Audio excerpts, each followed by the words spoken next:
Barcelona, Spain, and it's hard to believe we're almost at the end of week 3. That means only 2 more weeks in the season. Group B teams jostling for position, of course. 2 of them will ultimately make the final day on December 11. I'm Mr. Maximo. This is the FanCode European Cricket Series Spain, Barcelona, and it starts right now.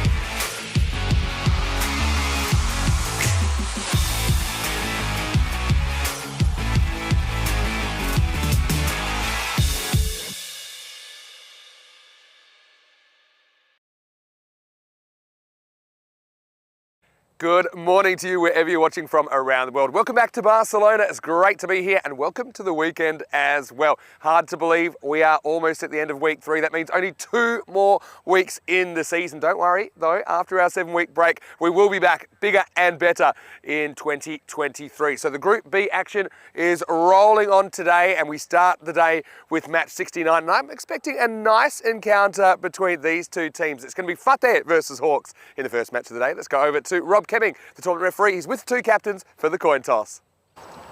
Your call. Head, please. Heads called. It is heads. Ball first.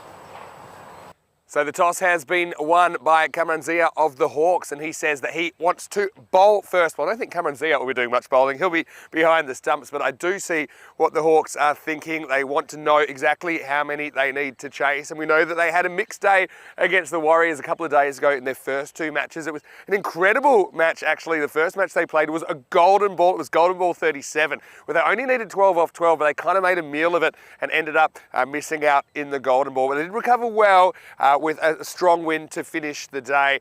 And so, yeah, they're 1-1, and I think that they will want to get the business done against the Fateh team that did struggle slightly against Raval Sporting. I think mainly the batting let them down. I think they need to find some runs from somewhere. And I think also their fielding was a little bit subpar, Fateh. So that's something, obviously, they would have looked at. They'll be working on that.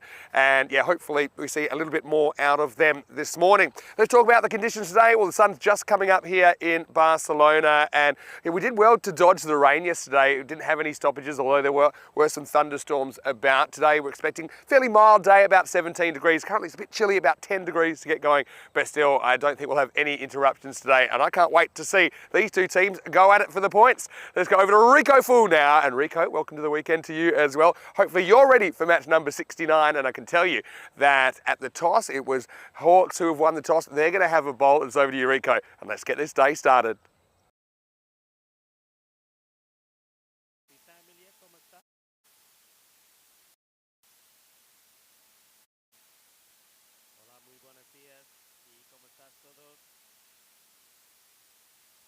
Bienvenido aquí de campo de Barcelona.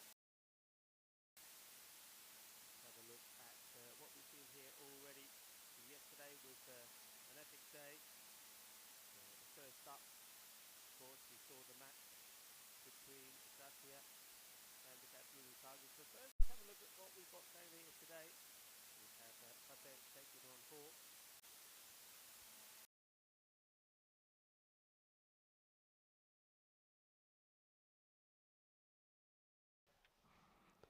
Hola, muy buenos días. Good morning, cricket lovers around the world, and welcome to the Montjuïc Cricket Ground as we get ready for another epic day here at the Olympic Montjuïc Stadium. And we're getting ready for day 3 of Group B, and it's going to be a clash between Fateh and the Hawks. Looking forward to this one. Look, the Hawks, well, they made a good brisk start last time. They played 2 matches against the Ripple Warriors, and remember that, as Vinny said there in the introduction, that started with that epic golden ball. And despite the efforts of the Warriors, particularly Prince Diman, who was the player of the match in the match, but because of the DLS revised score, the 95 went to 67 required, and the Hawks got to 66, meant we had our golden ball, but Prince Diman was able to get a dot ball in, and it was victory went against the Hawks. But the Hawks bounced back well, didn't they? And look out for the likes of Mohammed Bilal. He was very strong. Zain Muladi was good as well, and as well as Amir Hamza. So those are key players to look out for. They were very strong. with the batting. On the bowling front, you've got some good bowlers there as well, the likes of Grewal and Karamajit Singh. What about Fateh? Fateh, you heard Mr. Maximo say there that the main issue really that Fateh had was with the batting. We look at the matches they played against Raval Sporting. Raval Sporting are a team that's looking to go all the way this time around. They're a strong outfit. So Fateh wasn't an easy match for them, wasn't an easy beginning, but they were beaten by 80 runs in that first match and 37 in the second against Raval. And Raval Sporting 148 they put on the board first time round and under 146 second time round. And because of their batting frailties, our bat versus wall is saying that 105 to 90 in favour of the Hawks. So Fateh, they've got work to do, but look, the key thing is that they know where those weaknesses were, and they will be looking to bounce back and maybe start to bat a little bit better. But also, I think in the field, they need to be just a little bit more focused as well. The news, as we saw there from the coin toss, was that the Hawks winning and elected to have a field first. So Fateh will be out there with the bat to start off with. You can see that the final preparations are on the way there. Roberto, well, what a legend Roberto is. He's the man there to the left. He's the groundsman. He is all over the place and he does absolutely brilliant work. Well, before we get started, why don't we have a look back at what we saw yesterday. And first up, it was the battle between two top teams here in Barcelona. Gracia were taking on the Catalunya Tigers. And Gracia, well, they batted first. And despite the efforts of Yadav, Hira Mahey and Kuldeep Lal, just couldn't get big runs on the board. 105 to 108. And Catalunya Tigers, thanks to a player of the match performance from Awais Ahmed, 49 to 28 were victorious. Second time round, well, the same story. Gracia once again just getting over the 100 mark, 108 that time for 6. But once again, this time it was the monster, Mustansa Iqbal, that went crazy for the Tigers, hitting 40 of just 18 deliveries. And he was the player of the match when they won that one with 9 balls to go. So good start for the Tigers. That put them right at the top of the table with Raval Sporting. Then we saw two new teams, and we welcomed Yali Young Stars and Yahida Tigers, who provided us with two entertaining games, but the Young Stars were just a little bit too strong for Yahida Tigers in both matches. Player of the match performance from Mohammad Riaz, he was good. 2 for 16 in the first match, was able to restrict the Tigers just to 58 all out, losing by 60 runs. Second time round, the early Young Stars, well, it was a better performance from the Tigers, restricting the Young Stars to 92. The Yada Tigers falling 14 runs short, but that was a player of the match performance from Haroon Salik, 4 for 11. And that left the standings looking like this. You can see there are 3 teams, Raval Sporting, Ali Young Stars and the Tigers all on 4 points. The Hawks and Ripple Warriors are registering points themselves on 2 and 2. So the Jaeger Tigers there without a win. At the bottom, nice to see the sun is starting to rise here. It was a cool, chilly start here at Mount Dewey. We are some 178 meters high up here as you look down downtown Barcelona. So it's going to be a little bit chillier, but once that sun comes out, it certainly starts to warm people up a little bit. Teams are out there. The umpires are out there as well. Sefzia Mughal and Nisar Ahmed. It looks like we're getting ready to start. Fateh Ranjot Singh is going to be facing the first ball. Ranjot scored a fine 32 of 12 deliveries in the first match they played against Raval Sporting. He was the only one really that made any real contribution. The other players to look out for is Gangadeep Singh and Kuldeep Lal with the bat. He's out there and batting with him. Be hoping that his partner will be able to give him plenty of support. That's what they need. They need a good start here. The Fateh with the ball is going to be Saniula. Going to be bowling the first ball. We're waiting for our official timekeeper, Frederica Constant, to give us the go-ahead. The light goes green, and there's the first ball. And Singh just cautiously plays his away, takes a single, and that allows Zain Ishan an opportunity to face his ball early on. A very good morning to everybody, wherever you are tuning in from. A few people on the chat already. Good morning to Helix. Helix, you were first today. You get the medal. Well done, Helix. hello to Wayne as well.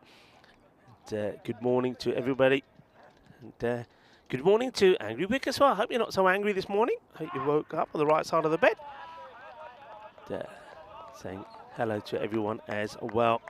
And yeah, we are all beautiful people on a beautiful day. The sun is shining. We're watching cricket. What could be better? And it is Saturday. It's the weekend. So happy Saturday, everyone. Saniula once more. This one has been hit pretty well, but it's been well taken by the fielder. And the bowler, Saniula, he salutes the fielder as the first wicket goes down. A good catch there from Mohammed Bilal. That certainly is going to be one to watch. So Zain Ishan, he'll be disappointed. He goes for the big shot, but he doesn't get it right. Went for the boundary, went for the maximum, but he will stay on 0. So it's an early chilly start, and it's going to be even chillier for the batter, Ishan, because he's going to have to go into the pond. Yep, the duck pond. That's an early one this morning. Very good catch from Bilal. And Saniula, wasn't he happy? So, not the start that Fateh wanted. So, losing a wicket pretty early. Namaste, salam alaikum, sasri akal. One to all of our family that are watching the sub-Indian continent. Welcome once more to Barcelona on this chilly yet clear and hopefully sunny Barcelona. The sun is coming out, and I hope you're able to stay with us.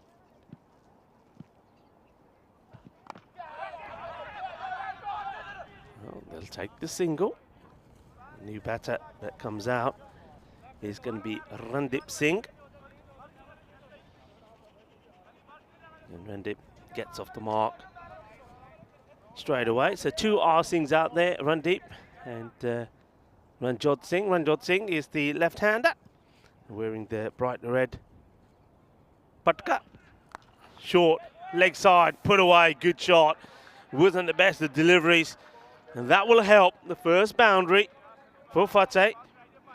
And it's very important, I think, if Ranjot Singh stays there. Remember, I mentioned already that he was one of the main contributors for Fateh when we saw them against Raval Sporting.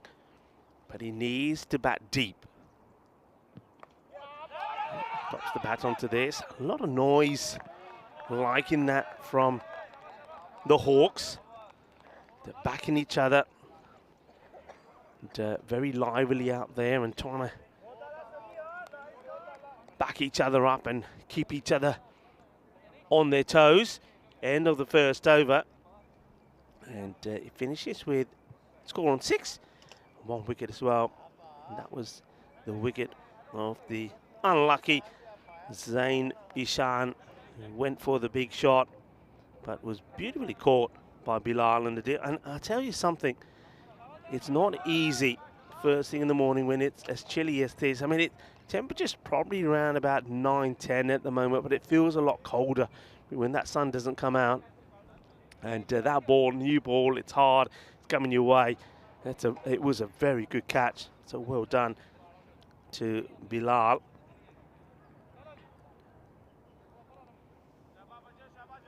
New bowler, it's going to be Zanj Mujadi.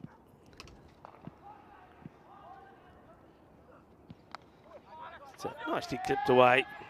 Good pickup. Wow, that's a sharp throw. It's almost like bowls it in. Left-handed, short, a little bit too short. Short and spicy. But nicely played the backing up from Ranjot Singh, very good. So Mujadi.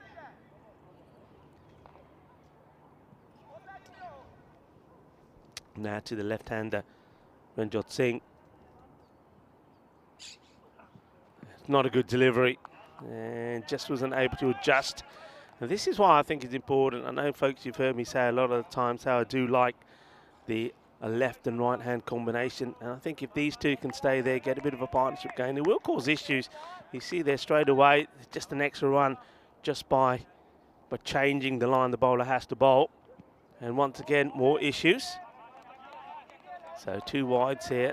So Mujadi just not being able to adjust to the lefty as yet. Valuable runs for Fateh.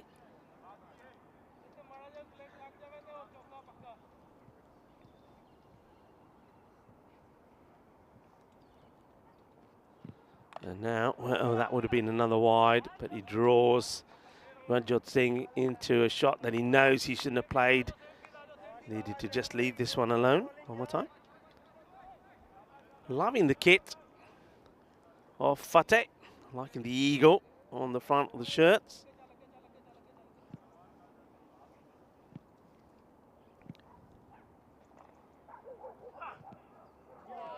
Swing and a miss. And no issues with the right-hander, Zain Mujadi. Just have a look at some of the run rates by day here very quickly. You can see that yesterday was, well, right on 10, but not quite as elevated as what we saw from Group A. I do believe that that will change. Overall, 11.1. Nicely played away out on the offside from Randeep Singh.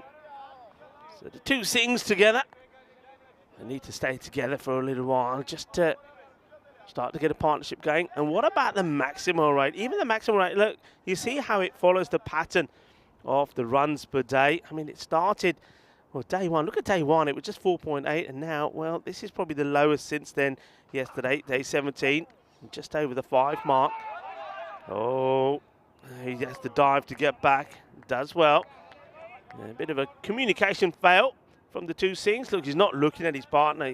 Here, Vinny making that point quite often, that batters, it's all about looking at each other, looking and responding.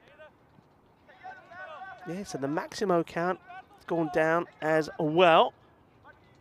What that tells you, I think, is just that maybe what we've seen, or maybe what we're seeing in the group, is that the bowling, this one's played up in the air and he will get full value. He'll get 4 runs here. It's a nice shot. It's a bit of a risky one to play as he rocks back.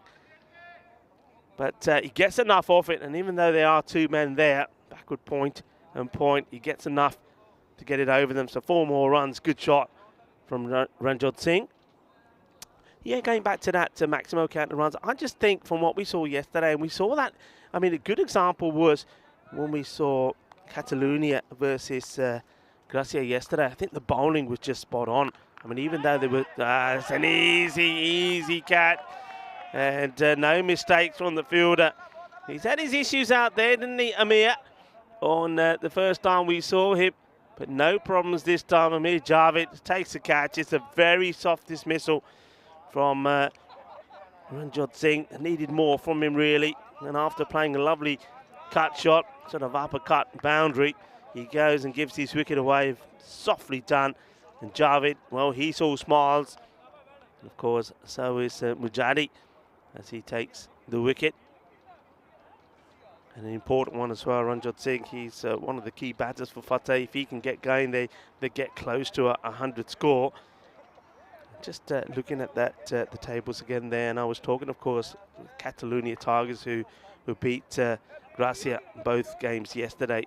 And that's why they're up there in 4 points. But yeah, I mean, just looking at those teams yesterday, same you could say about the elite young stars. I think the bowling and the fielding was so good. And I think that's why so far we've seen in this group the runs not as high as we saw in Group A. But that could all change, and maybe that will all change this afternoon when we're going to see 2 top matches, 2 top teams. Raval Sporting taking on Ripa Warriors. Both teams have batters that can perform well, but to bowlers as well. In the air, chance, opportunity, fielder comes in, can't quite get there. And the batters will get the run. That was Mohammed Sohail. Comes in, and well, the fielder who's on the 30-yard circle believes that he should have got there and taken the catch. That's the word from Bilal. Bilal is saying, you should have had that, buddy. Back to the live action. Well, nobody's getting this one. This will go all the way. Balle.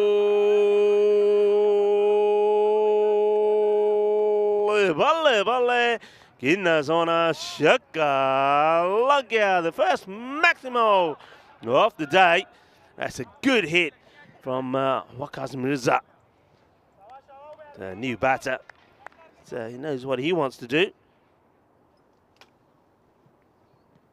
And this time it's a good comeback from the bowler. Says, okay, I'm not going to put it in the slots here. A good response from Umair Mohammed.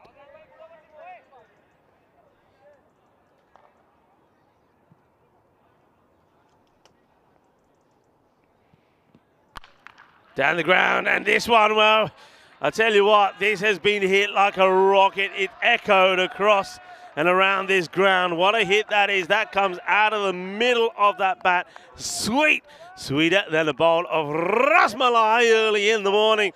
What a lovely hit that is. So Mirza saying, if I can reach it, I'm going to clobber it. Lovely jubbly. 6 more.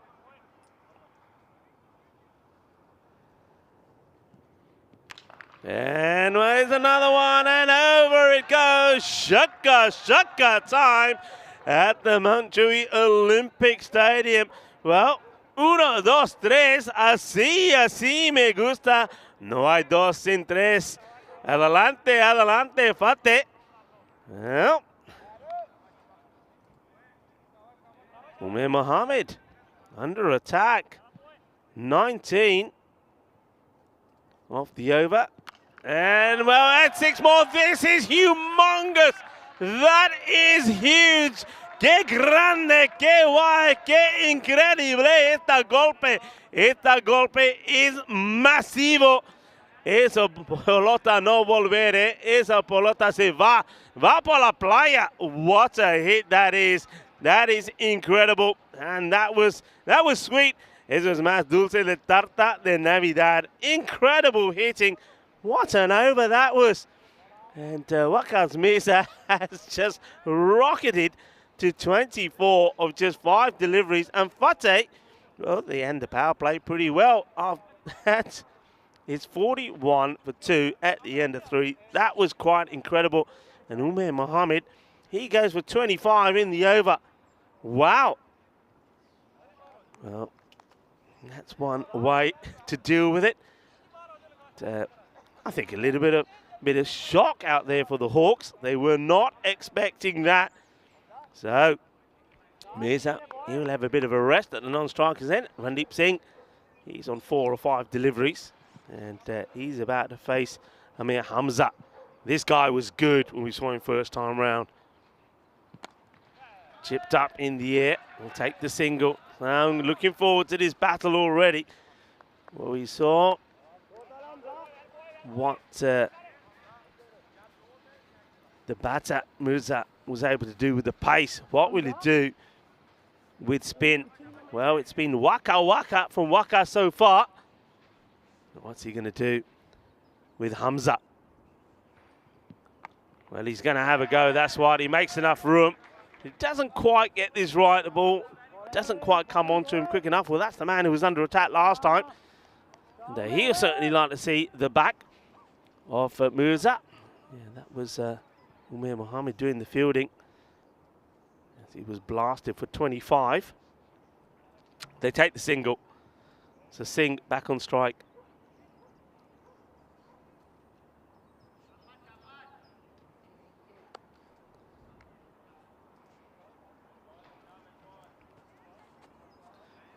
Just adjusting the stumps as that throw came in, as hitting the stumps directly. Kamran Zia, the captain, behind the stumps, hoping to get another breakthrough. Nicely played. Liking this at the moment from Randeep Singh.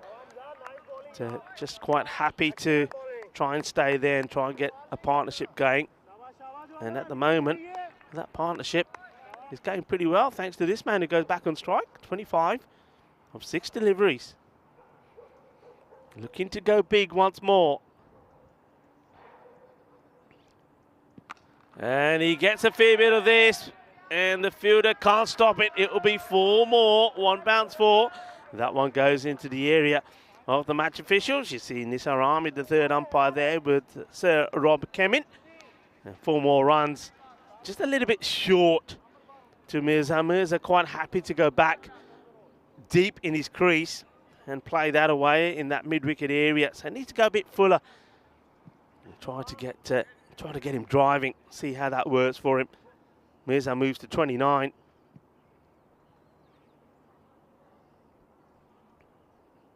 Does go Fuller, but it's been picked up beautifully. It's going to be 6 more. Manos arriba, arbitro. Qué grande eso es. Qué fuerte esta hombre. Madre mía, Waqas Mirza es unas 6 carreras más. Exceptional. Well, the batting here from Mirza is quite exceptional. 35 now of 8 deliveries. That Maximo brings the 50 up for Fateh. 54 for 2, ball to go in the 4th.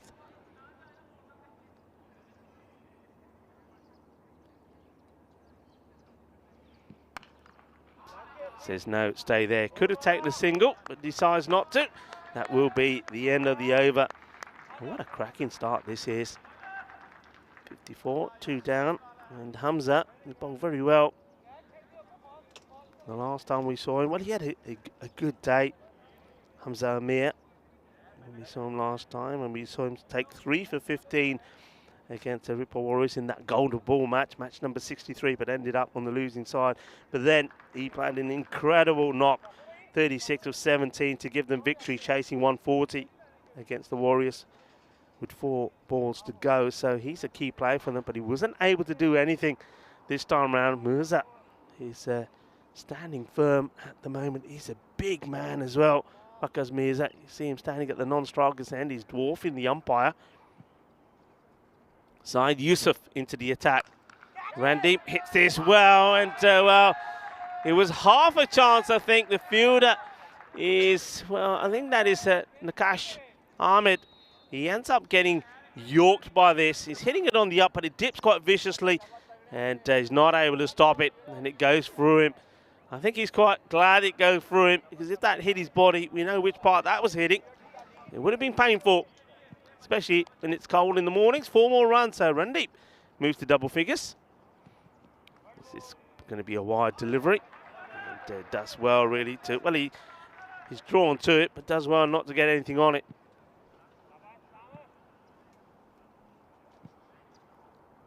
So Yusuf once more, teasing the batter outside the off. They're asking the question, getting very excited. Is the captain, Kamran Zia, and I think he's politely asking the batter afterwards. Well, the umpire's not interested. What the umpire says, nah. Then he politely says to the batter, come on, did you touch it? The batter said, it was nowhere near it. Down the leg side, not a good delivery. And it was always going to be a wide. But Randeep says, why have 1 when I can have 4? It's nicely played away. Not a good delivery. And gets enough on this. So a very, very good recovery here from Fateh. Doing very well after losing the wicket of Ranjot Singh. And also Zain Ishan early. They've come back well. Partnership is flourishing really well.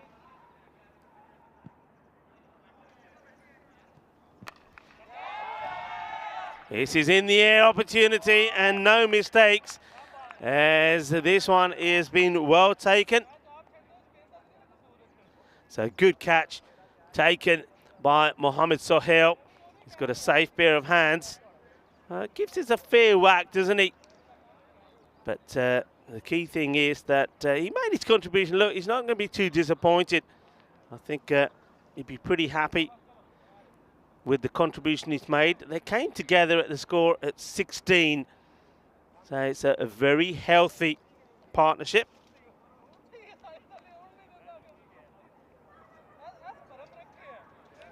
.47 runs, just falling short of the 50 partnership. But that's what Fateh needed. Look, partnership, that's what it's all about. The new batter comes in. This looks like our friend Kuldeep Bra. It is indeed. So Bra will come in after Randeep was well caught by Sohail. And he made his contribution. He stuck around, didn't he? And that was the key thing. 14, he went for 11. So Yusuf did get the breakthrough.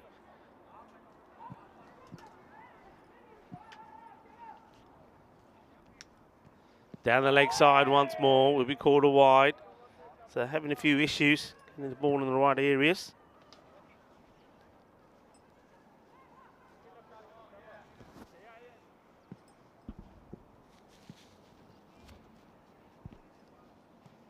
This one's more in the slot, hit hard like a laser beam, but what a catch this is. This has been hit like a bullet towards Mohamed Sahel. And if you thought the catch he took first time round was a good one, that was even better. I'm telling you, this has been clobbered. This ball is traveling. I've already mentioned that it's pretty chilly out there. So most people would not want the ball coming their way when it's cold like this. That was hit like a bullet. What a good catch this is. Sensational catch. And Khalid Bra will be thinking, hang on a minute, that ain't fair. He will go with his very first delivery that he faces. So he's going to be very, very disappointed with that. So it's going to be more disappointment for Fateh. It's going to be a duck. So Khalid Bra will be joining Zain Ishan in the pond. And it's going to be quite a chilly pond as well. And he's got to consider himself pretty unlucky. I mean, that is a sensational catch. It was absolutely clobbered by Mohamed Sahel. No issues from him. And Yusuf gets another wicket.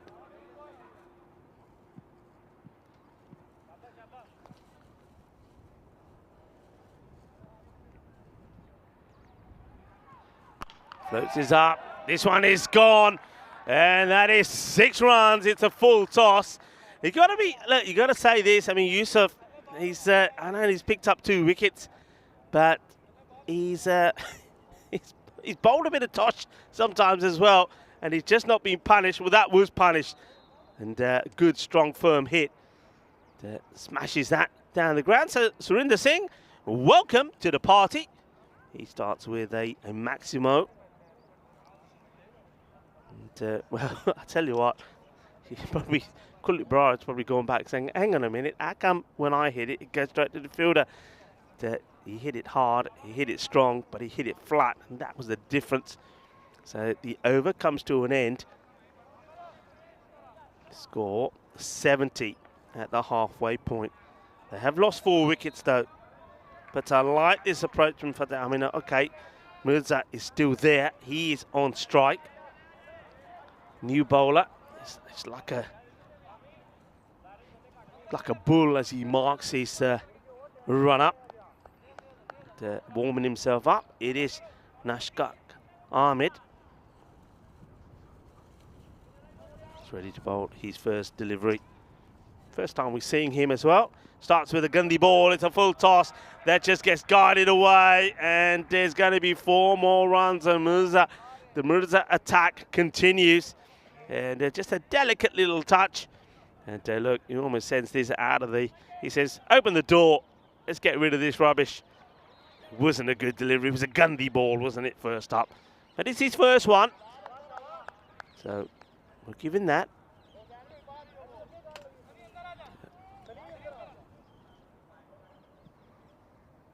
Ahmed. He's ready to bowl his second. And this one... should have dealt with it a bit better. Mirza be a bit disappointed. He's going to have to rush to get him. Well, this is a wild throw, and it's been thrown right at him. That's going to sting. Then that it hits him on the inside of his step. Well, they're probably saying, well, we need to get rid of him. Well, we can't bowl him out. Can't catch him out. He's going to say, well, let's try and knock him out. Here comes the throw. Ouch. Oh, nasty one. I think if he doesn't touch that, I could have gone all the way to the boundary, you know. Talking about going all the way to the boundary, this is another one, and even the acrobatic Sahel can't do anything about this. Here's another one, boom, Shaka Lagya Surinder Singh, 2 balls, 2 sixes. It's party time here at the Montjuic Cricket Ground. Over to Saturday. We were talking about the Maximos being a little bit low this week. I tell you what, Fateh, Chakade Fateh style, making their change here. Well, the hitting has been exceptional. Good morning to Mayur Patel.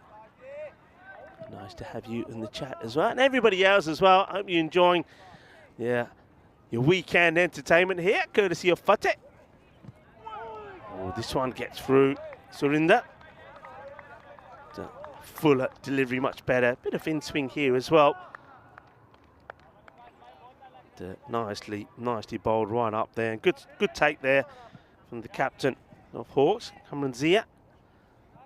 Hoping to get a breakthrough pretty quickly.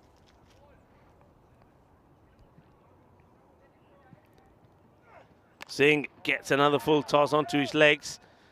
But this time he's not able to find the gap. Would have been looking to try and get that in the zone between the mid-wicket and square leg on the boundary.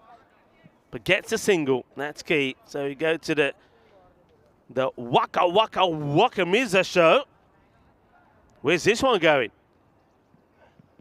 Well, it's going to the moon.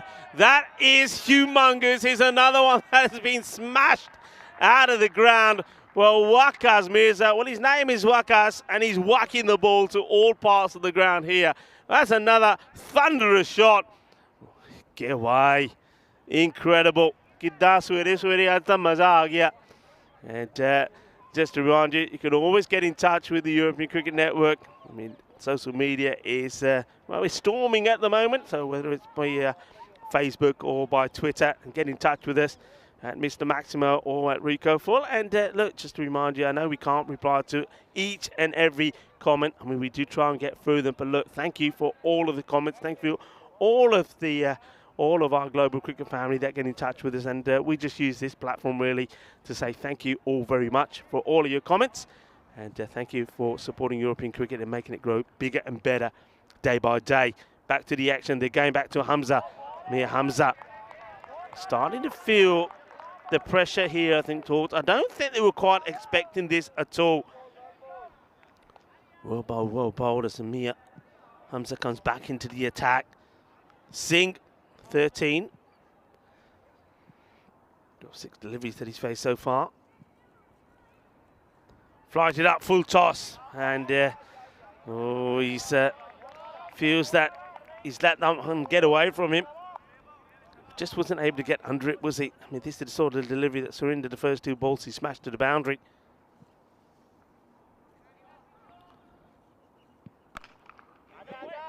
This will do. Gets the single.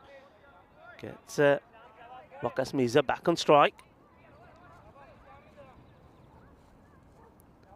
So here we go. Wakas Mirza, kinni achhi batting kitti Mirza nu, 46 run bana le. Looking to see if he can get his 50. And this is well bowled, just not bowling it in the slot to him, just keeping it a little bit wide from him. Mir Hamza, to say thank you to Amir Hamza. He's also part of the crew that is getting the crew back and forth to the ground as well. Doing a bit of driving for us as well. Hamza. As well bowled, and big swing. He just managed to get his bat back quickly here. Watch, he's actually outside the crease. Watch his feet. The feet are outside, but the bat goes down. And just get to think that's half an opportunity for Kamran Zia. Slice away, chance. Oh, just dropped short. And should have taken a single. That's poor backing up there from Singh. Probably be, and that's the other thing. I mean, take the single there, he goes back on strike. Don't take the single. He's going to be stranded at non-strikers. Then the 2 batters just having a little chat there together. A very good over though from Hamza. Just the 1 run coming off that over. So sensational from him.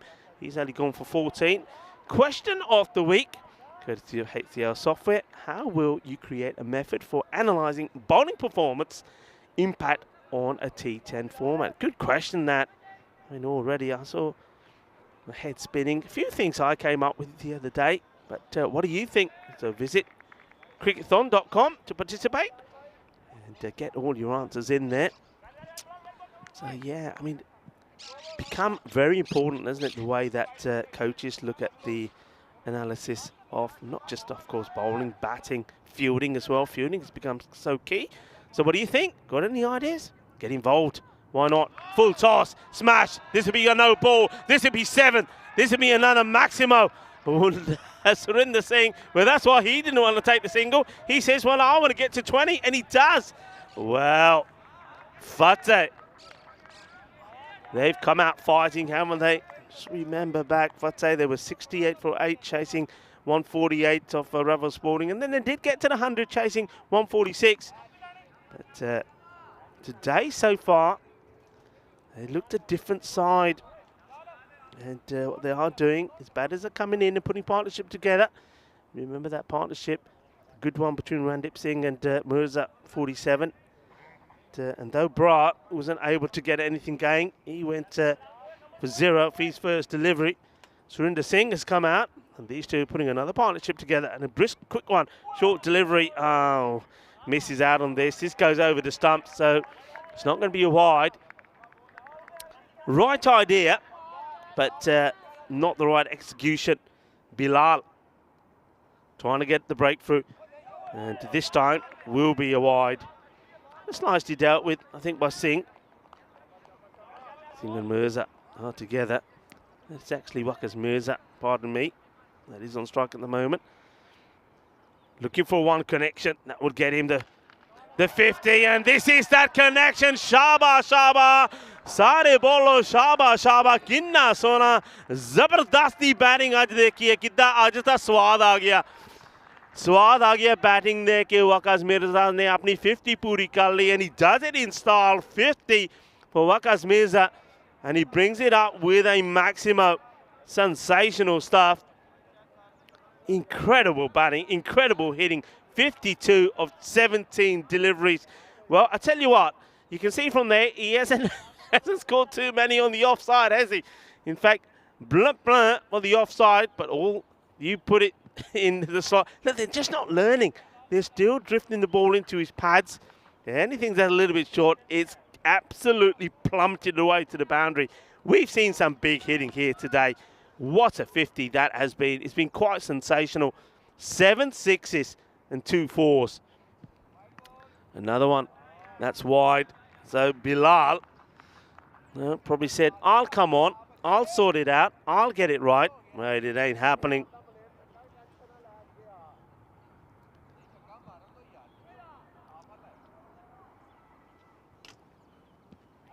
This one, he does get in the right area, and I think Waqas Mirza, he knows he's missed out on it. Big tall man, got a big swing. If he connected this way, just look where he's standing. I mean, right in front, he just shuffles back.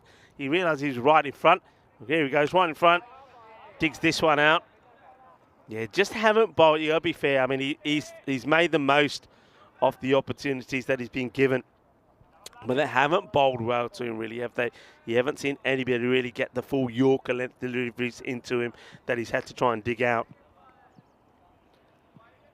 Surinder Singh. Now we'll go on strike. It's better delivery. It's just slightly short of a length. Beats him outside the off. So finishes with a dot. That's Bilal. He'll go for 18 down the over. And 107 for 4. Once again, another good partnership. The partnerships are everything. These two came together with the score on 64.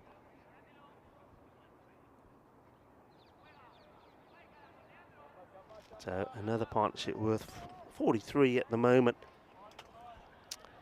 And well, in case people are wondering, I'm sure you are, you haven't heard the lovely sounds of Mr. Maximo. Maximo is here, but unfortunately we're having a few technical issues with our equipment.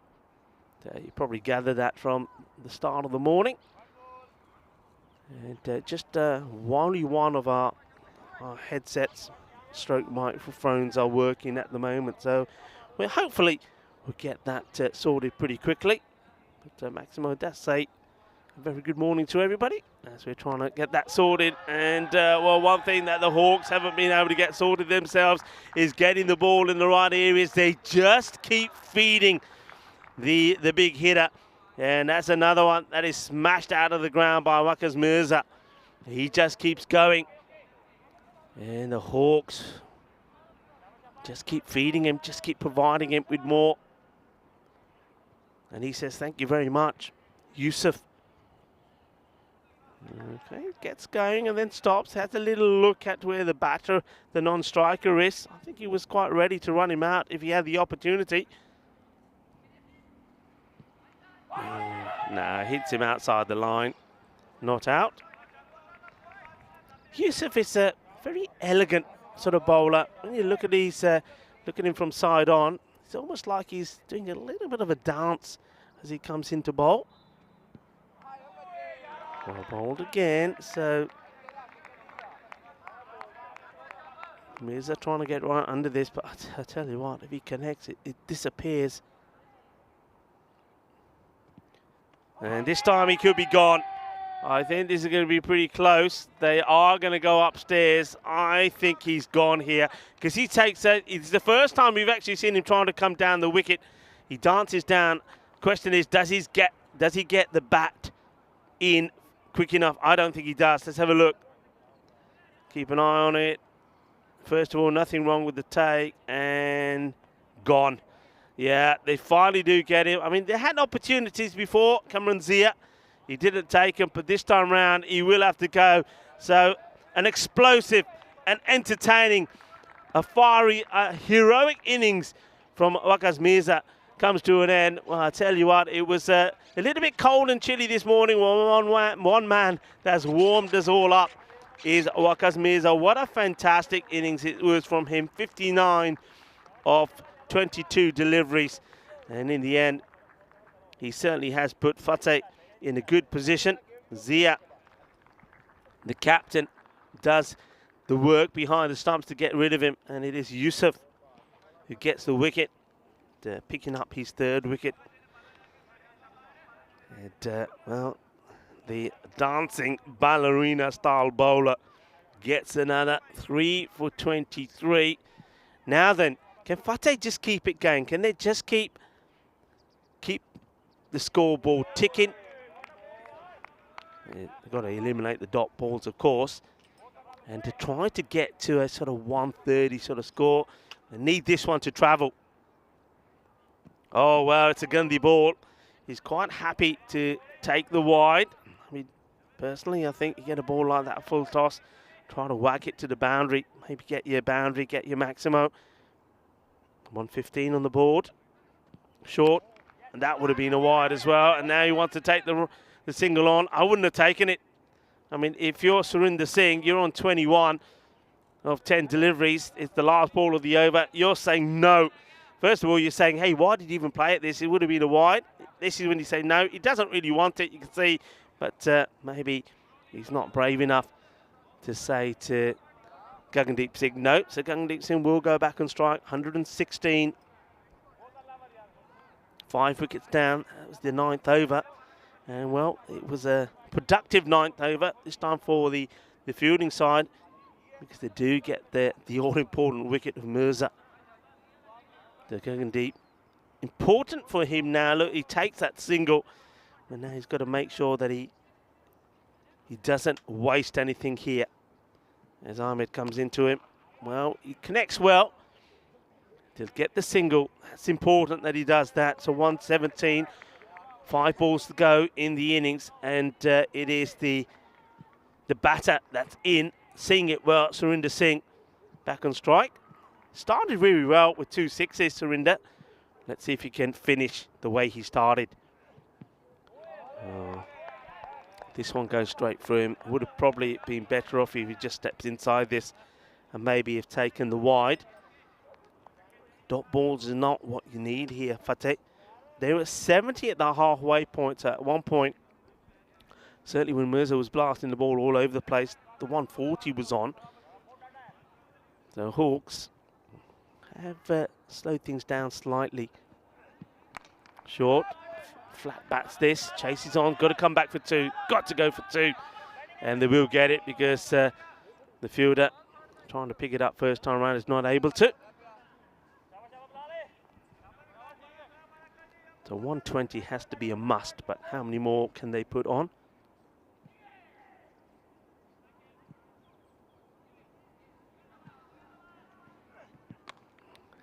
Will they go for 2 again here? No, I don't think so. The fielder gets there pretty quickly. The 120 is up. Can they find the boundary rope a few more times?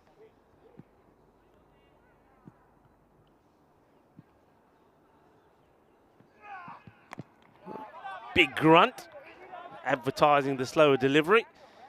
And everybody, Rande, don't throw it. Hold on to it. That's exactly what the bowler does. So a ball to go in the innings. Fateh are in the 120s, 121. Surinder Singh managed to get the toe end of the bat to it. You may as well go for two. And, well, if he had gone for it from the onset, I think you would have got there. That's not the best of running from Surinder. I mean, as soon as he hits this, he wants to be pegging it. He doesn't. Look, a very casual bit of running.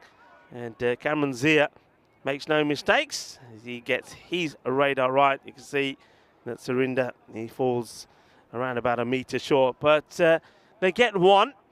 It will be 122 that they finish with, 122 for 6. So Surinder is one out right at the end there. But he played his part as well. Making a fine 25 of the 14 balls that he faced. And another good partnership. But what a start we've had this morning. It is Saturday. Maybe Saturday is going to be all about the Maximos, because it certainly was shaka time. We saw this one was a very, very good catch. Nice and comfortably done. And that was the early wicket that they wanted. But the one man that can hurt them, it was Ranjit Singh. He's the one that they wanted to try and get out early. And he really, after playing some nice shots, gave his wicket away quite softly. 10. And then, well, there was this man. Well, he wasn't quite able to get to that one. Was Mohamed Sohail. But there was ones he was able to get to. But I tell you what, they couldn't get to too many that Waqas Mirza was hitting. I mean, look at that. I mean, talking about putting everything into the shot. He's a tall man, and when he swings hard, and when he hits, the ball does travel, and it travels a long way. This one was one that got away. That was Ranjit Singh. He played a very good innings himself. But that came to an end with that one. A nice catch from this. Well, Kuldeep Brar could not believe it. He absolutely crunched that. It was going like a bullet. Probably the hardest ball that was in hit today, but it was a really good catch from Sohail. But he could do nothing about that.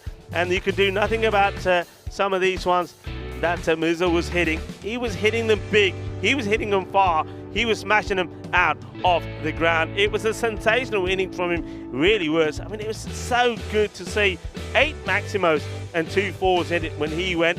And he was stumped. And then we saw the run out there right at the end from Surinder Singh, who also played a very important part in 25 of 14. And one thing that you notice when we have a look at this scorecard is the one thing that I harp on about a lot. It actually happened. We saw the partnerships that were required, and both of them were built around Waqas Mirza. Once again, a sensational knock from him, 59 of 23. But look, the partnership between him and Ranjit Singh, that was worth 47, and then another partnership in the 40s again between him and Surinder Singh. Well, that was what got Fateh to this score. I mean, Hawks, they've got some good batters themselves, but Fateh, they've got the runs on the board. Now the key thing that they've got to do well is they've got to field well. One thing that also let them down was in the fielding. Talking about fielding, the bowling here, Syed Yusuf 3 for 25, bowled very well. And, well, they tried so many options, but it was Yusuf was the best of the bowlers. Good bowling spell there, and though no wickets for his efforts, there was also good 2 overs bowled there from Amir Hamza. Just 2 for 14. His second over was absolutely brilliant. And he told Mohammed Bilal, he did get 1 over, and though he did pick up a wicket, still went for 18 runs. So, folks, what a good start it's been. Well, Saturdays can always be entertaining, and we've certainly seen some entertainment of the Olympic format, especially with Waqas Mirza. Well, you might as well give him a gold medal, because that was a sensational effort from him, 59 of 23, helping to get Fateh to a score of 122. So Hawks, if they are to register their second victory, they need to get to 123. Are they going to do it? Are they not? Well, join me and hopefully maybe Mr. Maximo as well when we come back to match number 69 and the conclusion of it. Will join me, Rika Full, and Mr. Maximo in around about 10 minutes time. Hasta pronto!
Hello, cricket lovers, and welcome back to the Montjuic Stadium here, Olympic Stadium in Barcelona. And, well, we saw a massive, well, you could say it was an Olympic effort from Fateh, the team that lost both their matches when we saw them first time round against a very strong Raval Sporting side. But Fateh, well, they've come back strong. And talk about strong, Waqas Mirza, he certainly was strong, 59 of 23 deliveries, which has helped Fateh to get to a decent score, a respectable score. They've gotten into the 120s, 122, so 123 will be required by the Hawks if they are to win this match. Remember the Hawks, they lost on the golden ball in the first match they played against the Ripple Warriors, but then they chased 140 to win the match. So they got to the target of 141. So we do know that they've got some strong batting themselves. So even though this is a good score from Fateh, I mean, the Hawks, they're more than capable of getting them. So Fateh, they've really got to bowl well. But the main thing that they've also got to do is they've got to field out of their skins. That's where they also let themselves down a little bit against Raval last time round. So they've got to be on the ball. And, bowling first, it's going to be Nagam Hussain. This one is going to be a wide, so not a good start.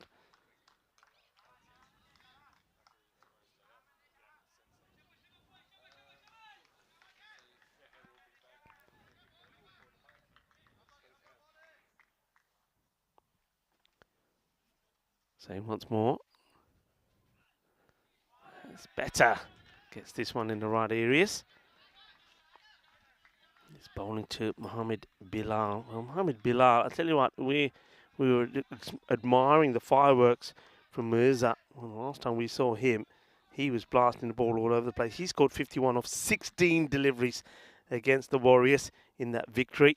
So he certainly won that. When he gets going, can absolutely thump it. And, well, when he gets going is now, because this one was short.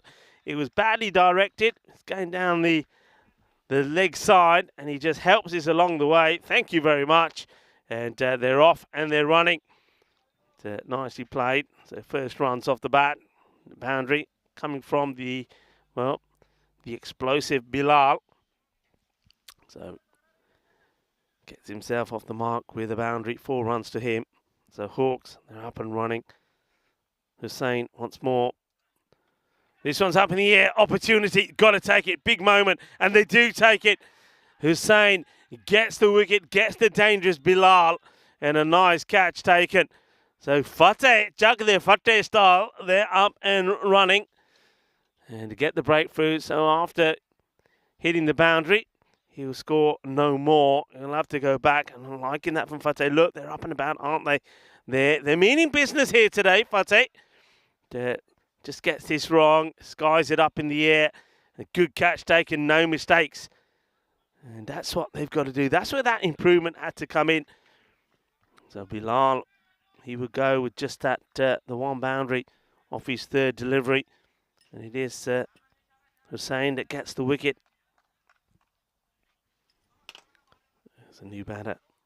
Comes out to greet the captain, Kamran Zia.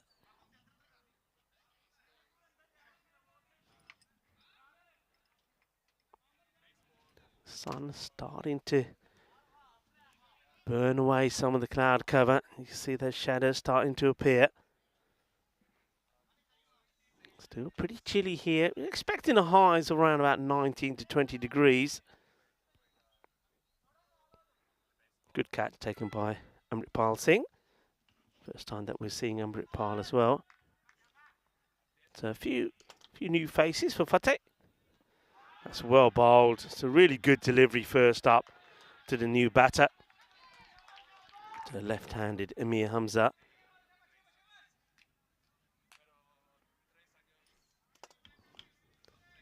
Once again, a very good morning to everybody on the chat on this this Saturday morning. Once again, good areas. Liking this from Hussain. Took him a couple of deliveries just to get it right, but now he's got it. Now he's got that radar switched on. He's got a bit of pace about him as well. Good pace, good areas, getting good bounce from this pitch as well. Getting good reward for the effort that he's putting in.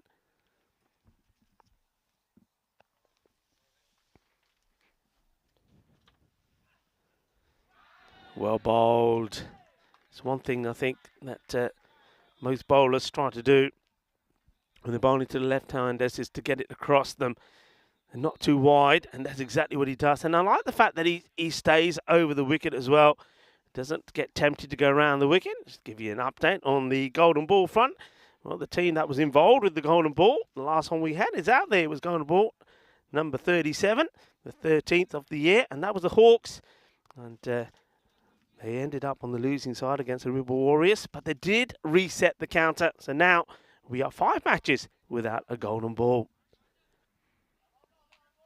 As we go back now, a lot of discussion from Fateh as looks like it's going to be Balwinder Singh to bowl the second. Very good first over from Hussain, just 5 runs from it. Did pick up the wicket as well.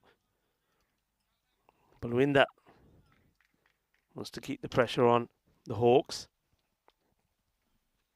Yeah, doesn't quite feel right. That's fine. That's that little shuffle. And once he completes the shuffle, he thinks, doesn't feel right. So pulls away. Bowling to Kamran Zia, the captain. Gets set to face his first delivery.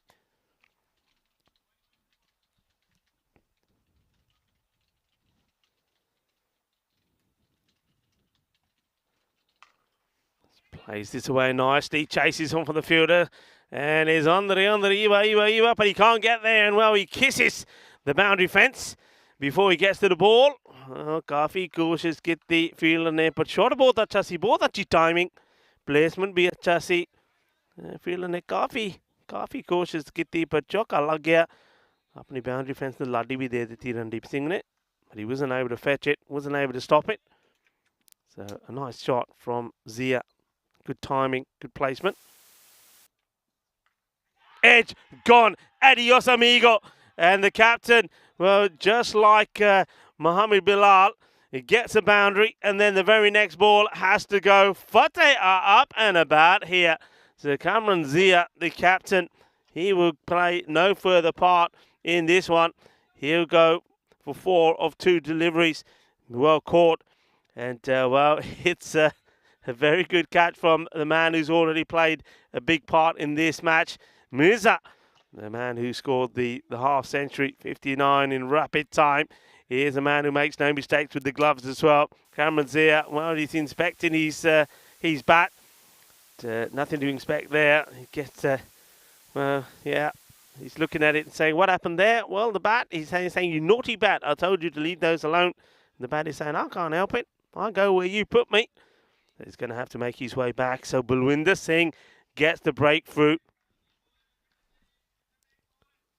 So, Zia. Here we go. Nicely bowled, just played out. No run. Well, he's firing this in. There's no need to do so. I think they're getting a little bit excited here. Fateh, calm down, boys. Calm down. It is Mohammed Sohail who comes in. Sohail played a key role out in the field, didn't he? Took some very good catches, including a thunderbolt of a catch of Kuldeep Ra. Now let's see what he can do with the bat. Well, this one is beautifully hit, but has it got the distance? No, it hasn't. So, though it came out the bat pretty well, he wasn't able to get the power in the shot. It's another good catch. So, Fateh at the moment doing all the things right that they weren't able to when we saw them first time up. It's Zain Ishan who takes the catch. Balwinder Singh takes a second wicket. Mohammed Sohail, well, he's going to join 2 other ducks in the pond. Good catch. Another wicket. Fateh, well, पता नहीं अपने मुंडे फटे ने मुंडे पता नहीं आज मेरे ख्याल सवेरे सवेरे परोंठे खा के आए या परोंठे खा के दही दे नाल butter ला के, and they are firing and they are looking good. And they were good out there with the bat, thanks to Mirza and the support that he got from Randeep Singh and Surinder Singh. And now with the ball and in the field, well, anything that's coming their way, they're snapping them up. It's another wicket goes. It's 9 for 3 here now. And it's all going pear-shaped for the moment. And Balwinder Singh, he's A couple of deliveries to go in this second over. 2 for 4 so far. Yusuf comes out and goes right across. A little bit too high for LBW, but still goes right across here. Look, if that one stays any lower, he's right in front of his stumps, Yusuf.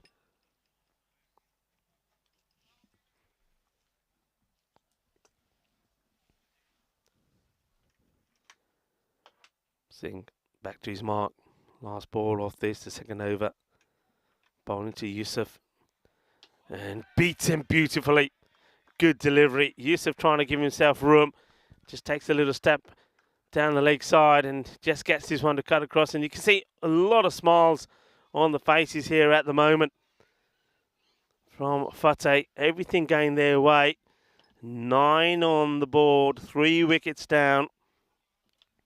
And you can see Fateh are looking to take themselves off the foot, off the table, and join the likes of their opponents, the Hawks and the Rippo Warriors, on 2.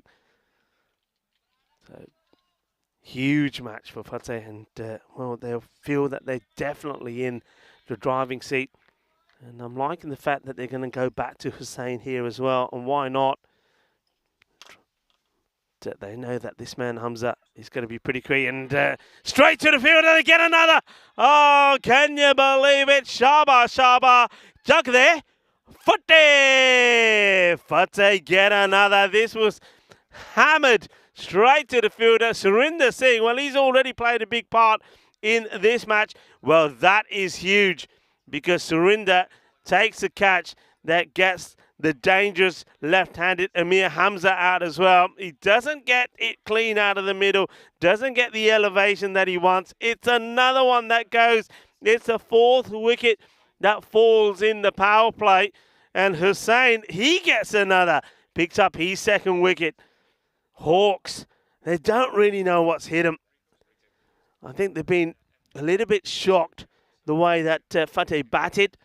I think they weren't expecting the Waqas Mirza show, and now they're a little bit shell-shocked with the batting as well. Another one bites the dust, and Hussain, he gets the dangerous Amir Hamza out.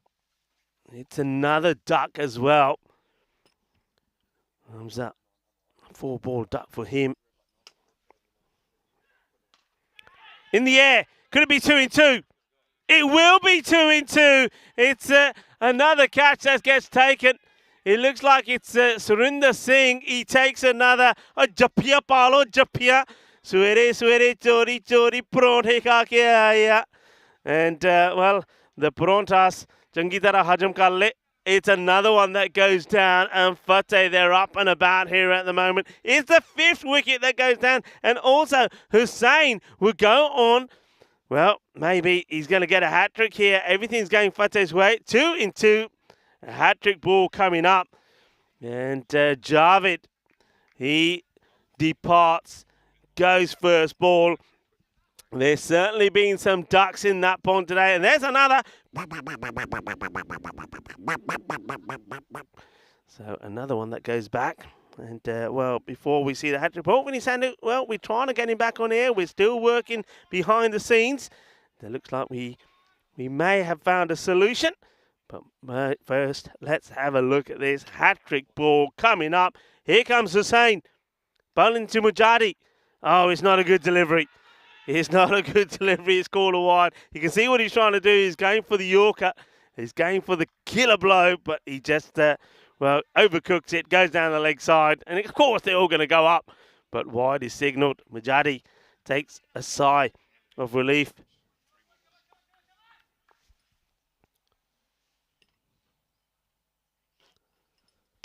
Saying to Mujadi once more. That's what he was after. He's right up in the block hole.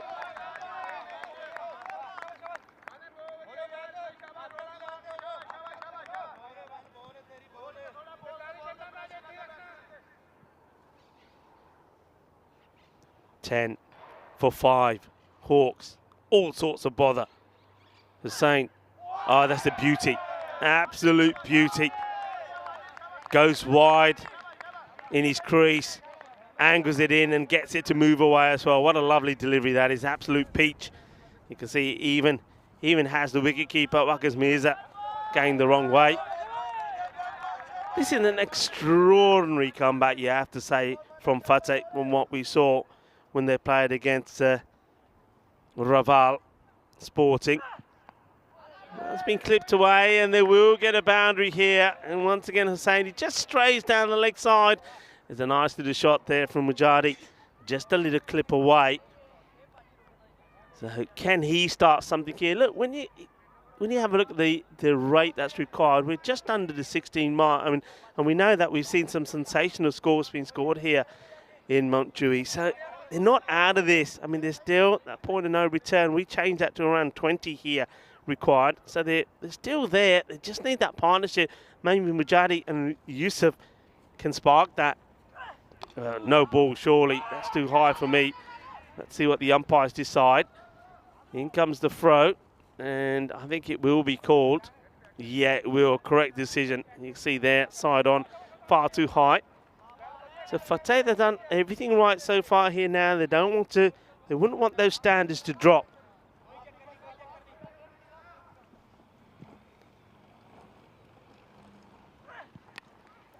Slices this, and the free hit goes nowhere as that over now comes to an end. So 14 goes to 16 with the no ball and the single that they did take from it. So 16 it will be at the end of the power play. 16 for 5.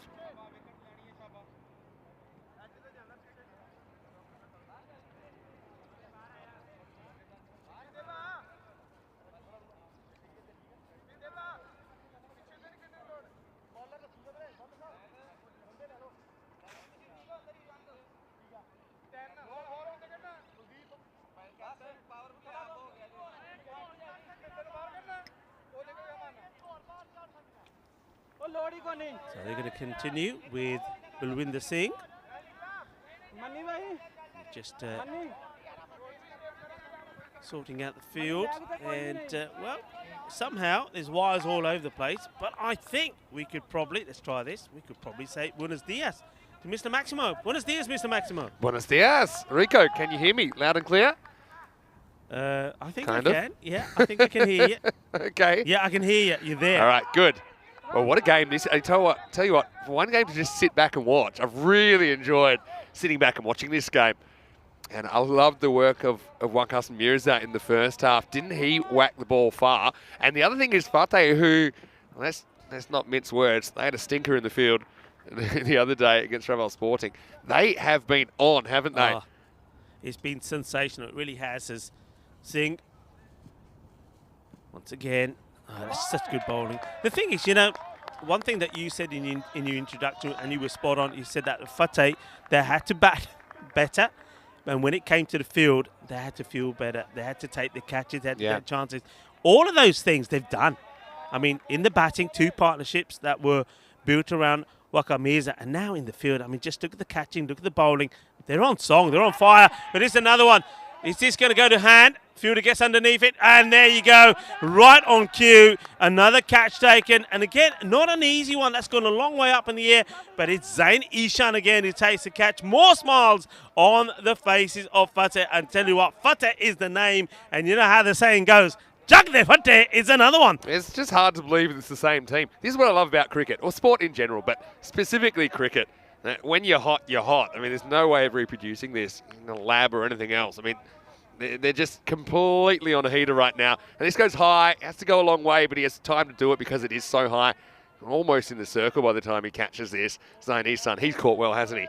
And the Hawks, they have been clipped in this innings. They're 17 for 6 halfway through the 4th over. They're being clipped. And I mean, looking at my scribbles in front of me, I'm saying that's 4 ducks now. 4 ducks that we've seen out of those 6 wickets have gone. 4 of those have been ducks. Now, there are some theories in the chat about how the headphones broke. Now, have you been tossing the headphones again, Rico? We know that sometimes you get a bit grumpy that the headphones go. Not me. I've been good. I've been on my anger management courses while I've been away. That's so good. I've been good. Sounds good to me. Balwinder Singh, he's taken 3 for 5 so far. Take a cheeky single here Yeah, 3 for 5. I mean, he's been absolutely outstanding and been supported brilliantly by the other opening bowler, Hussain, who finished with figures for 3 for 12. So both openers have picked up 3 apiece. Yeah, it's been great team effort, hasn't it? So, yeah, I think it makes sense. Yeah, you stick with the openers. They're doing the job for you. They'll have to have a couple of new bowlers after this. But, yeah, the damage is done. 18 for 6. Just going to be another single, but we're getting to a point here now where Hawks, I mean, they're in all sorts of trouble, but singles just not going to cut it. You're looking at least a minimum of 3 boundaries and over. Yeah, it's not easy to do when you haven't really looked like getting anything happening yet. Anyway, never say never. Well bowled again, right in the block hole. And the other thing for Fateh is they were kind of touched up a little bit the other day, and their net run rate was pretty bad. It is pretty bad. And so, big win here by, say, if they can win by 80 or something like that, gets them right back in the hunt. This is the end of the over. It is 19 for 6 after 4. Yeah, 19 for 6. And, yeah, you're right. I mean, if Fateh can pick up, say, the remaining 4 wickets in the next 3 or 4 overs, that's certainly going to help their cause. How about that? And all the ducks lined up, 4 in a row. All the ducks lined up. It's quite amazing. It really is. It's well, we were talking when we were looking at some of those the statistics, and thanks, of course, to Shazad and Ravi for all of their work behind the scenes providing us. But we were talking about the run rate, how it's gone down a little bit. We talked about the sixes. That's gone down a bit. Well, I tell you what, Fateh certainly got the 6 count back up again. I mean, yeah, some of those hits from Mirza were humongous. So big. Anyway, to change bowler now, and this is going to be a boundary to start the over. Surinder Singh comes in, and that's a really good shot. Look, Majati's still there. I mean, he's a guy that kind of seen them to the finish line a couple of times, and that's a proper shot. Yeah, good shot. Surinder Singh just offering a little bit of width.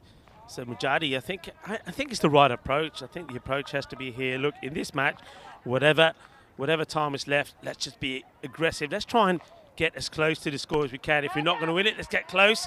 This time he gets a little bit fortunate as it just drops in front of Ishan. Ishan's been good out there in the deep as well. He's taken 2 very good catches as well. But Fateh, it's just been a really good improved performance. I think they went away from the day one when they played here, day one of Group B, after they got beat by Rava Sporting. They knew they had to come back stronger, and they have. Singh, better delivery. So actually, Wayne's clarified that maybe it wasn't you throwing the headset, but maybe it was Corey when he took that catch on Tuesday. He said you can clearly hear the audio, and he actually just put the link in the chat. Yeah, which is down with the headset, and now, funnily enough, there's some audio issues. Some audio. Yeah, he said he gets quite excited, as our Corey. He forgets to turn the headset off. Well, you weren't here for, I think it was the day before. Wait that in a second. This is another play to miss. Right now, the Fateh guys are all over the Hawks like a rash. So he was in your spot, okay, and I was here, and he actually ran to take a catch. This wall wasn't here, and he ran to take a catch and knocked all these wires out. And we went mute for about 3 balls. He totally forgot, for example, that my headphones are plugged in. Outside the line. Not sure if this is that close. Yeah, so yeah, that was probably the final straw for me. Anyway, Corey's not with us anymore. For now anyway, I'm sure he'll be back. He's a lovable larrikin. But yeah, that was a total brain fade. But anyway, it was nice. Got a few balls off until we got things plugged in again. But, I guess impulses are natural for human beings. Last ball of the over coming up for Surinder, and it's going to be hit down the ground, and it's going to be 4. So Majati's fighting back, and it's a lot to do, but it would be one of the all-time great wins if they could come back from here, because right now they need, They need 94 off the last half of the innings. Anyway, it is the end of 5 overs. The score is 29 for 6. Welcome into the cube. Vinny Sanu here, Mr. Maximo, with Rico Full, with not just one microphone, but 2 microphones, with one of them working. Rico, looking fantastic. Thank you very much. It's good to be here. It feels like I've got to do a bit of a karaoke or something. Yes, you know what? Spring Productions, I know we say it all the time, these guys are amazing. I mean, whenever something breaks down or something doesn't go as planned, like we had the power outages the other day, they find a way to get us back on the air. Yeah, these guys are brilliant. Well done, guys. And yeah, I quite like this actually. Yeah, It's looking like, actually pretty good. Shall we sing a song? Yeah, but it actually, it's like, yeah, it's a bit different. Look, this will be a wide, but I think this actually hits the side of the pitch. It's been called a no ball, but I thought it got a bit of the pitch just because of how far it deflected. Yeah, I'm expecting it's like kind of old school commentary, like Formula One or something like that. So we're going to miss. Yeah, it sounds a bit. Oh, sounds a bit muffled because normally, as you know, when we're talking in our headsets, we can hear ourselves pretty well. So I can't really actually hear myself too well. I can hear you very well. Can you? Yeah, I can hear you well. Not helping at all. No, because that bit doesn't. Yeah, go in, I see. So Yeah, see, I don't really understand how anything works. I just talk into it. taking the single, wants to get there. And, well, a little bit of footballing skills there. Hey, speaking of the football, went and watched a couple of good games last night. The England-USA game, that was a really interesting one because let's just say the English crowd were pretty vocal. But I watched the first half in a bar that was predominantly English, and then I went to another place in the second half, and all I could hear was USA, USA. So, yeah, luckily it was all in good spirits, and of course, no goals. I think everyone was asleep by the end. So yeah, it wasn't too much of a goal feast in the football yesterday, was there? This one's up in the air, and it will drop safely. The fielder just has to negotiate the bounce. Does well. Batters think about the second, and well, rightly decide not to. So, Ranjot Singh with the ball in hand. a few people saying our outfit is a bit complimentary today. It's kind of true. Kind of saying that you need to wear my jacket so it matches your shirt. And we never really discuss what we're going to wear. So sometimes we're kind of matching, sometimes we're not. Seeing a lot of early movement, and oh, this one was a chance.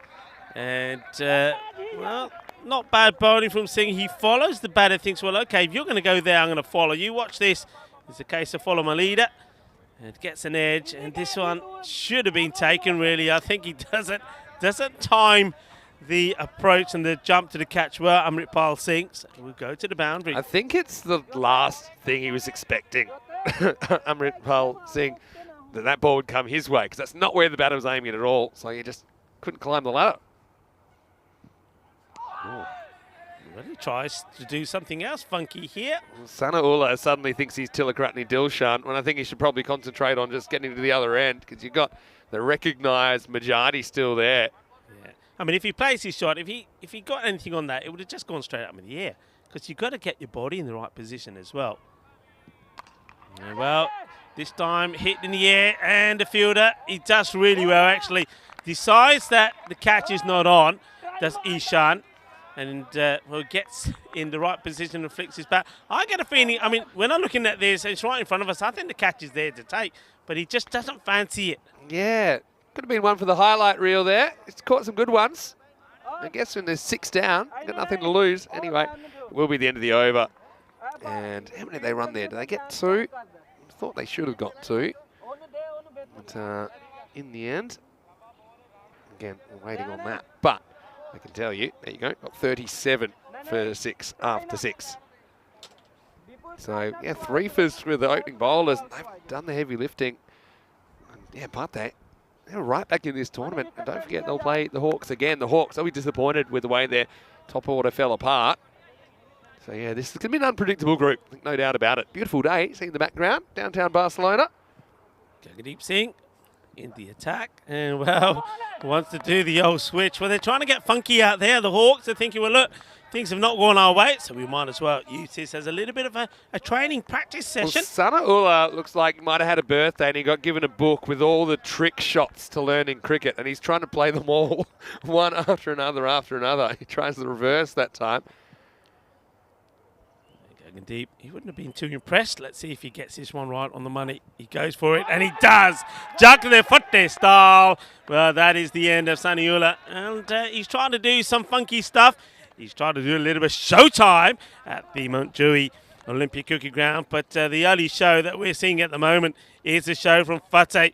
And looking dashing as well in those new kits. Loving the eagles on the front And here we go. Chuck the Footy style. That is a boogie, oogie, woogie, kookaburra, fireball. And that's the place to bowl. Look, when you get a batter that's trying to get funky, he's trying to move around in his crease, well, the answer to it is get the ball right up there and knock him over. And that's exactly what Gagandeep Singh does. Keep it simple. And the batting wasn't particularly simple from Sanaullah.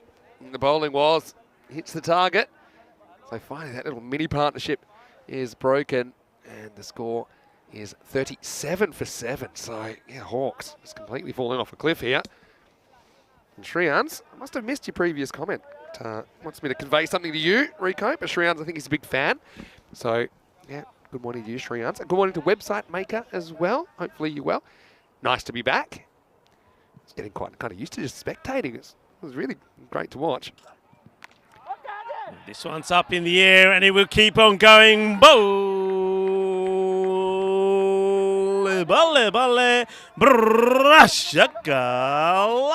Well, this is what we are seeing a fair bit from Fateh. Batters coming in and hitting boundaries and hitting them big. And, well, the new batter that comes out says, well, you know, that's what I'm going to do. So a nice one out of the ground there from Zafar Farhan. Yeah, what a shot. Comes out and smacks one. My money's on the 6 and out, though.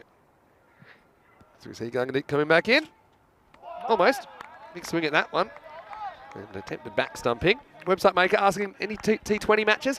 Well, we do time to time cover T20 international matches here on ECN. Typically ECS, just the nature of it. I think it suits the T10 format. Suits it perfectly to get the maximum action in. Gives you double the amount of finishes in a day. But yeah, occasionally we'll show some T20 cricket. This one's in the air and it's over the fielder. Kuldeep Brar is eyeing up a catch here, patrolling the boundary. They can't do nothing about that. It's another good hit here, so I'm liking this from Zafar Farhan. Yeah. He comes out and says, you know what? I'm not messing around. If it's there, I'm going to give it a clonk. And Gagandeep going for the stumps once more. And it's the same result, 6 runs. He's got to keep it just wide of the stumps to Farhan. He's moved the needle, hasn't he, since he's there. Last ball of the over for Gagandeep. This could be another one, and it will be 3 maximos in this over. Some good hitting from Farhan. So he's decided, you know what, enough is enough. I'm not going to be dilly-dallying around. I'm going to hit the ball, and I'm going to hit it hard, and he does. It's another 6. Good hit. What a shot. Oh, wow, my word. I mean, look, a lot of comments about the batting being dreadful in the top order and these kinds of things. I'll come back to that in a second. First, let's have a look at the teams for match 70. Can you believe it? Match 70 coming your way. And it's starting in around about half an hour. News from the toss. The Hawks, they've won the toss, and they're going to bowl first. They'll be chasing again. Iqbal Wajeed comes in for Fateh. And yeah, the Hawks, obviously they want to make some more runs. Look, what I will say is this, though. You've got to realise in this form of the game, sometimes you're going to have a collapse on. You saw it happen to Pakakare in the qualifying final the other day. We've seen almost every team at some point have an innings where it just all goes wrong. I know I've played in these innings in T20 cricket myself where it's all going wrong. So, I mean, you don't actually get a look at people long enough to know if they're batting well or not. So the good thing about this format as well is the Hawks will have another opportunity, maybe make a bit more of their batting in the second game of the day. Yeah, absolutely. Look, we know that they can bat. Remember, they chased 140 against Rebel Sporting, 141, and they did it with ease. So it's just a blip. It's one of those rip-on. One of those matches. This is the thing. Angry Wick saying T10 is an unscripted, twisting, turning game. It's true. Slices this one away, mid-wicket. So to the fielding. So yeah, I don't think it's a matter of. I mean, they'll know they haven't batted well and it hasn't gone their way. But they were kind of swept up in this tide of momentum, weren't they? That Fateh had going on. And also, it shows you how different it can be for the fielding side. Fateh don't look like the team that were dropping all those catches the other day. It's nicely played. A bit more fielding to be done here by Ranjot Singh. So Shreyans wanted me to convey to you not to shave your beard because of November, or maybe no shave Vember. Yeah. By the way, looking good. This is the first time we saw you like this. Looks amazing. Your beard, I reckon your beard, if it had an Instagram account, it'd already be up to a couple of million followers. I tell you what. There's something about it. He's sending all the women crazy. It's almost like we'll have to pixelate it out when we have you on the camera because you're getting people worked up, Rico, with this beard. Okay, listen. It's done for Movember, as we know, but it's got, for me, it's got to go. It's itchy. It's itchy. So if you want me to keep this beard, you've got to give me some tips to stop it being so itchy. Slices this up, and it's going nowhere, this one. Yeah, I mean, a lot of people saying got to keep it for December now. Got to do me Santa Claus bit. I'd like to see you go. How about this? What? 30th of January, first game of 2023. You have it on the air, and we shave it off that night. 30th of January, you can earn a bit of extra money as a Santa Claus in December. Hit hard, work to be done by Gurinder Bra. Can't do anything about it. It's going to be 4 runs. He's absolutely hammered this. I'm liking this, you know. This is good. And I mean, you said it, same with Jari. We know that he can hit the ball pretty well. He's a very good batter. He's been joined out there by Zafar Farhan, who's scored 20 of 6 deliveries. So a bit of a comeback, a bit of a fight back here from Hawks. And do you maybe throw Farhan up the order next time just because he's got the hot hand and move everyone down a slot? Oh, this one is an opportunity. Oh, that's a splendid effort, you got to say. I don't know if this carries all the way. Now there's a run-out opportunity, but just hasn't got the power in the throw. That was such a good effort. That was actually one of the best efforts I've seen because that was hit. He could have easily taken the soft option and backed off this. But, yeah, just check it out. He throws himself. And this is the kind of effort I'm liking from Fateh. Okay, doesn't get it, but he gets very, very close. Yeah, and then the throw just doesn't get the power in the throw. And, not enough to trouble the batter. But, yeah, great bit of fielding there from Ranjot Singh. And the other thing about it was, I mean, that was so difficult because he's diving away from himself as well to stop it. He's reaching for it. Great stop. Excellent fielding, even though not really rewarded because they do get an extra run. But, yeah, I like that effort. Yeah, a lot of support in the chat for you to keep the beard until the start of the new season. I think you're manipulating this, you are. Come on. Well, you said if people will support it, then you'll keep it. So I know you want it. Your chosen cause was the WWF, World Wildlife Fund, right? Yep, that's I'll definitely kick in a bit if you keep it till February. We'll keep some pandas going. We'll buy some bamboo shoots for them. Well, Rico full. I'm going to have to think about this. Because I want you to, and no trimming or anything like that. What do you mean no trimming? So it's like, no, that's not part of the deal. I'm picturing like he's the wizard in Harry Potter, Dumbledore. There'll be things nesting in it if I go down that route. I'm not going down there. Yeah, Helix wants to know, do you think Mrs. Rico would be okay with the beard for that long? Yeah, we see, this is now where you're getting into the for a good cause. Stuff. My daughter hates it. Sonia doesn't like Really? it at all. Yeah, Sonia says, it's got to go, Dad. But when I told her I was doing it for chat, she said, all right, because obviously she's a wildlife lover as well. As this one's up in the air, it's going to go safe, and it will go to the boundary. So one thing, look, I'm liking this approach from these two batters because one thing that they have done is they're now getting to a point where they're making the score respectable. Yeah, exactly. Now, a few questions about what you what the cause was and how they can donate. I'm going to put that in the chat right now if you'd like to support Rico's beard. And I think it should stay. I kind of had a beard moment, I think in Czech Republic earlier this year when I was with Danny Hudacek. All right, okay. And yeah, got through a few days and that was about it. This is up in the air. This is a chance, and that's such a good catch. Brilliantly taken. I'm liking the style here from Gagandeep Singh when he takes it. He makes it look good as well. Gets himself into position early. That's the key here, into position early. And then look, he even has time to adjust his mucha. So he gets his much sorted. Liking the old mucha there as well, the old moustache. And we're talking about my beard, my tash and beard. Well, I think that man there, the fielder, Gagandeep Singh, he's got a good tash going on there as well. And we're talking about beards, another man. So maybe beard is the thing. I'll tell you one thing the beard does do. It gives me more time in the morning. Ah, right. It gives me an extra 10 minutes when you're not shaving. So you know, you gave me a broken link, so I'm trying to work out exactly how to sort this out. But I'm working on it. Jot Singh fires this one in. Oh, gets called a wide. Tight one, tight call. But Asif Zia spreads his wings Yeah, just getting across here. Yeah, I suppose maybe just cutting a little bit of the line. You can see there, Buckers Mizat looking to get the stumping in with this one. Has been cracked. Bulle. That's another one that is out of here. Is a fuera de Campos. Ace Mas. Yeah, nice shot. Really nice shot. It's important runs maybe that are coming at the end here. I mean, we thought they might not even make 40 the way they were going. They fought back, man. Imagine if they were batting first here. They would have actually believed they could maybe keep Fateh below this if they could get to something like 90. Fateh's batting hasn't been that impressive. Everyone's walking all over the place. Where's everyone going? He's going shopping. He's thinking, he's thinking the sales are on Black was Friday. It's like when zombies are attacking. The keeper was wandering around. The batter was wandering around. Well, that was quite incredible. Well, now he's going the other way. And, well, will this be called a wide? Don't think so. No, it's okay. Well, the sales are on, you know. We had Black Friday yesterday. That was so Black funny. Friday weekend, and he's thinking, I'll go to the sales and maybe get myself a bigger jersey. Here's the thing. What?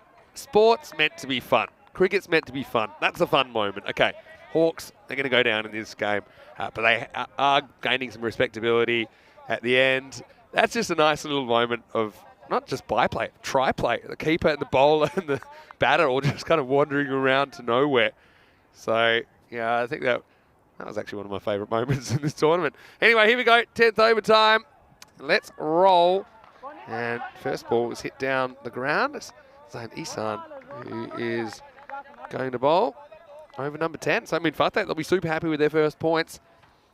And, they'll be confident they might be able to double down in the second game of the day. But Hawks, well, they've got a point to prove, I think. Yeah, they certainly have, Ishan. When he comes again. Big swing once again here from Ahmad. And, yeah, he's an entertainer. That is for sure. This time, he's a long way outside his screen. That's why you can see that why Mirza is always having to go at the stumps. The other thing that's keeping funny, the umpires busy. because this pitch is so thin, it's not quite as thin as the one we had in Switzerland back in 2020, but it makes the players look giant. You know what I mean? It looks like, you know, in the computer games, you can make the players huge, like 3 meters tall or something like that. Ishan once again to Ahmed. So another swing and a miss, and well, they're taking one, and well, he's going to be gone.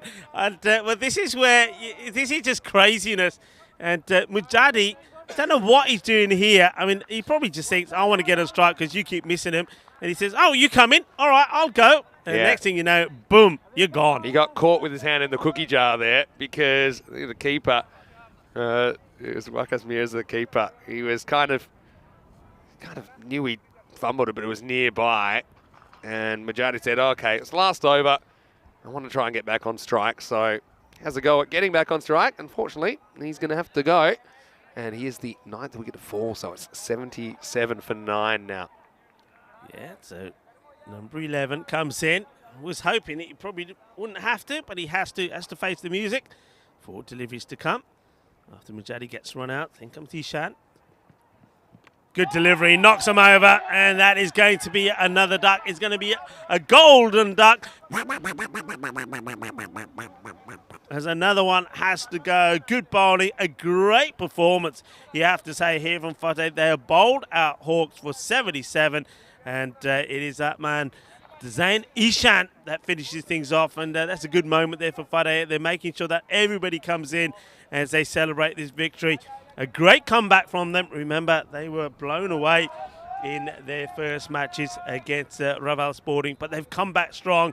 And the Hawks, look, I will say this, don't let that result fool you and the way that it's been done, because they are far better than that. And, you know, I just got the feeling that this one is going to be one apiece. I think the Hawks are going to come back fighting. They've got a point to prove here. It could be, but tell that to Fateh. I mean, they've been up and about this morning, and I know they were disappointed with their performance earlier this week in their first 2 games. So let's have a look at the highlights. And really, Fateh were on fire, weren't they? As 6 wickets fell in quick succession. Essentially, it killed the game.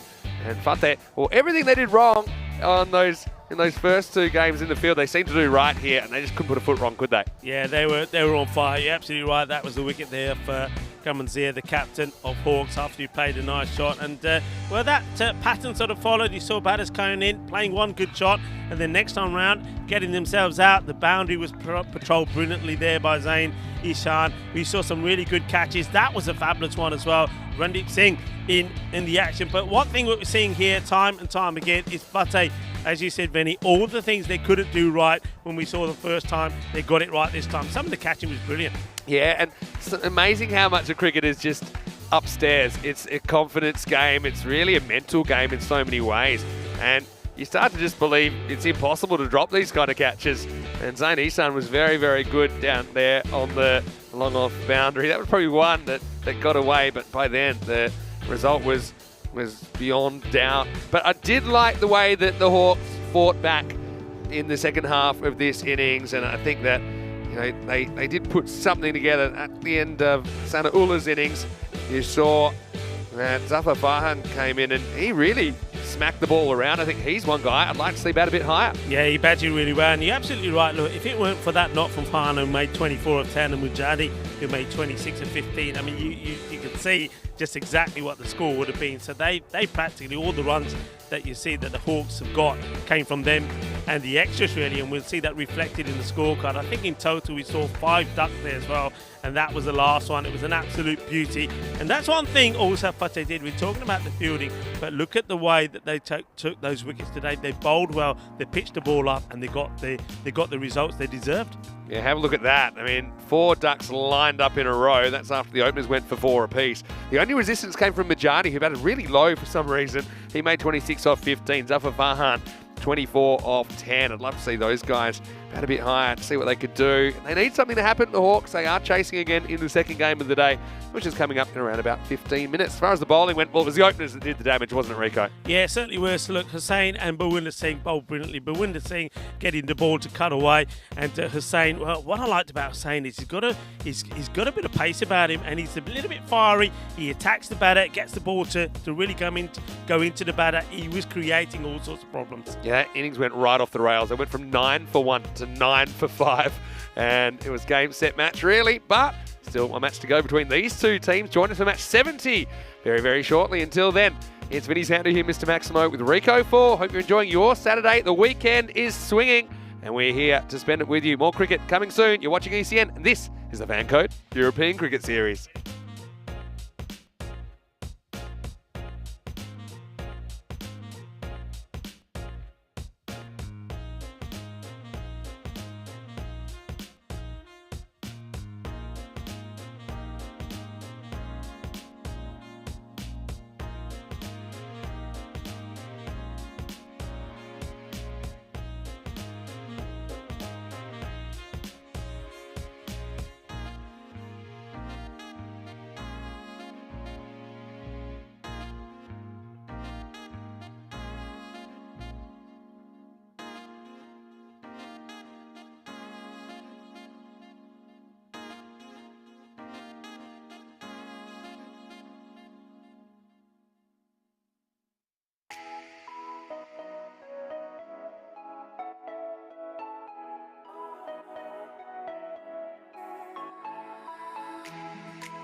Hello and welcome back to Barcelona. Beautiful sunny Saturday here. Great day for some cricket. And now we are heading into match 70 of this series, biggest ECS of the year. And we're going to see these two teams continuing. Fateh versus the Hawks. Let's see what happens at the toss. Rob Kemming is with the two captains. Your call. Heads is called. It is tails. Ball first. Cameron Zia of the Hawks wins the toss. He has been so lucky with these, actually.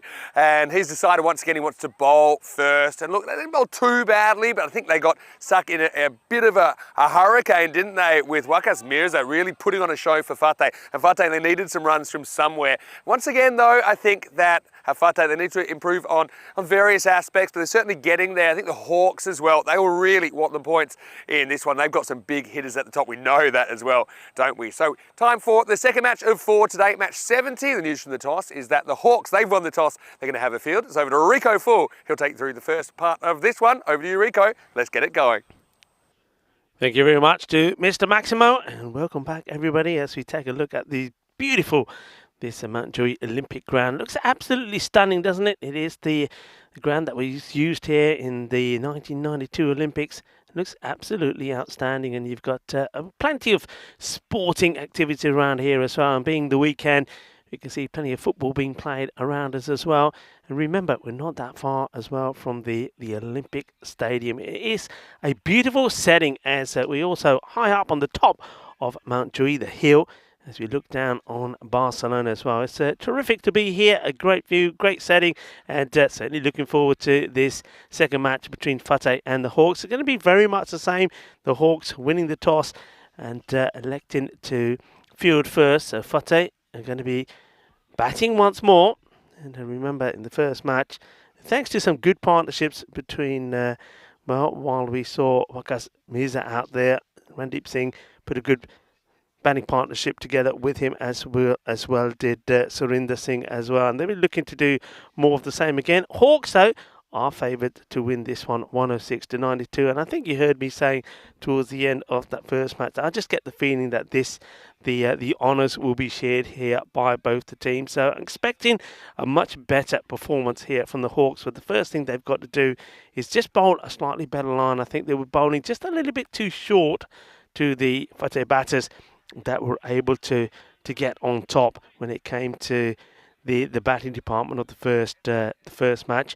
It will be Ranjot Singh who's going to be opening the batting once more. The left-hander didn't quite get going in the last match. He made a good start, played 1 or 2 nice shots, but then gave his wicket away with quite a soft shot.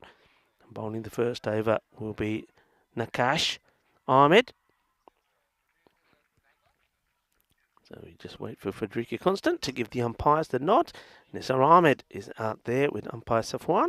Here we go, the first ball of match number 2 between these two. This is nicely played out. And Singh will get off the mark straight away. And he's out there with Zain Ishan. Ishan gets set to face his first delivery. So still a little bit overcast here. It's sort of hazy cloud cover. Just waiting for the sun to get right on top of us and start to burn some of that away. And then we should be expecting temperatures around about 19, 20 degrees. Now this one has been launched. It goes aerial and it will go all the way. 6 runs. What a lovely shot this is. He gets right underneath this as he lofts it into that hazy sky. 6 runs. Good hit from Ishan.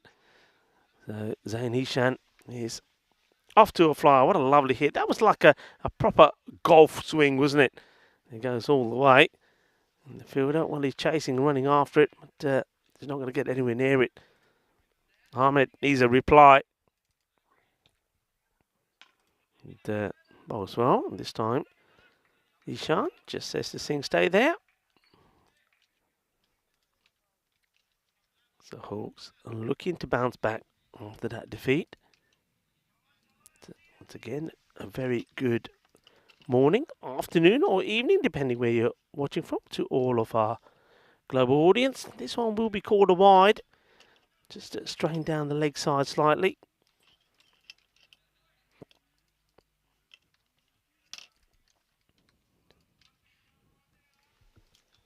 goes Ahmed. Back to his mark. Just making a slight adjustment. Yeah, he wants to bring the man that's on the boundary in the offside in. So man at the point boundary comes into the circle so he can drop back mid-wicket. So mid-wicket and long on are the two fielders back. And, well, he's back there, but nobody's there on the boundary at square leg. So this is another one that gets worked away on the leg side. Another good shot here from Ishan. Not the best of deliveries once more. You see, it's right there in the slot. If that's fuller, then it's a better delivery, but that's just a little bit too short. Just allows then Ishan to just put that foot across and hit through the ball. So another boundary. So Fateh, another positive start from them. 12 off the first 4 deliveries. Up in the air. This is an opportunity. Goes a long way up. Fielder says, leave it to me, and makes no mistakes and takes the catch and says, what are you talking about? What? I think this is probably somebody, probably the keeper, I think, is just shouting to the fielder, say, leave it. I think expecting that the bowler, Nakash, wants it himself. But Sonny says, hang on a minute, I'm going to take it. And he does. So they get the first wicket, and then Ishan, he will go. You see, he totally loses his shape. He's very, very disappointed and angry with himself as well. As soon as he hits that up in the air, he says, oh no, what have I done?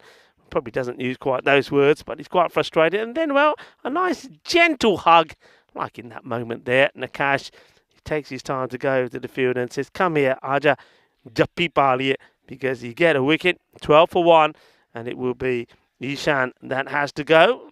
And played some nice shots, but he'll go for 10 off the 4 balls that he faces.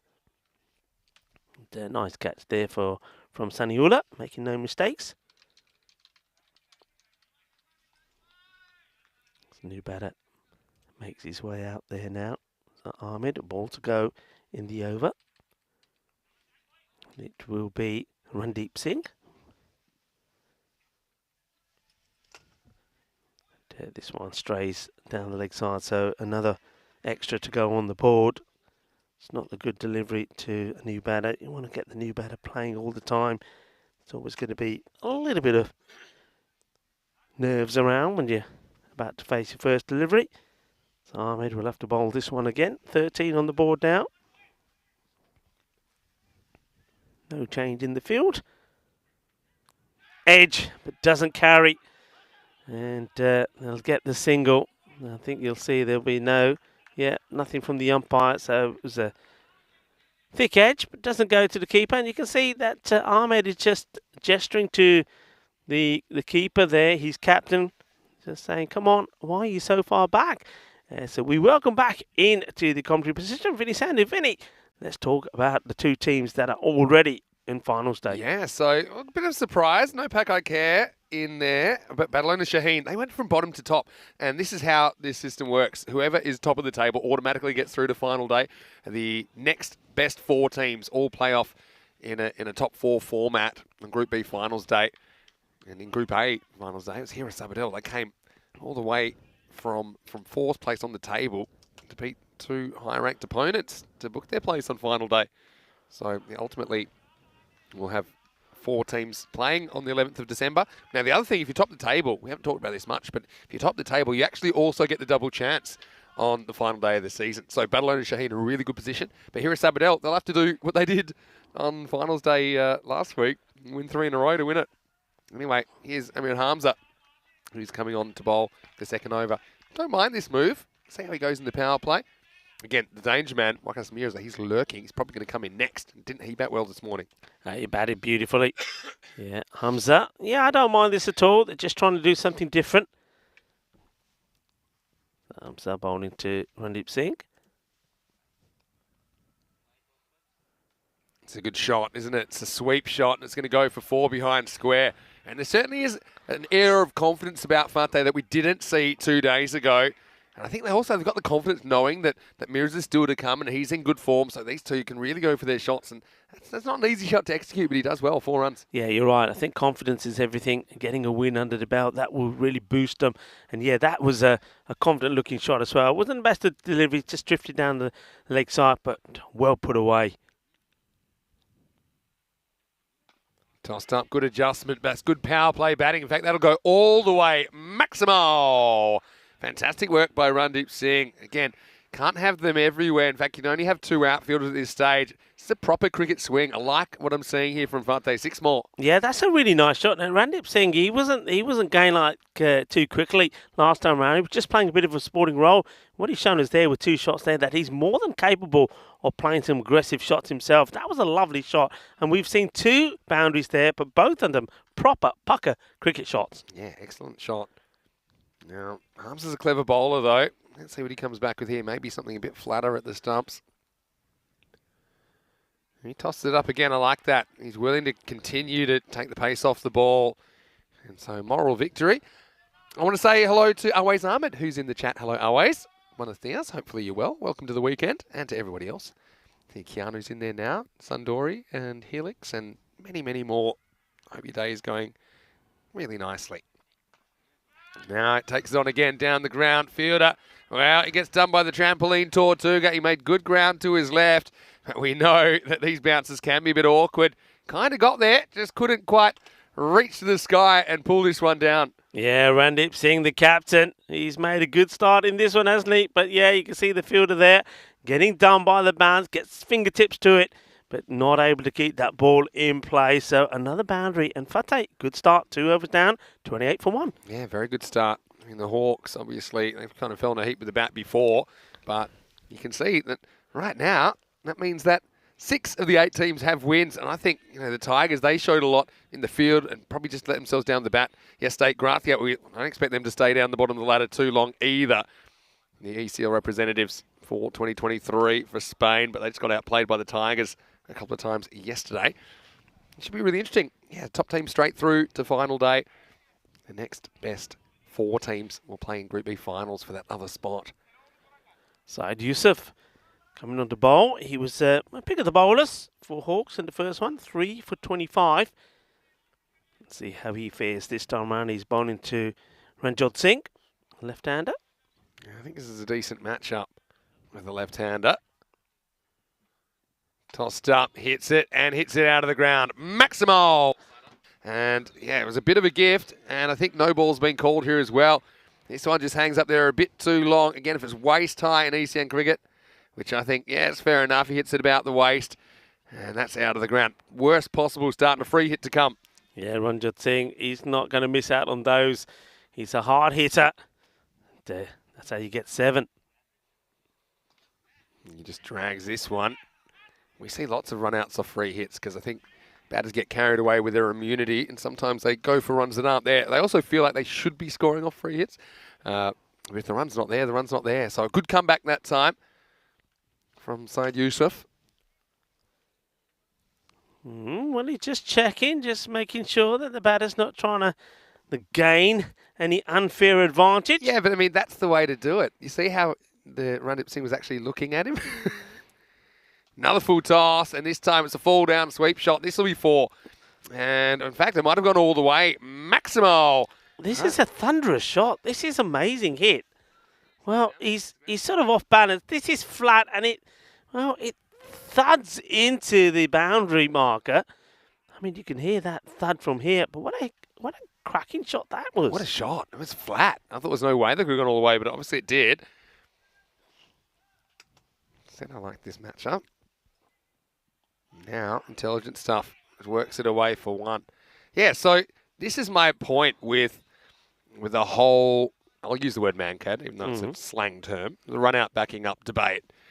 People think it's some sort of magic tactic that there's nothing the guy could have done about it. But all you have to do is watch the bowler to make sure his arm goes over. And that's exactly, I think he was trying to actually pull a sneaky there. I think he was, yeah, for sure. On Randeep, because Randeep's been batting really well. That's one way to get rid of him. But what did Randeep do? He just stood and watched and didn't leave his crease until the arm went over. This would have been out, but it's not. But yeah, that's it. It's such a basic thing. So I don't think you need rule changes. I don't think you need to do anything.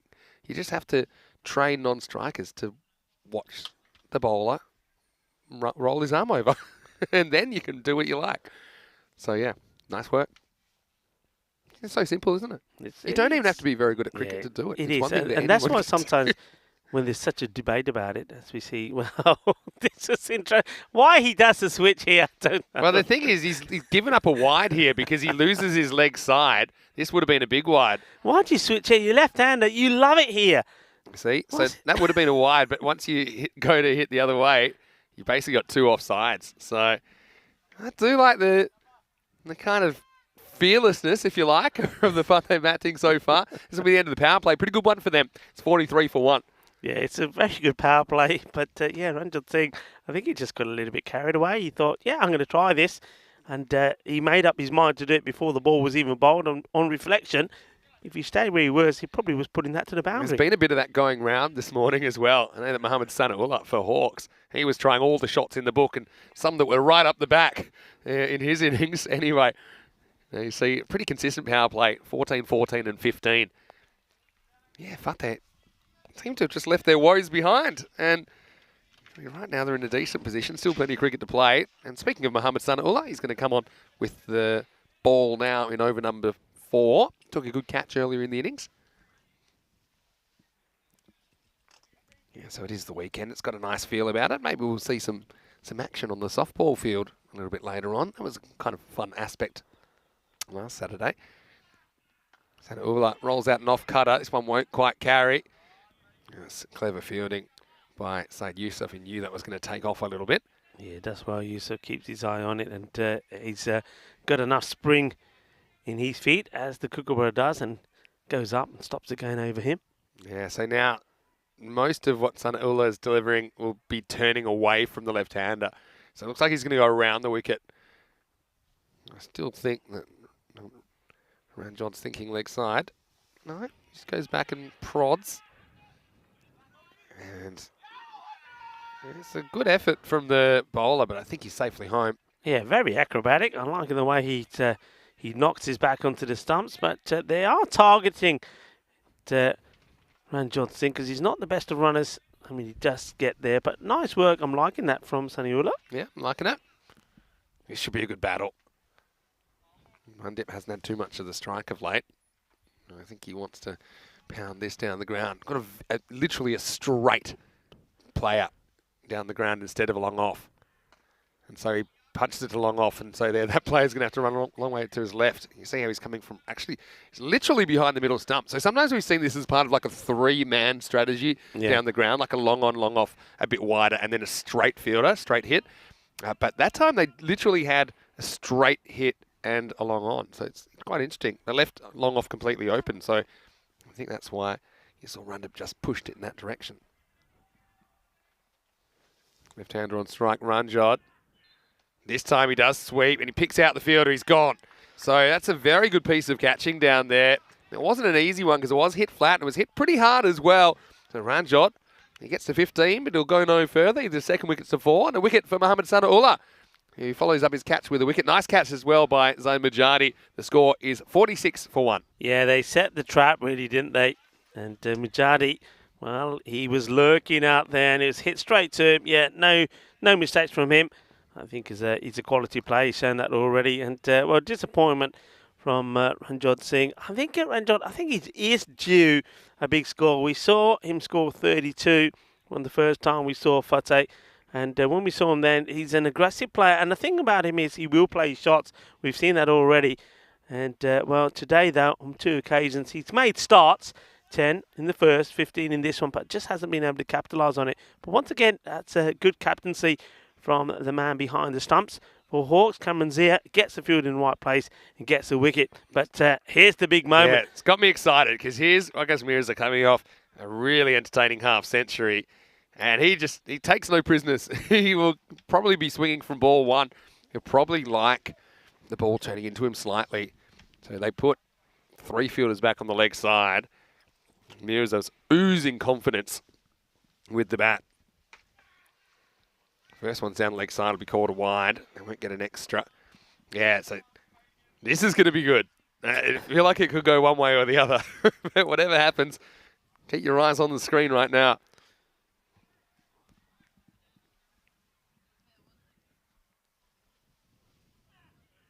Takes it on, hasn't quite got it, and he's dropped. Just dropped on the fielder, didn't it? Mohamed Bilal That could be a big one.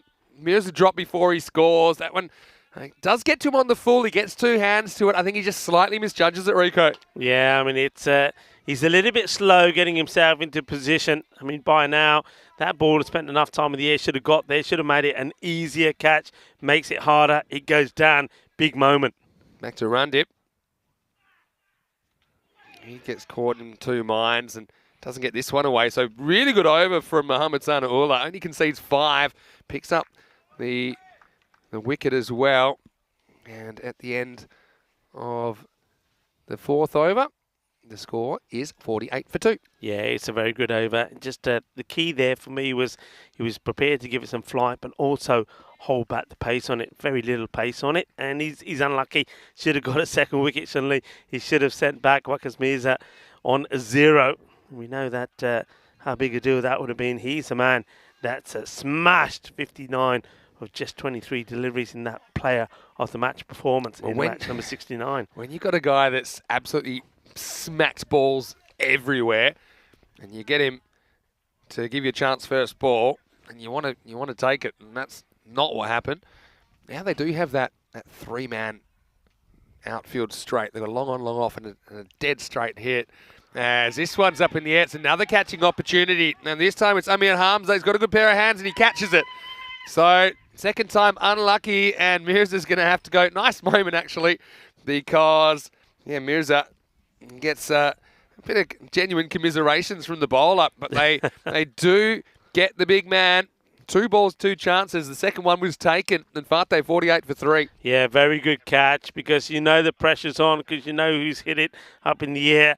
And he gets himself, this is the difference here, you see, between this one that gets taken and the one that Bilal put down. He gets himself into position, and then, yeah, I like that moment. And you know what? I tell you what, I'm going to call him the hugger. He does like to give everybody a nice hug, doesn't he? That's Nakash Ahmed. Goes up to the man and says, "Come on, Aja, Dappi Paliye."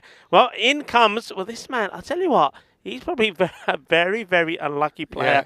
Yeah. Because every time he crashes the ball, let's call it bra, he always ends up being caught. So I had a little laugh with him in the break between the 2 matches. He said, "Rico, what's going on?" I said, "You just got to hit it higher. Let's see if he takes my advice," because he certainly can crank it. Yeah, no doubt about it. Oh, you can see before that Waqas Mirza was pretty much golden, wasn't he? And maybe it's Bra's time to have that kind of luck. I mean, yeah, it was hit super high. Really good catch by Hamza as well. I want to say hello to Ramesh Shukla as well, watching from Argentina. Well, they're playing in the football tonight, you know. Meanwhile, Nakash Ahmed, you called him the hugger. I've heard of tree huggers. I'll tell you what, Waqas Mirza's built a bit like a tree. He got a hug there. Yeah. It's a big man himself, isn't he? His Ahmed. Sure is.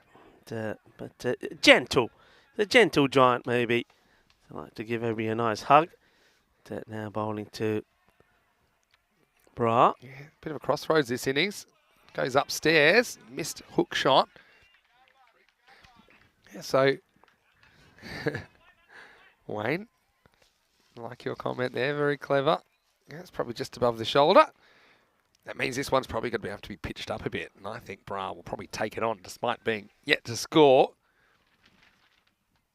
Then Akash has bowled well. Down the leg side and blocked. You know, Cameron Zia behind the stumps has this quite an unusual technique, exaggerated technique. If you just watch where he stands, we talked about this a couple of days ago, he's a long way outside off stump. In fact, both feet are off the line of the pitch, and he tends to jump to his left. I think it's so he gets a better look at the ball, but I do think it can cause some complications. But he is pretty good actually then going down the leg side because he's already heading that way. Just have a look at where his feet are. And he jumps, ends up blocking that one with the pads. Yeah, he's not that keen always to get the ball in his gloves though, is he? Yeah, that's true. I think he's a bit too far back. Anyway, if it's working for him, yeah, but look, he's almost at where first slip would be, really, when he sets up. They said that causes a few problems with outside edges because you can wrong foot yourself. Look where he is. Yeah, he's heading in the right way. And that's actually proving my point, that he's actually better down leg side, even though he's starting wider, because he's already moving that way. So that's why I think the more traditional way to do it would be to set up a bit straighter, so that you're moving to your right to take outside edges, because most edges are outside edges. That wide brought up the 50 for Farte. We're in a bit of a crossroads here. And Bra will get off the mark finally at the 4th attempt. So the other thing is that Randip Singh is kind of, it's been going cold at the non-strikers and hasn't had a lot of the strike. He did have a good time. But he's watched Ranjod go. He's watched Mirza go since. Let's see if he can put something together. He's just got one ball to play with in this 5th over. He'll probably get one. And that means that he'll retain the strike. So let's see if they can put something together. It's been a good fight back from the Hawks after the power play went for 43. The last 2 overs combined have just gone for 9. So it's 52 for 3 after 5. I want to say a very, very warm welcome to you wherever you're watching from around the world. Vinny Sandu here, Mr. Maximum here with Rico Full. Looking fantastic. I'm liking this jacket. A little bit of silver. Yeah. Is that a little to go with the beard, maybe? Maybe to go with the beard. Maybe. And, I think I got a shirt that compliments you. I know. Your outfit pretty well as well. I'm liking it. Hey, only 2 weeks left in the season. What a season it's been. 45 weeks consecutive cricket. We want to bring you more next year. I want to encourage you as well, if you can, in the chat. And also, obviously, big thank you to those people that have been able to join our subscription services as well, which are just rolling out very slowly. But if you do have a few euros a month or dollars or whatever it is, check them out. It does help us do what we're doing. We want to bring you even more cricket next year. All right, this is one that just drops out of the sky. And yeah, we talk about balls dipping. This is a really good example because Syed Yusuf comes on. This one looked like it's going to go about shoulder high originally, and by the time it reaches the batter, it kind of goes thigh high and then still bounces for the line of the stumps. And this is another full toss, and should be cut off just the one. So Farte on about 100 pace at the moment. Hawks are a bit Jekyll and Hyde with the bat as well. So there's 2 teams that have been wildly inconsistent, really. See, this one hits it probably thigh high, but you can tell by how much the previous one dropped. Not afraid to float it up, is he, Yusuf? Look at his. I love his action. He's like somebody who's doing a little bit of a dance here. Look, he's really. Oh, he's chopped on. Yeah, that's a more traditional delivery from Yusuf, and he gets it right. And so Bra just cannot take a trick. He finds a way to get an inside edge on this. Back onto the stumps, and the Hawks, they're fighting back. Like I said, the first 3 overs were a bit of a disaster, but the next 3 turning out pretty well. It's 53 for 4. Yusuf, the dancing ballerina style bowler. Well, he's doing all the dancing. He's just saying, yeah, did you see that one? I did a little bit of this with that one. Yeah, we saw it. He's well bowled, so he floats 2 up there. Talk about flight. He certainly did give him some flight. Okay, went up a long way and came down with snow on it, and then he pushes that one through, and he totally outfoxes the batter, Kuldeep Bra. So Kuldeep Bra, you're absolutely right. Nothing going his way at all. Watch here, a much better, flatter delivery, and he's happy about it. And Kuldeep Bra thinking, hey, why didn't you bowl me those full tosses? Yeah, that's true. There he goes. Says it was a bit of that about that one. Did you see? He put some work on it. Yeah, again, variation's important. I mean, it's hard to be super critical of this. No one means to edge the ball.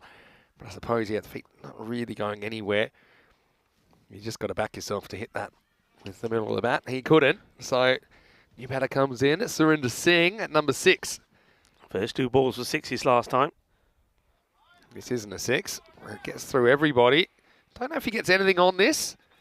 Don't think he got a feeling it might be a bye. Buys, yeah, I think. It goes as a bye. Just a bye. Yeah. All right. Important partnership this, though, Vinny, because I think after this, Fateh will struggle. So these 2 really have to try and get them to a respectable score. You can see after a good start, it was 43 at the end of the power play. They really slowed down. Oh, this is Gundy. This is Gundy. And wide is caught. I suspect this, like the others, has dipped well before they got to the batter. Again, you see it out of the hand, you say it's going to go high, but then, yeah, I mean, that one's probably at the crease. That's one that genuinely dips. Yeah. So I think it is fine for height. Will just be a wide. Here's a more traditional one. Pushing that one through nicely. I don't know whether they're just not expecting it or something like that, but, I mean, if you bowl with this variation, it certainly does throw the batter off a little bit. Yeah, Randip has missed out on a couple of those full tossed up deliveries. 3 probably that he should have been latching onto.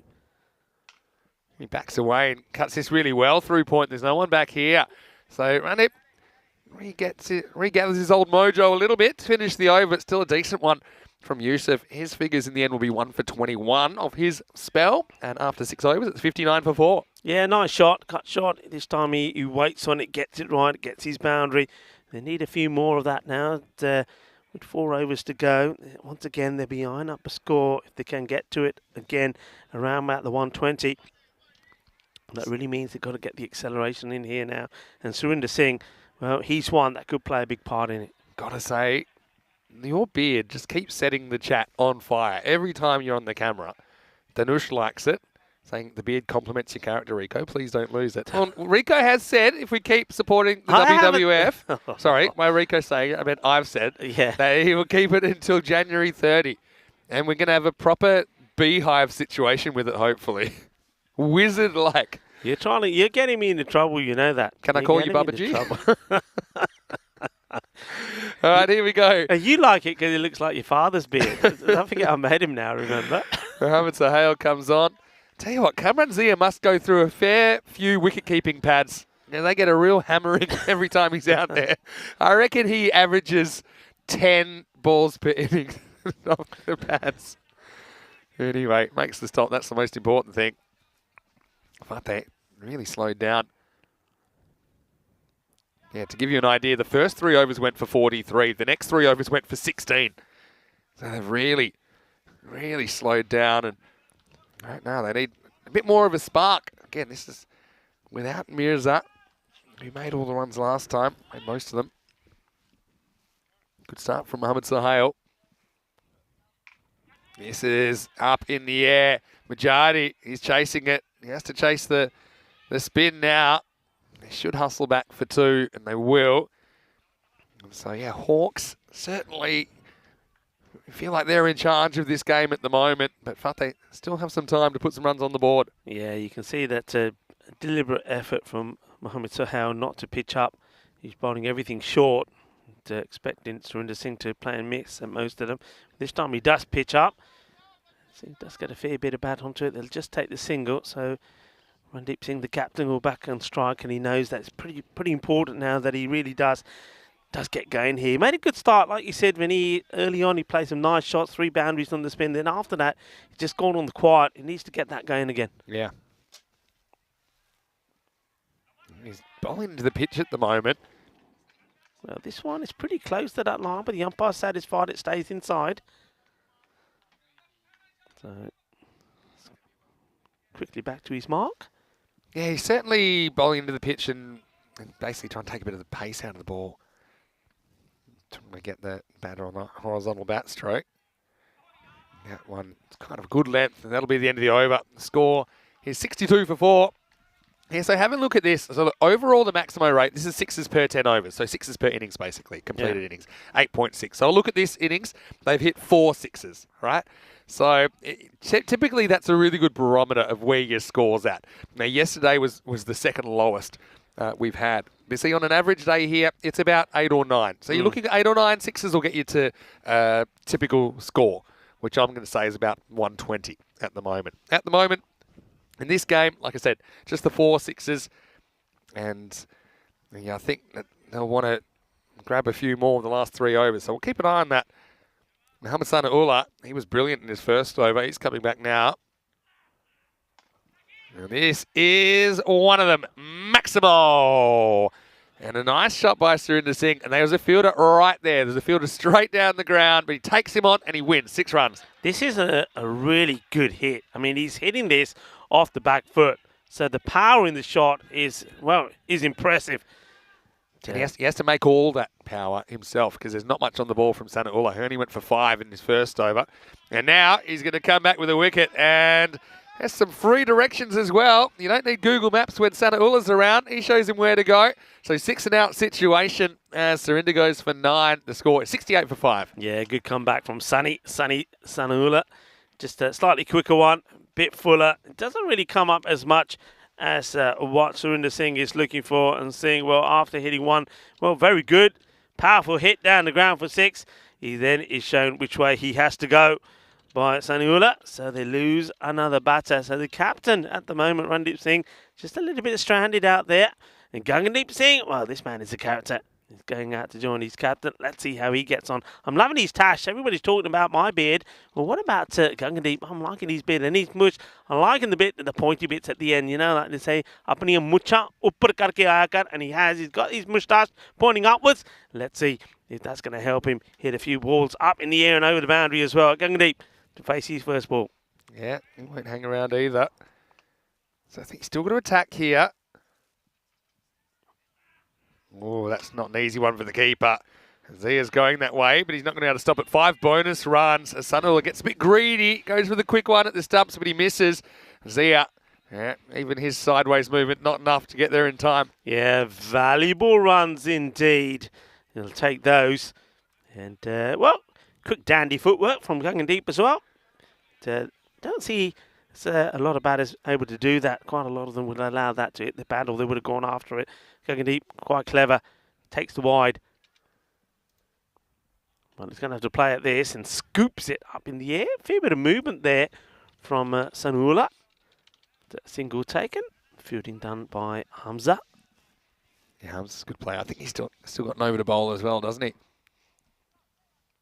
So, yeah, I think we'll see him at some point. Well, this one goes completely wrong. It'll be a wide because it does get some of the pitch, but it's so short that it ends up miles too wide. This is another reason I like no balls. What would normally be a no ball to be called a wide, because if that goes for byes, it's very harsh on the keeper. Yeah. Another wide, just lost his radar here. Yeah, because I got to admit, I don't like the rule for no ball off the pitch. I'd still keep it a wide, unless it is hit or it hits the body or the stumps or something, because I just think it's a little bit unfair on the keeper. Gone, I think. Yeah, gone. That's really good work from Gamazia. They're good quick hands. Yeah, he was super quick there. Batter was only out for a fraction. Let's check that he doesn't reach. I think he's all right. And there you go. Easy as you like. Come on, Zia. Nice bit of wicket keeping. And that was a lot easier to deal with than some of what Sunula was delivering earlier in the over. But he does come up with a sharp piece of work. That removes Randip for 24, and that's a big wicket. Set batter is dismissed at 76 for 6. And once again, Sonny, he's pointing pavilionwards. Yeah, he is. Well, he has, look, in fairness, he's bowled a bit of rubbish as well. So he's pointing about where that 5 wides went, actually. Yeah, probably. He's bowled a bit of rubbish as well. So really, I suppose he is going to be happy when he does pick up a wicket. It's a good wicket to get. And nice work there from Kamanzia. It's one captain getting out the other. They're taking the barrels off pretty sharpish.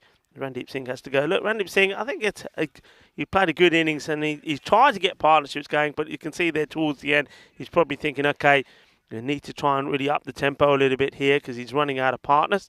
Kind of had some glory minutes, but they faded away and he was never able to really recapture the timing from early in his innings. Deepak's in now, gets a ball that he can pull away to the leg side. Thinking of 2. Fielder kind of runs around it, but I don't think there was 2 there. Anyway, he's off the mark. Yeah, so still, we're at that 5 maximos for the innings, right?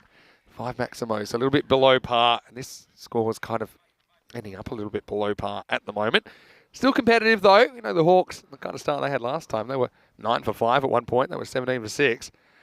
This is hit to the fielder, and he has dropped it well. Couldn't believe that. Mohammad Sahel, he's caught everything today. This one was in, it was out, it was flat. It wasn't an easy one when they hit that hard. Sahel, he would have felt he should have done better. Yeah, Gangadeep, he gets lucky because, yeah, you're absolutely right. Mohammad Sahel has taken everything that's come his way. And then he puts down that one, which would have been, well, more of a routine catch. But Gangadeep gets a single. 78 for 6 now at the end of 8. 78 for 6. Now you're looking at maybe making a fighting 100 and hope you can catch the Hawks on the spin. But have a look at those middle overs.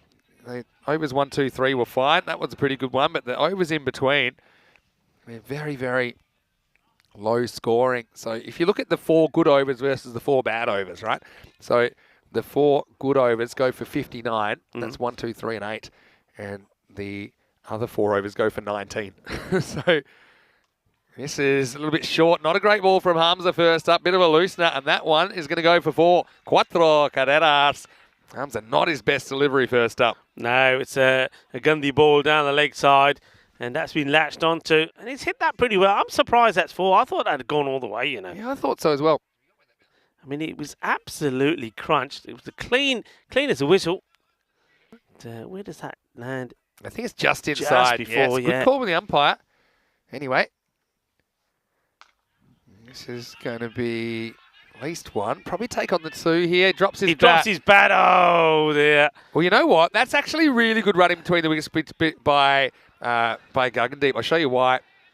Well, he's disappointed here. Because what I will say about this is that by watching your partner, he actually sees what's happened. So sometimes people just put their head down and run, in which case that was certainly going to be a run out. Uh-oh, more trouble for Zia. Harms the loser the handle. This won't go all the way. Yeah, so something I put, it's a real basic tip for running between the wickets is okay, get a sense of where the ball is, sure, but watch your partner and see what they're doing. You should never have a situation where you're both at one end. And he actually then saw that what had happened, his partner was without a bat, so he knew he had to go back. Yeah, it was very good. You're absolutely right. He wasn't happy about it, but he would have been more unhappy if there was a run out. It's better from Hamza, and this is going to be stumped again. So Zia just cleaning up behind the stumps. He's had his work cut out for him at sometimes, but yeah, you see, once again, the batter goes walkabout. Yeah, it's getting close here. He's got to watch he doesn't reach in front. I think this one's just okay. But yeah, you can't kind of go. Yeah, it's an interesting one. I mean, you got to go with the angle that we are. I mean, looking at it there, it looks like he looks like he's taking that in front, you know. So it'll be an interesting one. I'm just wondering if you got the third umpire as if having a look at this. So at this point here, I mean, think he's just okay. But, yeah, he can't break the plane of the stumps until either the ball hits the batter or hits the bat or the ball passes the stumps. To me, it looks like he's just okay, but really it's touch and go. But yeah. I think for me, he just goes in front after the ball has passed the stumps. So I think he's all right. Quick work. Yeah, it's been good. I mean, he's been tight. I mean, when he has to use those gloves, he's used them well. We know that he relies on his pads a fair bit as well.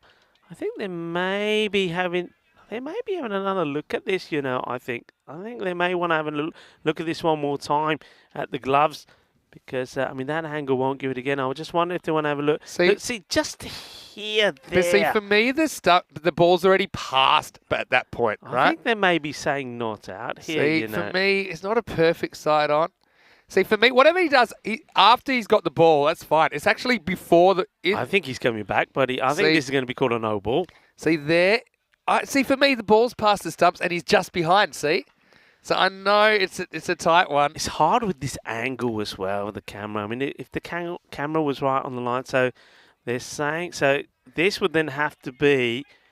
So, yeah, so they're calling back, so it's going to be called a no ball. So free hit coming up. I have my suspicions that he might have been a millimetre behind, like, to the side of the stumps. I've got to say, that's a harsh one.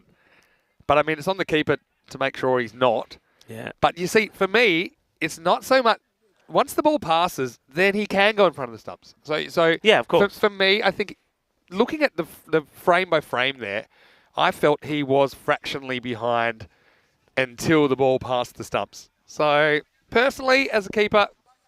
I would have been a bit upset on that evidence if that's given a no ball, but it certainly was borderline. And yeah, that's because you see it there, and yeah, by the time he's got the ball, yes, the gloves are in stump, but there's one frame here where I think the ball's past the stumps there, and I just don't think from that angle you could be sure. Yeah, I think that's the thing. You got to be sure, you got to be certain, you got to be 100%. Looked at it a few times. Anyway, no ball has been given. It's a free hit. Hamza won't be thrilled about that either. And instead, you're going to be drilled out of the ground. Maximo. Wow, your luck can change in an instant. And back from the dead man walking. Guggendeep walks straight back out and he smacks the free hit out of the ground. 6 runs. Things turn around for Fante. Yeah, that could be a big moment, you know, in this match. And not too much time to go. But all of a sudden, with that Maximo, the score goes from 86 to 94. And well, the man who thought he was a goner comes and hits the ball straight down the ground for a magnificent 6. This is hit pretty well as well. That'll be 4. So, yeah, no long off. They've gone with the straight hit and the long on. So, leaving that area kind of unattended. And you've got to say that this is Really good work from Gungandeep. Well, he's fearless now because he's already pretty much sat down. Now he's back up and he's scoring runs again. Yeah, well, where's the salt? Because they're rumming it in here now at the moment. And, well, Cameron Zia, the captain there behind the stumps, he's feeling all of this. And, well, I wonder what the bowlers be saying to him afterwards. Hey, buddy, what did you do? You called him back and he's hit 10 of the next 2 balls. And this time it's hit back to the bowler. He can grab it, but he won't grab it in time. Yeah, so the other thing is, I suppose, with the angle we have here in ECS cricket, it's not perfectly side on. So actually, he's to be fair, he's probably a little bit more in front than he looks from that camera angle. So, I mean, if I had to pick one side or the other, was he just offside, if you like, or not? I think he probably was. I just don't. Whether the evidence was enough to show that, I'm not sure. But I suppose as a keeper, you learn from that. As we get to the end of the over, Fate catch a break. It's 98 for 6 after 9. Yeah, 98 for 6. And I think that was a magical over, you know. I think 20 came off that one. Yeah, Hamza won't be thrilled about it because he would feel he should have had a wicket. He has the millimetres in front of the stumps. And when we say in front of the stumps, actually what we mean is you can't be in front of the back edge of the stumps. So you cannot even be to the side of the stumps until the ball passes completely the wicket. So yeah, it was the borderline one, but I suppose they had several looks and that's what they decided, and I don't really have a problem with it. Last overtime then, looks like they will get this 100 and perhaps a few more. Yeah, it's going to be Mohamed Sahel. Bowled a pretty good first over. Mimak to bowl the 10th. He starts with a dot. Yeah, dot ball to start off with. I think you can see that, well, Gagandeep Singh, he's keen to get to the other end. Deepak, I think you'll see here, he's probably going to go. He wants to get to the other end. They want to get the 100 plus on. If he gets to the other end, maybe even the 110 is on. A few people asking about He's time. got to go, you see. Yeah, he might as well. Got to go. Oh, might get 2 here. They're quick. Turn around. No, he won't want to. He wants to be on strike. And I think true. I could just sense it. I think either way he's going to go. Cameron's there. Well, he's doing the double teapot there behind the stumps. He knows that once again, this is one he wasn't able to get in his gloves. And that's just what Gungandeep needed to get going. Off the pads again. Zia. And yeah, must be a wardrobe malfunction there at the other end. Anyway, over to Gungandeep, and he's going to hook away. Probably wants 2 here this time. Wants to strike back. I think he'll get it. Again, it's a good turn and throw, but just pulls the keeper away. So that'll bring up the 100 for Fate. Yeah, Tekliko Kumar, and he spotted it. It's you'll wait for that in the highlights, perhaps. But yeah, Fate fighting on. This could be a really good second half of the game. Getting the Hawks. I want to avoid those early wickets that cost them last time.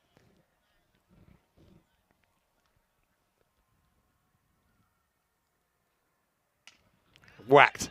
And that's out of the ground. Maximo!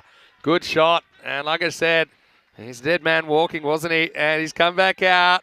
He's been resurrected, Rico, and he is whacking the ball. He moves to 26. Oh, what a lovely shot this is. You're absolutely right, Gungandeep Singh.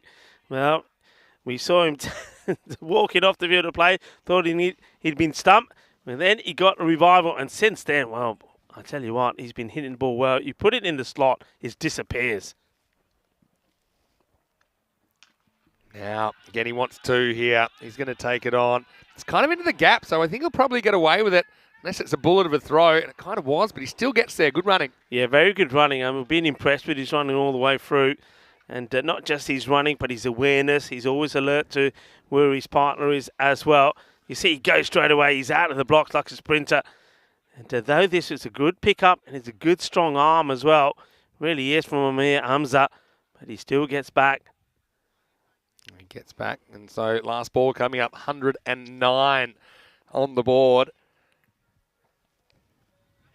Let's see what they can get from this last delivery. It's a pretty good ball. They'll probably try for 2. I think they'll probably get 2 again because it's hit slowly. Let's see what kind of a throw we have. They got in each other's way this time, though.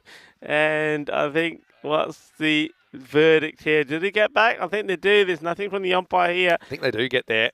But look at this. Look at the running here. I said they've been running really well. Look, they're pretty wide apart here. But then, well, look at the run. That was crazy turn from the other batter. That was absolutely crazy from Deepak. Yeah, it was. It's amazing. We've seen that quite a few times, actually. But anyway, they'll get to the Nelson, 111 off the 10 overs. And I've got to say that Gagandeep was brilliant towards the end. He finishes 30 off 12. So a really good contribution from him. Rundeep earlier was doing a bit of damage, 24 off 19 before. He kind of lost his way and lost his wicket. Apart from that, it's all the openers get to double figures. A couple of key players going cheaply as well, Mirza and Bra. So I think when all is considered, 110, 111 it is in the end for Fateh. Look, if they bowled the field like they did before, that could easily be enough, but they're going to have to play well in the second half of this match. Yeah, you know what the interesting thing is? When he was out, Gagandeep, he was only 7. Yeah, it was only 7. And 7 runs off around about, I think it was 5 deliveries. And then he ended up scoring another 23 runs in no time at all. So that is a massive turning point in this match, in this innings. But look, this was, again, more bad luck for Kuldeep Brai. He just, like you said, he can't catch a trick and he just keeps on getting out no matter what he does. But clever bowling, though, you have to say, from Yusuf. And, he does flight it up and also get the quicker one in. Sunny, well, he was joyed with that one because he got the wicket, a prize wicket, getting one to ski through. But he was another one. When he gets it right, he gets it right. When he gets it wrong, he gets it all over the place. Well, that was a stumping that there was no issues with. It was Zain Ishan that had to go.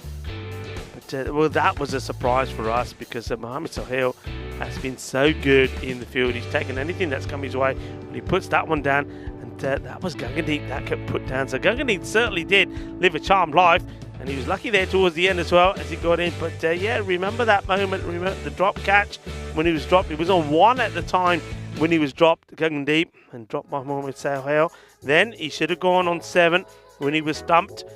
And, we all thought it was a clean take, and then on reflection, you saw that perhaps the captain just encroached, so he came back, and from there he scored another 23 runs, and you can see he ended up being the highest run scorer. Good knock early on there as well. 24 was scored from Randeep Singh, the captain. I think his innings were quite important, and he saw good contributions also from Ranjot Singh and also Zain Ishan. But that 30 from Gagandeep was pretty key. And looking at the bowling fronts, I don't think they bowled badly really. I think all the bowlers were pretty steady. I think Nakash Ahmed, the hugger, he bowled well. 2 for 18 from him. It was also a wicket from Yusuf and 3 wickets from Mohamed Saniullah, 3 for 21. So certainly the pick of the bowlers. But a little bit expensive was Amir Hamza this time round. No wickets, and he goes for 34. So Fateh, they get to the Nelson, 111. So the Hawks need 112 for victory. I said this at the end of the last match. Remember the Hawks, what they did against the Ripple Warriors. They were unlucky to lose match number 63, which because of the weather went down to the DLS system where they were chasing 67 for victory. Went to the golden ball, which was won by the Warriors. Second time round there, they were able to chase 140 and get victory. So they'll be looking to do the same here, but they need a better start. But they blew them away in the last match in the power play. They picked up 4 wickets in that power play, and the Hawks, well, there was no way back from them despite Mujadi playing a good knock there towards the end. And also look out for the hard hitter Farnham. He batted really well, coming in at number 9, scored 24 for 10. But the top order have to click. Let's see how this one goes. Can the Hawks level this mini battle between them and Fateh? Join me, Rico Full and Mr. Maximo, when we return in 10 minutes time for the conclusion of match number 70.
Hola, muy buenas mi familia, ¿cómo estás todos? Bienvenido otra vez a este campo de Montjuïc en Barcelona. Y tengo un buen partido, el partido de FATE con los Hawks. Este segundo partido de primero ganar FATE y ganar muy bien. Y ganar con 122 a 77. Y este momento tengo 111 carreras. So, welcome back as we start the second match, or the second phase of the second match between FATE and the Hawks. FATE batting first again, and they've scored 111 on the board, so slightly less than the 122 they posted in the first match, but they did restrict the Hawks to 77 all out.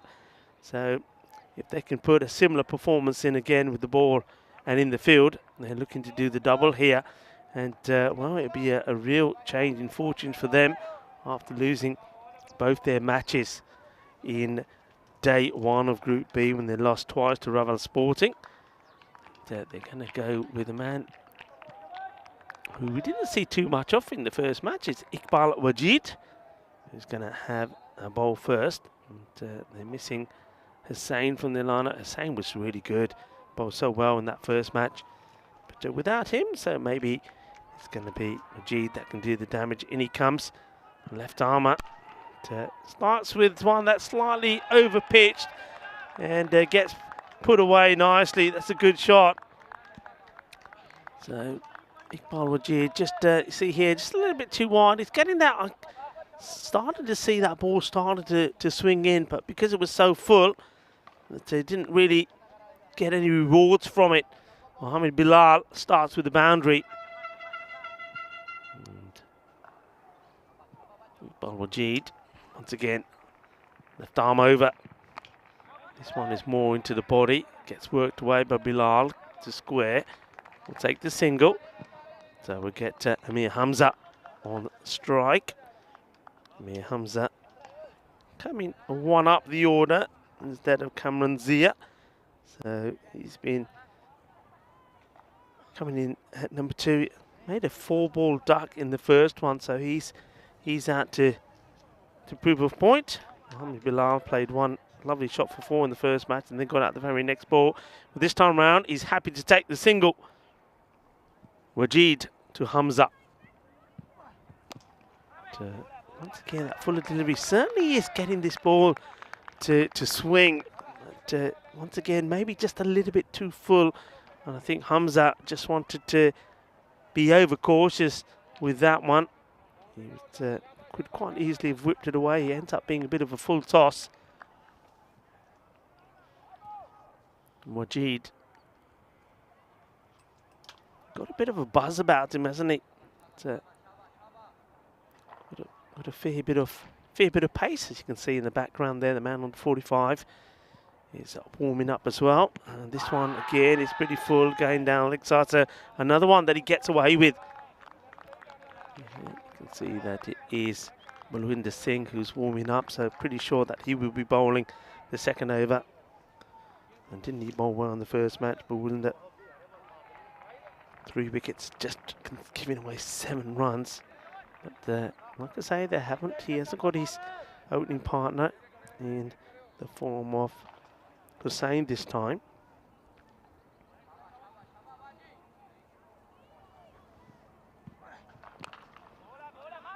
No run.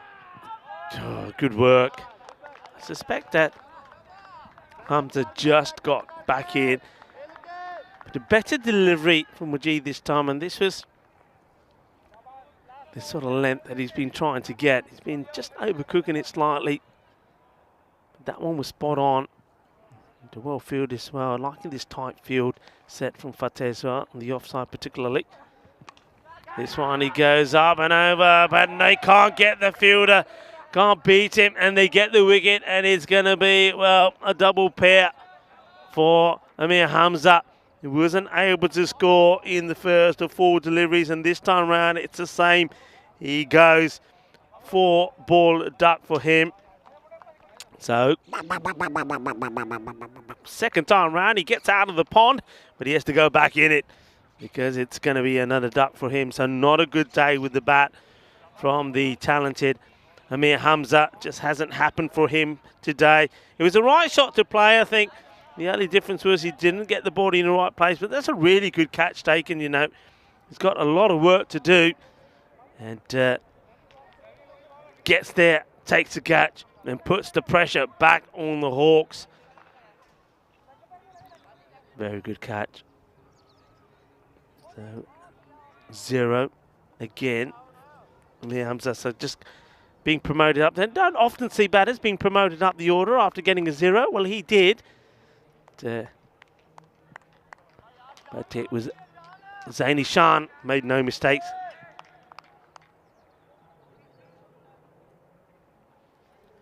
The end of the first over, 5 for 1. As Balwinder Singh comes in and he starts with a short delivery, and that gets put away. And it was Manjot Singh trying to stop it. I don't think he may have got something on this, you know, which slowed it down. It's allowed the fielder, Kuldeep Brar, to get there, but just a little bit too short in that first delivery.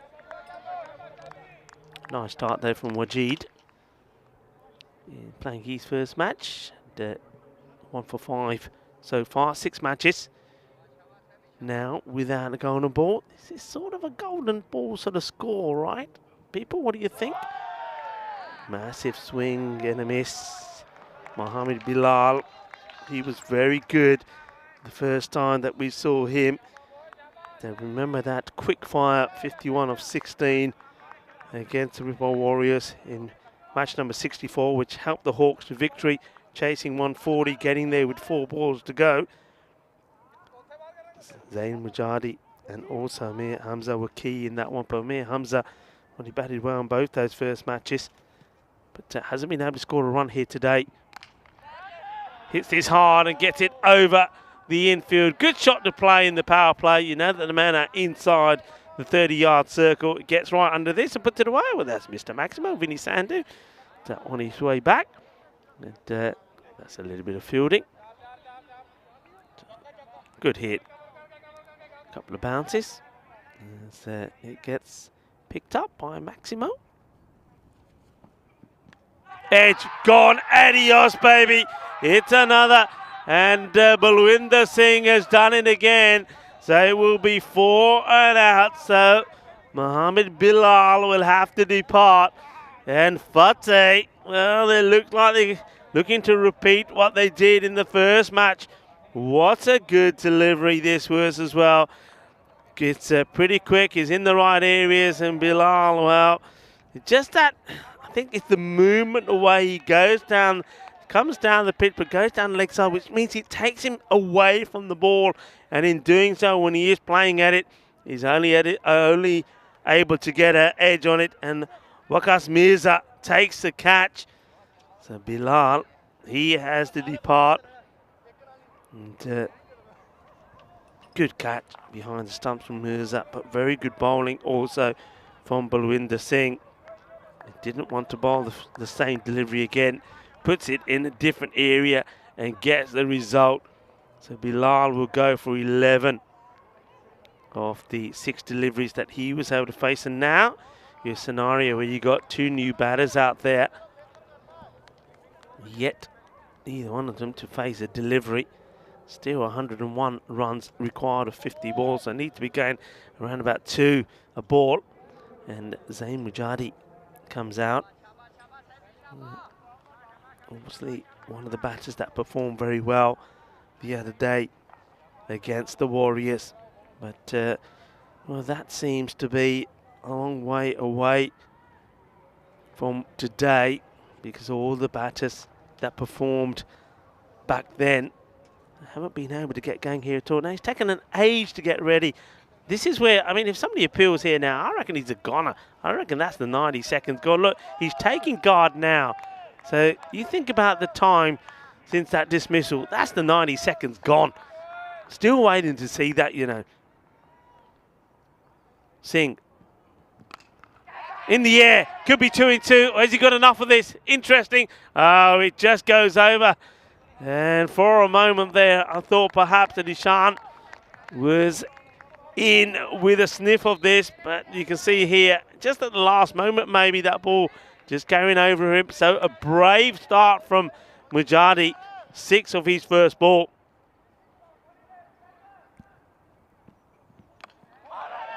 Plays this one out defensively. Balwinder Singh is onto it quickly. No run. End of the over. 17 on the board. But 2 wickets down and 2 key batters down. So Balwinder Singh was hit for a big 6 there in the end of the over. He'll go for 12. But still, he'd be very happy that he'd got the wicket of Mohammed Bilal. And a fine time to welcome back into our commentary position here to Mr. Maximo Vinny Sandhu as we have a look at the standings. Nice to be back. So, yeah, Grathia and Yeda Tigers, only teams without points. Won't see them today, so they'll stay that way for at least one more day. 2 more, I guess, because we've got tomorrow off. We'll be back Monday. 17 for 2 after 2. And you've got to say, Hawks running into some early problems once again with these wickets. But, look, these guys are certainly capable of scoring at the kind of rate required to pull this off. Yeah, Iqbal Wajid, I like the look of Wajid. Took him a couple of balls to get ready, Vinny, but now, I mean, he's getting the ball in the right areas and he's got a little bit about him. No ball called because he hits the bails with his bowling arm. And so this will be a free hit coming up, so they'll get a bonus here as well. Let's have a look at the bowlers and stumps here. It's all the bails flying off. So, yeah, just gets too close. In fact, he kicks them over. His legs. Yeah, he kicks them over. They're well spotted by the umpire. It's a bit difficult not to spot really Yeah, that that's true. No, I spotted that because I was like, why are the bails flying off as the ball's in transit? Real sideways kick. So Wajid now has to contend with a free hit. He hits it pretty well. This is going to be 4. So, yeah, picks his spot, just flat bats it. So, yeah, the Hawks fighting back, and Mujadi, he's been pretty reliable. I think I was a bit surprised to see him batting so low last time, but that's a nice shot down the ground. Catch it in the free hit. Yeah, it's like a straight bat pull. He even goes down on one knee. It's quite a clever shot, really. I suppose you can afford to be a little bit nifty when you know it's a free hit. I love the way these guys approach the game. Now the field are pretty straight. And this one won't quite get there, will it? Well, it bounces off the hands, and the ghosts of games past coming back to haunt Fateh. I mean, that's one of their better fielders, Zain Ihsan. He's been very good, but this time he finds himself in the infield and slightly unfamiliar position. But really, considering how well he's caught today, that was an easy one. Yeah, and the bowler can't believe it.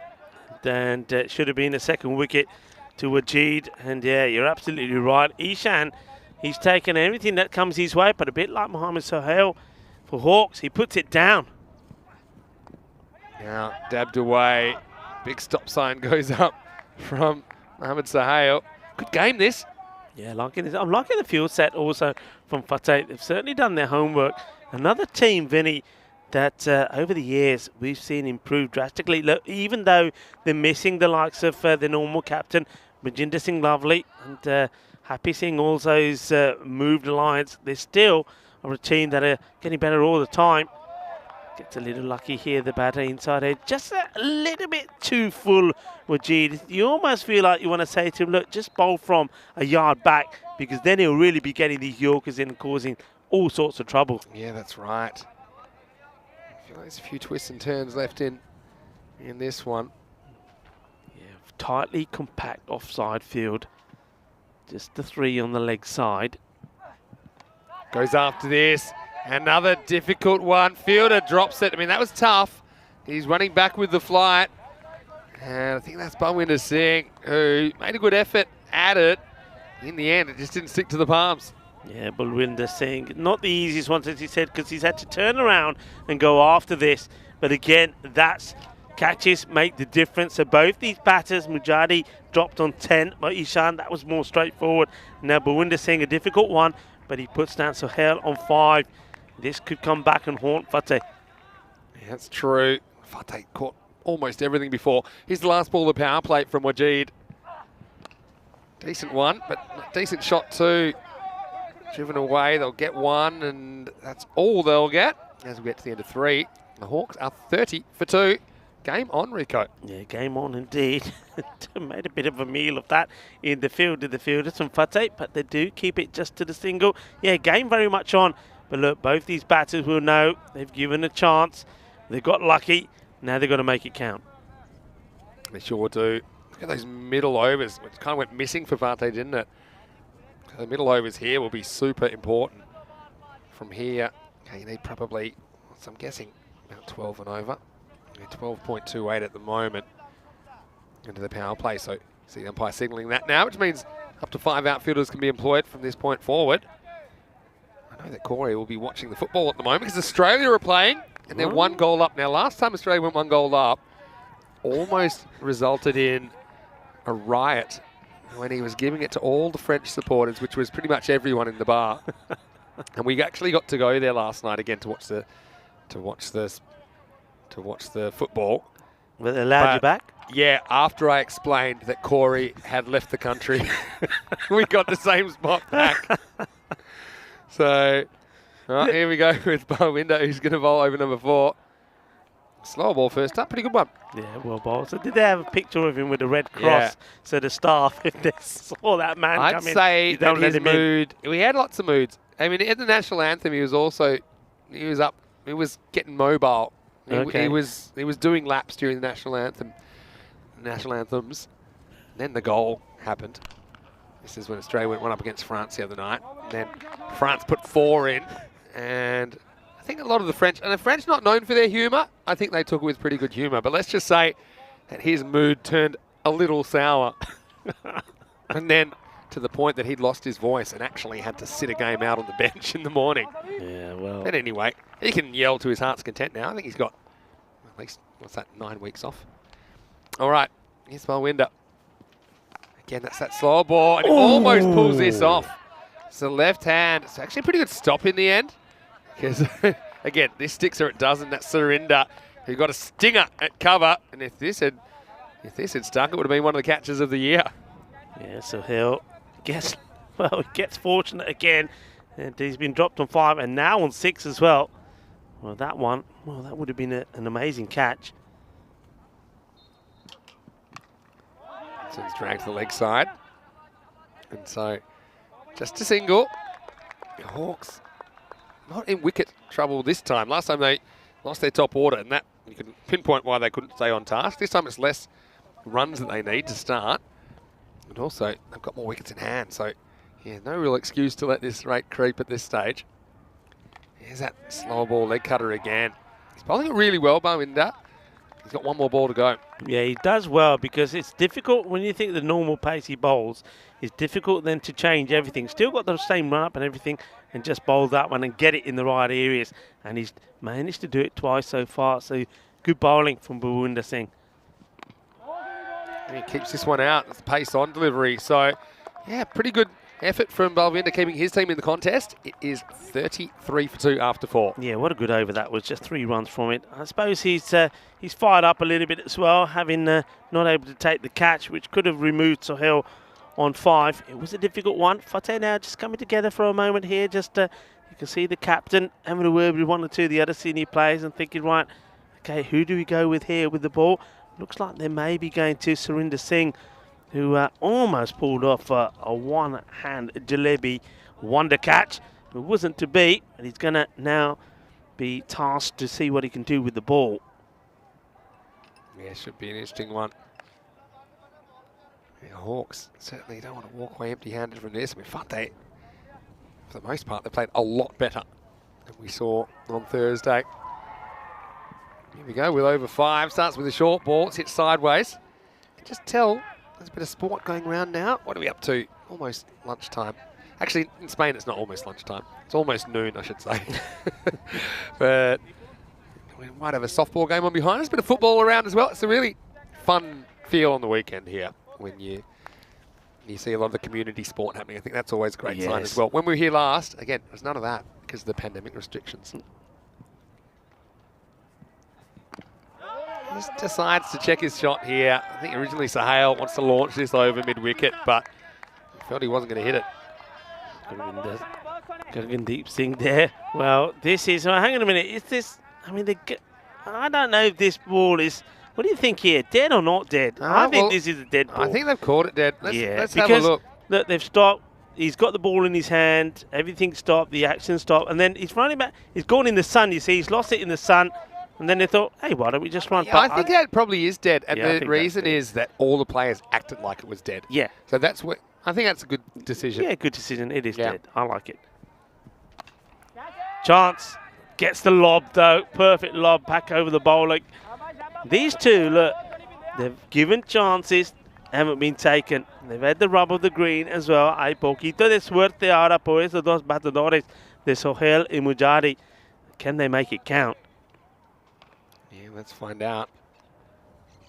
Good call by the umpires. This is short and it's hit, and it's going to be an awkward bounce, but he does well to stop this, and this is just one. Yeah, so I mean, that's why with dead ball, there is a certain level of subjectivity to it. So you can see the reason, normally if the ball's thrown to the bowler, the ball's still alive. But when everyone, including the batters, the bowler, and even the fielder, has kind of given up on the play, then even when that subsequent throw, I think is happening after the ball's dead. He's going for the shorter stuff fairly consistently. There's Surinder Singh, and he's got lucky with it again. This one has been worn on the side of the body by the batter, Zain Mujadi. Well, he's not certainly one that you want to wind up, because if he gets going, he can hit the ball pretty big.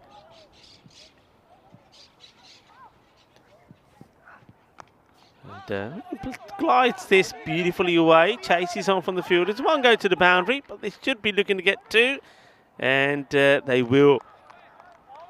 So the over comes to an end. Not a bad one. I think he's got a bit lucky there. Did Singh. Goes for 6 off it. So a good little fight back here from Fateh, but very evenly poised, I will say, at the moment, this match. This is where we are at the moment. We're coming to the end of our season, where we will have a 7-week end-of-season break, but not before we see the conclusion of Group B. Still a couple of weeks to go, and then we'll have the big final here in Barcelona.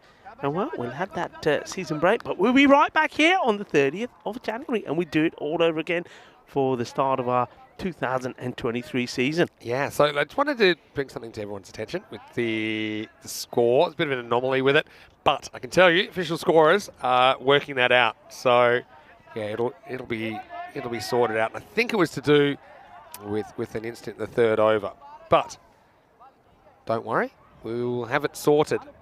So don't worry, everybody. That's why we've got 2 official scorers here. We've got several offside as well to make sure it's correct. So bear with us. Anyway.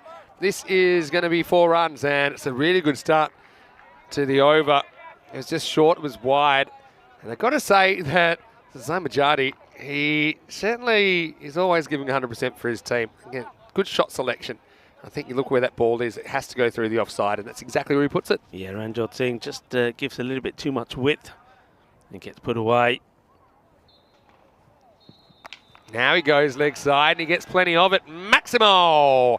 4 and 6 pick up sticks, and the Hawks, they are really going to make a charge here. They need to if they want to stay in this contest. Yeah, well, look, you can't be bowling this length. I mean, I said before that I think Surinder Singh got lucky in the last over, bowling the short stuff. He got away with it. But, well, you see here that Ranjot Singh is trying the same approach, and it's a different result. Some good hits. Now down the ground, we'll get 1. Yeah, so no doubt when we see the ball next, when we see the score next, I should say, that'll be checked and verified. Mujadi, I think he's got to be the key here. Can Sohail stay there with him? This one's in the gap. Yeah, this is going to be 4 more. So the boundaries are coming, the charge is on now. Hawks trying to work their way back in. And yeah, this is the ball before. Next one disappears into the gap on the leg side. Cuatro carreras. This is the difference you see. Look, in the first match, Fateh did the same thing. They used out Hussain and also Bhuwinder Singh, the 2 openers. And between them in the 4 overs, they took 6 wickets.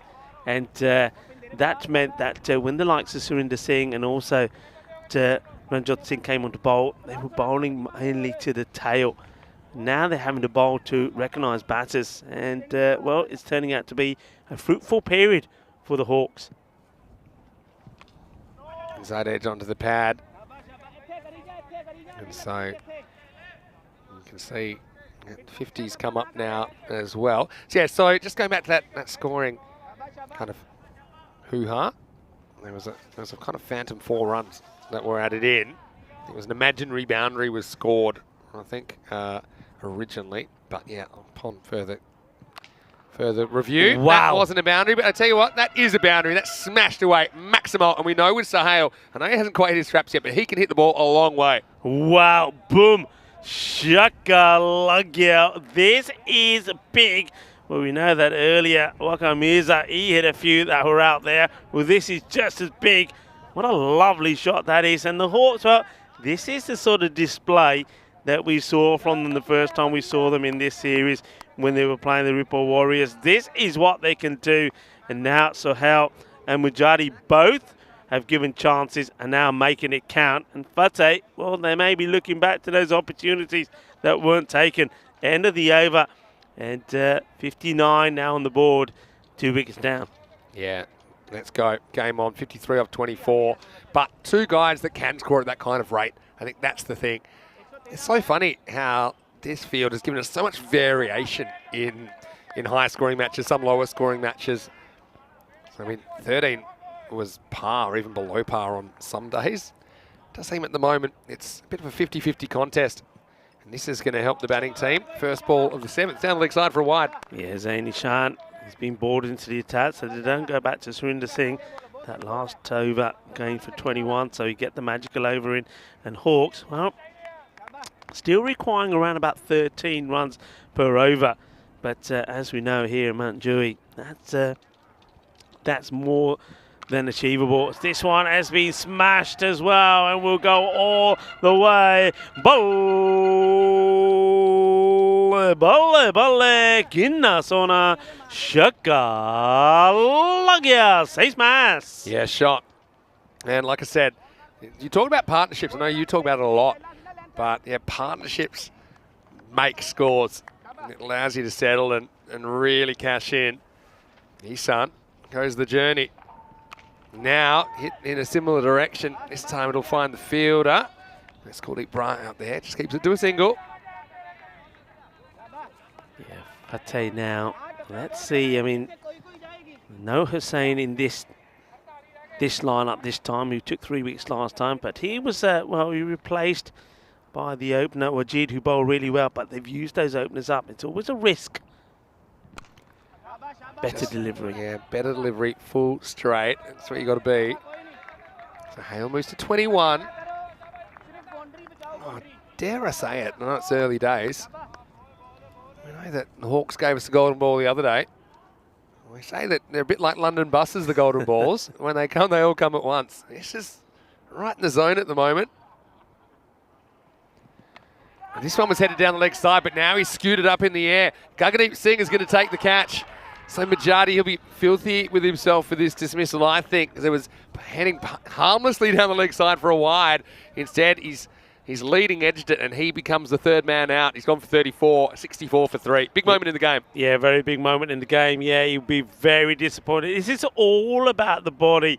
Look where the body is when he plays his shot. He goes too far down the leg side, and if he had stayed in his normal position, that would have been just an easy clip on the leg side, and he would have got a boundary for it for sure. But instead, he has to become a little bit creative to try and hit it from where he ends up. Skies it up in the air, and Gaggandeep Singh, who is having a good match, he doesn't put the catch down. So Zain Mujadi, after being dropped earlier by Ishan on 10, he finally goes, and well, he certainly has put Fateh back in this match. Yeah, huge moment. Mujadi. It's kind of play that always seems to be there when the game is on the line, but now he's gone. Cameron Zia comes out at number 5 this time. He'll push the first ball away for a 1. 43 off 19 now. Keeping on that required run rate. It's been hovering the 13s for a while now. Yeah, the captain did open last time round when he got 4 of the 2 deliveries he faced. Puts himself down the order. I mean, having Amir Hamza up didn't work for him. But love the background here, just quickly. The view is beautiful, isn't it? Absolutely beautiful. On the side of a mountain, playing cricket in Barcelona. Never would have thought it. All right, goes leg side this time. And this will be a single and the end of the over. So it's 66 for 3 off 7. 46 required off the last 3 overs. As that run rate just starts to climb up a little bit when there's only singles. 66 for 3. And so let's have a look at what's coming up this afternoon. Raval Sporting versus Ripoll Warriors. This should be an absolute cracker between these two teams. Raval Sporting really impressive the other day with 2 wins down to 2 against Fante. Ripoll Warriors, they gave us the golden ball, didn't they? And they went down their other game. Prince Demand, okay, keep an eye on him. He already scored a century. Yeah. He could be anything. Raval Sporting, though, got some good spin options. You got Karan Datta in there, some good batters as well. They've got all the Patels there lined up.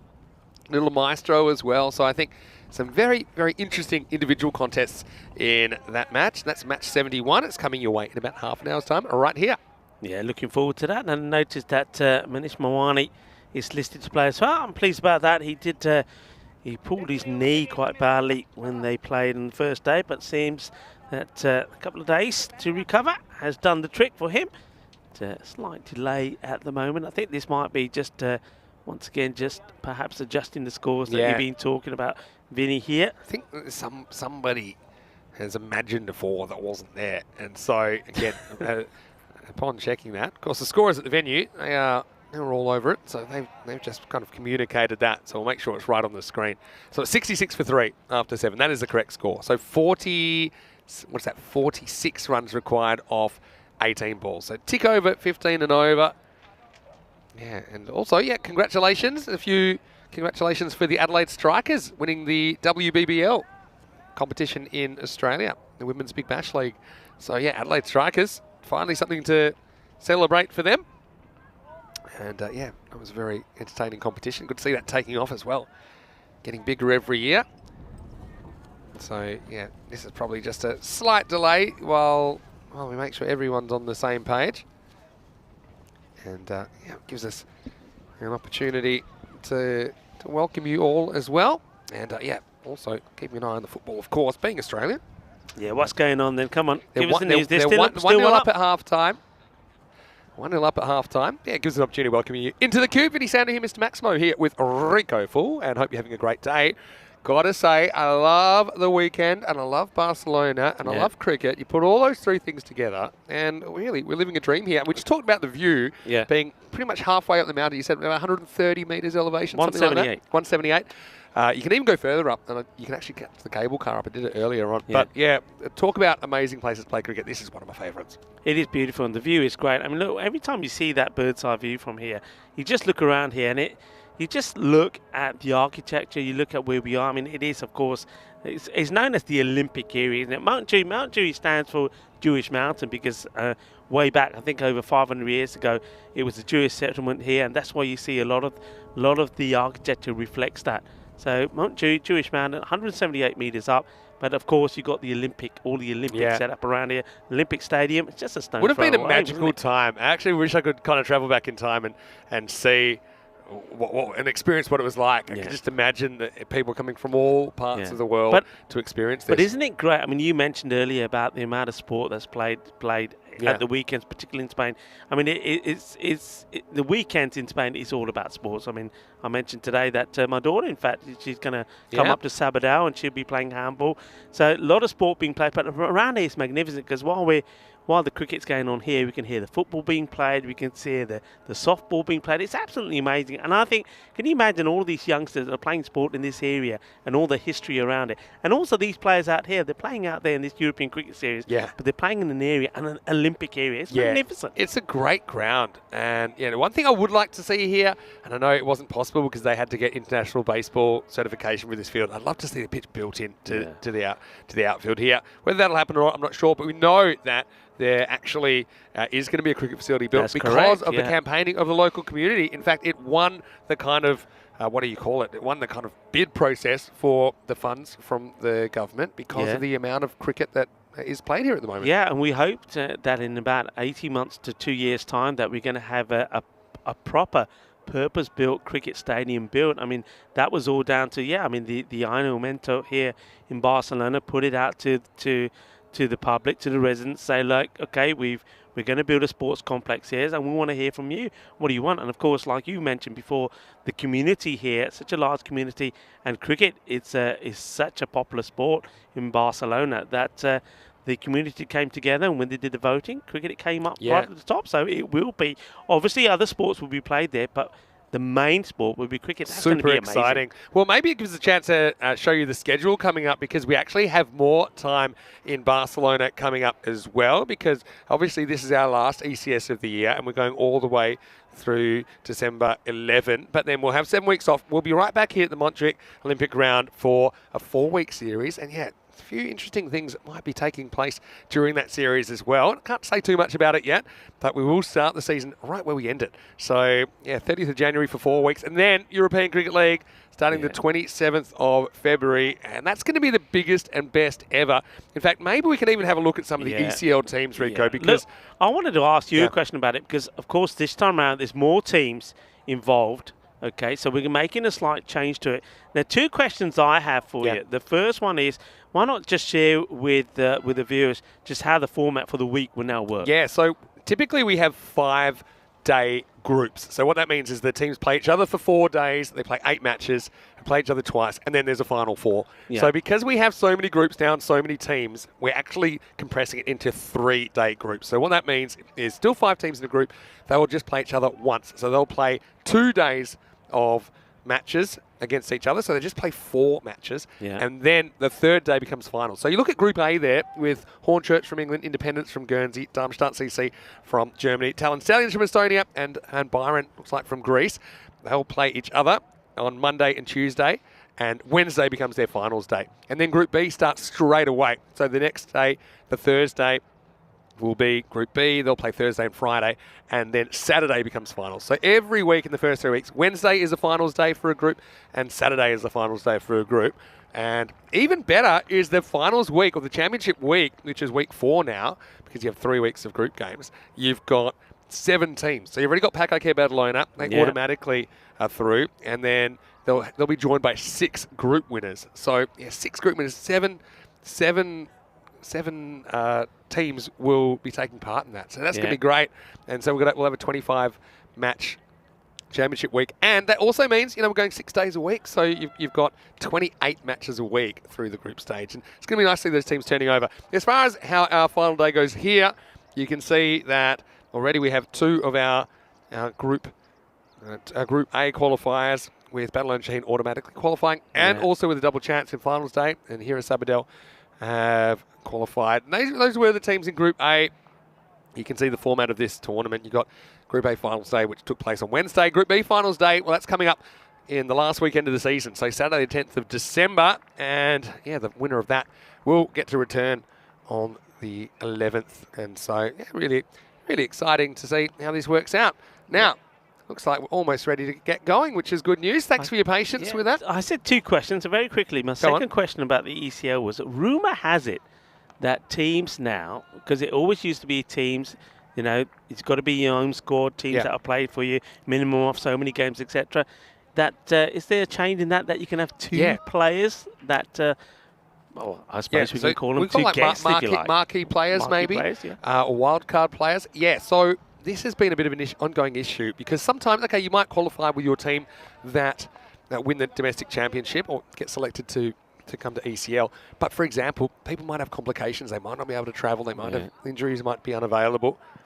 Wait for this. Start of the 8th over. And how often after a break do you see a wicket? And that's exactly what we're going to see here. So it's Isan that comes on in over number 8. And this ball is skied up in the air. It's a simple catch taken. And the Hawks lose a crucial one, 66 for 4. Yeah, we see that happen a lot. I mean, it's got to be frustrating, because sometimes it's the bowlers that get cold and fielders. Other times it's the batter. So after that delay, the very next ball straight into the hands of, well, you know who, Gagandip Singh. Well, he takes his second catch, and we see a wicket go straight away after the break. And that's a big one, really. And New batter will now have to make his way out and join the captain out there, Cameron Zia. So they lose the two established batters within balls of each other. Zain Mujadi, he went for 34. And now we'll see Sohail. He's going to have to go. He goes for 18 of 17 deliveries. And it's Gagandeep that takes the catch once more. And Ishan gets the wicket. Yeah, so just going back to what I was saying. So now you've got two players that can play that don't fulfill the criteria. So the criteria is that you must have played for the club in season 2022. So that's the criteria. But now, you know, you've got some scope to add a couple of people to your squad. You can have squads of, I think, up to 15 as well. You might not have 15, right, that have played for you on a regular basis that are able to travel. So it's just a level playing field. Before that was kind of done on a case-by-case basis. But now I just think it allows all teams that latitude. This is whacked away and almost caught. Well, that was about shin high. And, yeah, that's Iqbal Wajid out there, looking straight into the sun. I suppose he does stop the boundary, which at this stage is pretty important. Yeah, it is Surinder Singh, beg your pardon, that's doing the bowling, not Ishan. But, yeah, could have been a wicket straight away. And that was hit really hard. The captain survives. Javid has joined him out there now. Cameron Zia, the captain, can he see his team home? He'd be disappointed to have lost the likes of Mujadi and also Sohail. So the other thing about those wildcard players, those marquee players, is, okay, in some places where maybe the competition isn't as of high standard to compete with, I don't know, in England or a Scotland or an Ireland or a Spain, for example, you know, it gives you a bit of clout. Speaking of clout, this one's out of here. And what a shot. Maximo keeping them in the contest, and the captain leading from the front. Pretty compact.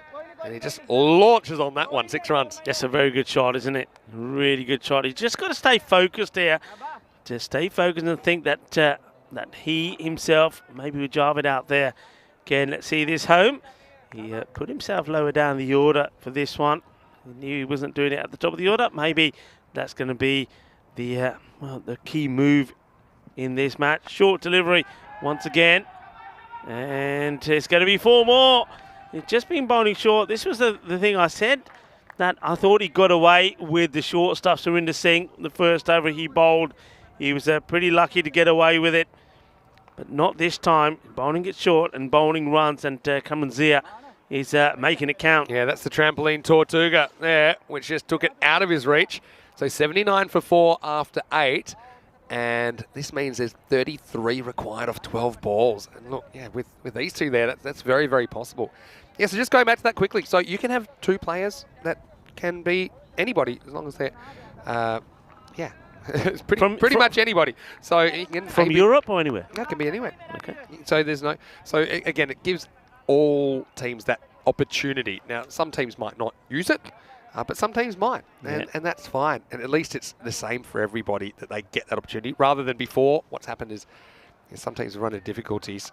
You've got to realise these guys, they're not full-time cricketers. They might not be able to get work off. They might not be able to travel. They might have family reasons that they don't want to travel. And so you have to fill the players up from somewhere. So at least it allows you a little bit of that flexibility. Also, I think it's going to be really exciting. I know, I was chatting to Quinny, who's here, and he's from Vienna CC in Austria. And I just dropped a couple of names at him.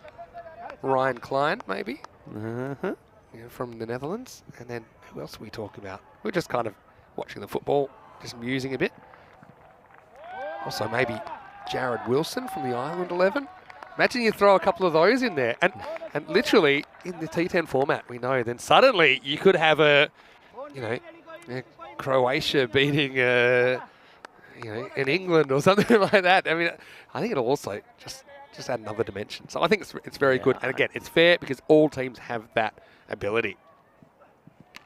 Smashed. And it is going to be out of the ground. It's just away from Kuldeep Brar. He probably didn't get as much of it as I thought he did originally, but Maximal, this game is going right down to the wire. Yeah, Kuldeep Brar, I mean, how much of this? I think that's pretty wide off him, actually. See 1 or 2 of the fielders going down, thinking it maybe was in the zone for a catch. Looking at it again, I don't think so. Yeah, I think it needed to be at him. It was at him, he might have had a play on it, but it was away from him. So Yeah, just checking whether this goes all the way or not. And It's right in front of the officials, so yeah, they should have had an idea, but certainly seemed like it went for 6. yeah, this definitely goes for 6. So I think just that will be communicated. Just waiting to see. Well, let's see what the umpires decide.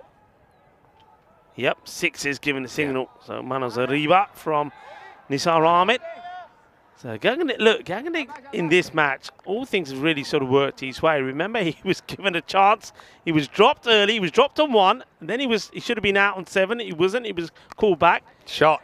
That's going to take some catching as well. And it's not going to be caught. 4 more.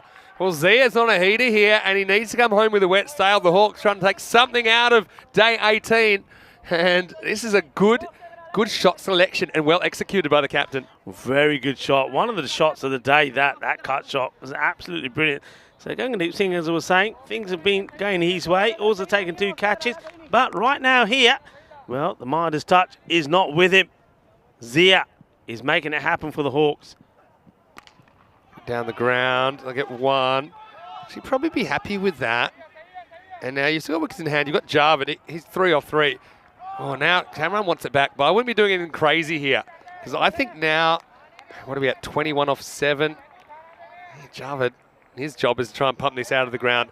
I feel like you probably don't want to take a single here. I don't think the value of 1 run gets you a lot closer. I think there's value in Cameron Zia being on strike. Let's see what they do.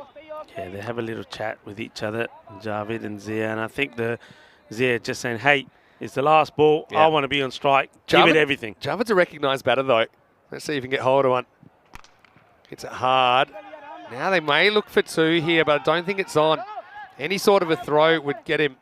And so in the end, they have to just take their medicine. So, yeah, they're trusting Jarvid to get it done as well. That's 9 overs down, 92 for 4. And that means they'll need a magical finish. 21's required off the last over. 20 required. Come on, what do you reckon? That means 19. Vinny takes us to a golden ball. 19 for a golden ball, 20 for victory. Fateh, remember, the key bowlers, Iqbal Wajid, Bhawinder Singh, have been used up. The other bowlers have all had a little bit of tap. Now, who they're going to go with here? It's going to be very interesting. I think Ishan, does Ishan have another one? He does. It will be Ishan. Shaping up.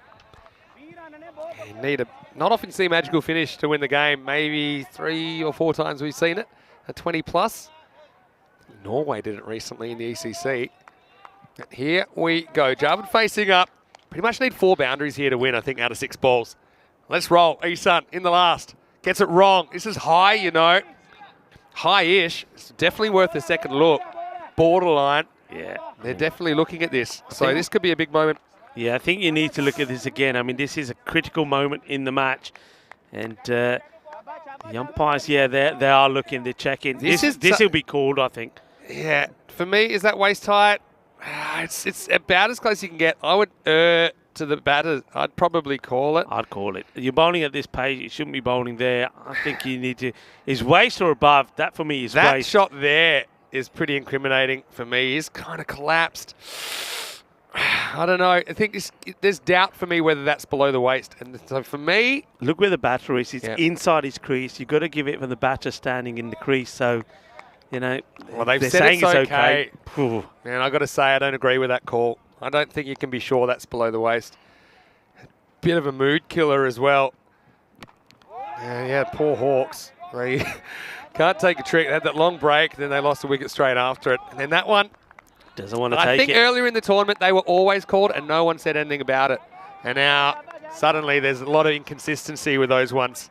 And I tell you what, I'd be spitting chips if I got out to that. 19 now from 4, refuses the single because he believes, the captain, that he's the man that can do this. This is in the air and will be caught. So Fateh, it's just their morning in the end, isn't it? And it looks like they're going to do this. Cameron Zia goes for 23. And so close yet so far. Looks like Fateh turning it on the field again. They've done just enough here to sweep the points. 93 for 5 with 3 balls remaining. Yeah, good catch taken there by Surinder Singh. Certainly had his moments, hasn't he, today? He's been good with the bat when he's needed to be. And with the ball, well, it's been a little bit unpredictable. But when it's mattered, he's made things happen. And that catch is a crucial point. The captain, Cameron Zia, will have to go. He'll be very disappointed. I mean, this match has always been there for the taking. But that wicket gain now. So 19 required from 3 deliveries. 18 gives us the golden ball. Yeah, well, let's see what they can do. They've got the right man out there to hit sixes. This won't quite go, though. Again, you look at the resources. Zafar Farhan came out and he whacked balls everywhere from the get-go last time. He's come out here at 7, and you can see a sign of what he can do. Needed 3 sixes. He only gets a 4. Again, that just went missing. Some crucial overs. Not a noise from Fateh. Come on, finish it off, they're saying. Keep it right up in the block hole. Sean once more. This is hit well, and once again, you see a 4 that's blasted, so it's really a case of what might have been. But just quickly, look at that waist high one. It's a borderline call. I mean, for me, I just think I don't like those because they're not balls you should be bowling. And some people are saying, yeah, maybe it's just below the waist. Maybe it was. That's why the playing condition in ECN cricket is, if you're not entirely sure it's below the waist, then it should be called. So I would have called it, but I do understand their decision. It's borderline. And, well, this will do it. And they're going to do it by, I think, well, they're just going to, this will be a dot, I think. And they're thrilled about it. And you can see it'll just be a dot to finish 111 to 101. And what a fantastic effort it is from Fateh, who really turned their tournament around quickly. And so they get all 4 points here from the Saturday morning matches. Yeah, congratulations to Fateh. Well, they came out here after losing 2 matches, their first 2 matches, and they needed to make things happen. And boy, didn't they chuck their Fateh, especially in the first match when they beat the Hawks quite comfortably by 45 runs. And then, well, this one was always going to go down to the wire. The Hawks, they just kept themselves in it. They lost those early wickets once more. Mohammed Bilal and Amir Hamza just couldn't get going. Hamza back-to-back touch from him. But then we saw Mohammed Sahel and Zayn Mujadi putting a good partnership together. But Fateh, they just stayed in it. They picked up the wickets at the right point. And well, once again, some of the key moments for them worked out in their way. And that was a fantastic take. It was a good catch, wasn't it? I mean, sometimes actually you're better off to go 1 than 2 in certain circumstances. I think that's probably one of them. Now, that was one that Stubbs got kicked over, and that actually maybe knocked all our systems out because suddenly there were runs coming from everywhere. But what I will say is, look, Fateh have turned their tournament around quickly, and I call them an enigmatic team. They are certainly capable of the spectacular. We've seen that time and time and time again with them. But yeah, the Hawks, they fall to 1 and 3 now. And again, I think they need to sort their order out. I think that you can't have somebody like Farhan coming in with the game pretty much dead with his boundary hitting ability. And I know that this was a disappointing one after the interruption that Sahel went. But yeah, again, on this field, with their batting lineup, they would have fancied chasing 112. But you know, credit to Fateh, they certainly turned around their fielding, which was one of their real weak points on Thursday, and actually jump above the Hawks with that win. And that sums it up. And look, one thing about Fateh, they do like to celebrate success. And you can see there some crazy scenes, and they're really thrilled to get their tournament back on track. Yeah, Randip, seeing the captain showing us how to do the Fateh celebration, chuck the Fateh start. Yeah, look, well done to Fateh. They deserve that. But you're absolutely right. Look, when we saw the end of that first match from the Hawks, and we were looking at the way that Zafar Farhan was hitting the ball, we said, well, look, this guy, he's got to come up the order. He hits the ball sweet, he hits it clean, and look, he could change the context of the match in the space of 10 deliveries. Having him coming in so low when some of your top order, for example, like Amir Hamza, are struggling, well, you give the guy a chance, and he could have changed it for them. Yeah, it's a tough one because it's not obvious who he would replace, but maybe it's worth trying something there. Isan holds his nerve, 2 for 20 for him. Wickets also to Wajid Balwinder Singh and Surinder Singh. It's really, apart from Ranjot that got a bit of tap, I think everyone was acceptable in that bowling lineup. Just a bit of a note, a bit of housekeeping. We'll have a 10-minute delay just because of the delay we had in that game. 10-minute delay to the next game. So it'll be coming up in about 15 minutes right here on the European Cricket Network. Fateh, though, they'll walk away happy. And they'll certainly enjoy their Saturday afternoon. And we will take a break as well. When we return in 15 minutes, it will be Rawal Sporting batting first after winning the toss against the Ripoll Warriors. Vinny Sounder here, Mr. Maximo with Rico Full. We'll see you very, very shortly right here on the European Cricket Network for more FanCode European Cricket Series.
Hello and welcome back to the Montjuic Olympic Ground here in Barcelona. Great to have your company here on a Saturday. I've got to say, this ground looks magnificent. Since the last time we were here in 2021, it's been covered completely in artificial turf. And I actually think this pitch is playing really well as well. A bit more bounce, I think, because of that rubbery surface underneath. Now we've got two high quality teams coming at you to finish the week. And we're starting the afternoon with match number 71. And this is a match between two teams that I suppose they have a lot of firepower, and it is going to be Raval Sporting who are taking on the Ripoll Warriors in this match. Let's go over to Sir Rob Kemming, the tournament referee. He's with two captains. Let's see who wins the coin toss. You're cool. Tails. Tails are cool. It is heads. We're going to bat first.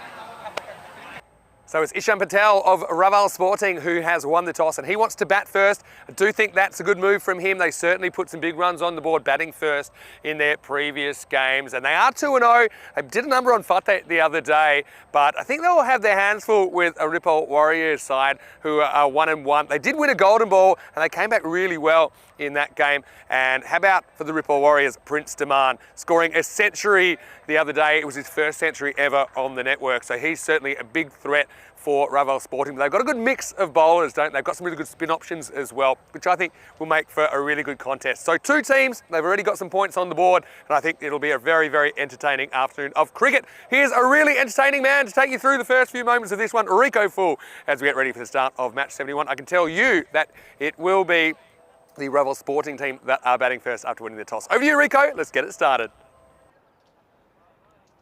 Thank you very much to Mr. Maximo. Yeah, thank you, Maxi. Yeah, looking forward to this one. Certainly, I know a lot of people are looking forward to seeing that view again. We certainly can't get tired of it. It's absolutely sensational. See there, top right, that's the Olympic Stadium. And, well, we are, well, sort of surrounded by Olympic memorabilia where we are. And you see there, just to your right as well, the communications tower for the Olympics, the Telefonica Tower, as it's known as now. And, well, I think we're going to have an Olympic battle on our hands here as well, as Raval Sporting take on the Ripoll Warriors. Both teams did entertain us when we saw them first time. Raval Sporting, they're winning the toss, the captain Ishan Patel, and batting first with no surprises really there for me. Remember, they posted 148 and 146 in the victories of 80 and 37 runs against Fateh. Manish Manwani, 56 and 19. He was in very good form. Ishan Patel, the captain, 28 of 13. And also Kish Patel, 23 of 13 in the first match. And it was Ishan Patel who then made a half century of his own, 63 of 29, again supported well by Manish Manwani.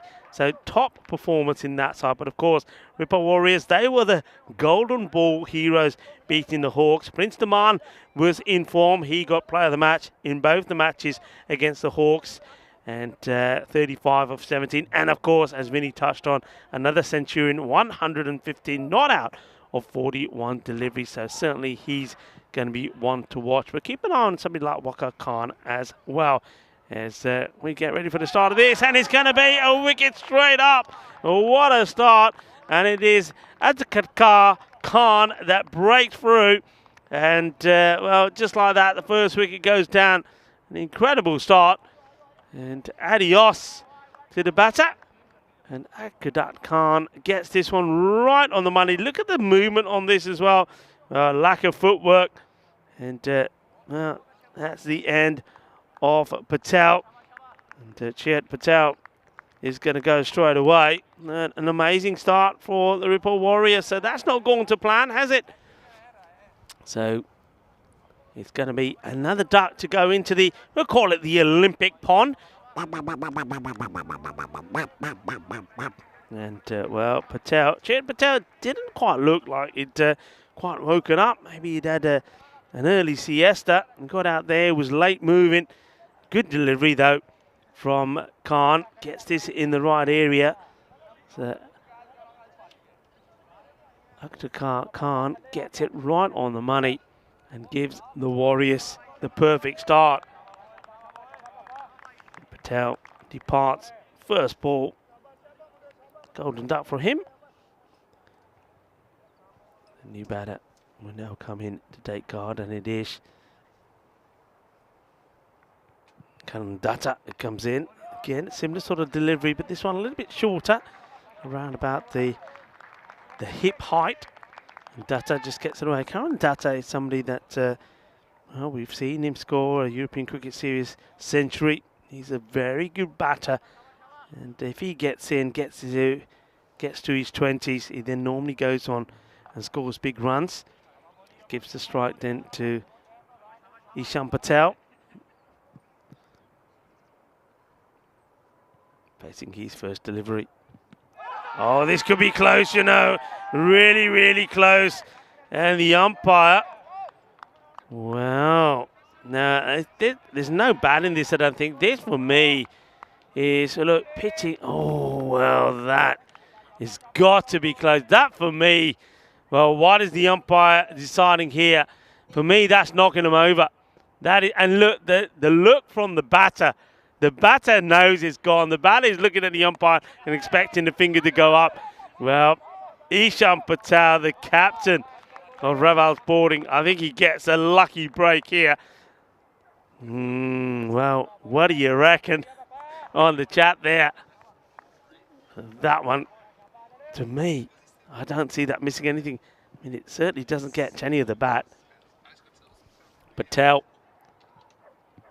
But this one's another one, and they're going up again. This time he's going to get it. I think the umpire probably thinks, yeah, I probably should have given it last time round. So the captain of Royal Sporting, Ishan Patel, will go for a duck. So it's another one to go into the Olympic pond. And, well, he should have had him first time round to be sure. This time, again, no doubt about it. That's going on the hit. You can always tell from the batter that sheepish look back to the umpire. So Patel will go. And it's a terrible start. So both Patels are back in the dugout and both without scoring. And that brings, well, Manish Manwani out. He's still hobbling a little bit from that knee injury that he got the other day. So still not 100%. Now he goes out to join Karan Dutta out there. And what a start this is. Just the one run on the board to Karan Dutta. And Chayat Patel. And also now Ishan Patel, the captain, both gone for ducks. One was cleaned up, the very first ball in the innings from Khan. And the other, LBW. Well, the three balls that the captain faced, Khan doing the damage. It's a ball to go in this first over. It's the perfect start for the Ripple Warriors. They've got two, the danger batters already now. Bowling to the left-hander. And, well, this one is called a what? I tell you what, the way that Khan is moving the ball around, this one quite easily could have come back and caught the leg stick. That doesn't miss by much, I can tell you that.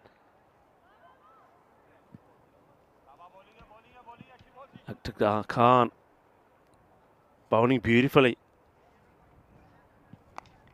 This one just gets whipped away, so Manwani will get off the mark. That will also be the end of the over. And what a cracking start this is for the Ripple Warriors. 3 on the board, but 2 wickets gone and 2 key wickets, big wickets. As we have a look at the run rates by day, it's starting to go up and down a bit here today. It's been a good start, isn't it? We've seen good scores, but averaging overall around 11.1. But you can compare that 2020, exactly the same as what it was 2020. But and this is the maximum rate. The maximum rate, well, we saw day 17 only. So this is overall, so 6 is hit per 10 overs.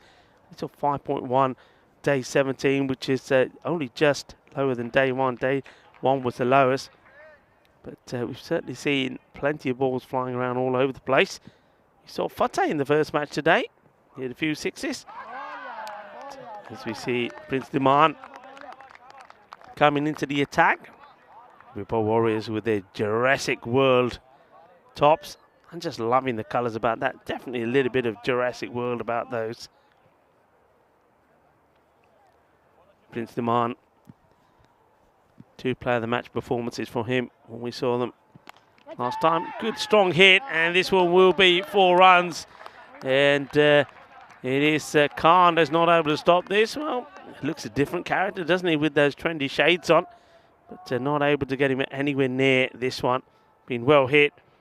The inside the 30-yard circle. Good shot there from Manish Mawani. And that's the key thing here for Rovell Sporting. They've just got to stay and maintain positive. That was how they got to those scores against Fateh last time round. Even when wickets fell, they just kept on going. Still got plenty of batting to come, Rovell. Oh, this one pitches outside leg. I don't think it can be out, and that's exactly what the umpire says. Good umpiring there. I'm liking that. And Nisar Ahmed very quick to point out. No, can't be. Yeah, absolutely correct. The ball pitching outside the line, leg stick. No, not out. Can't be out. 7 for 2.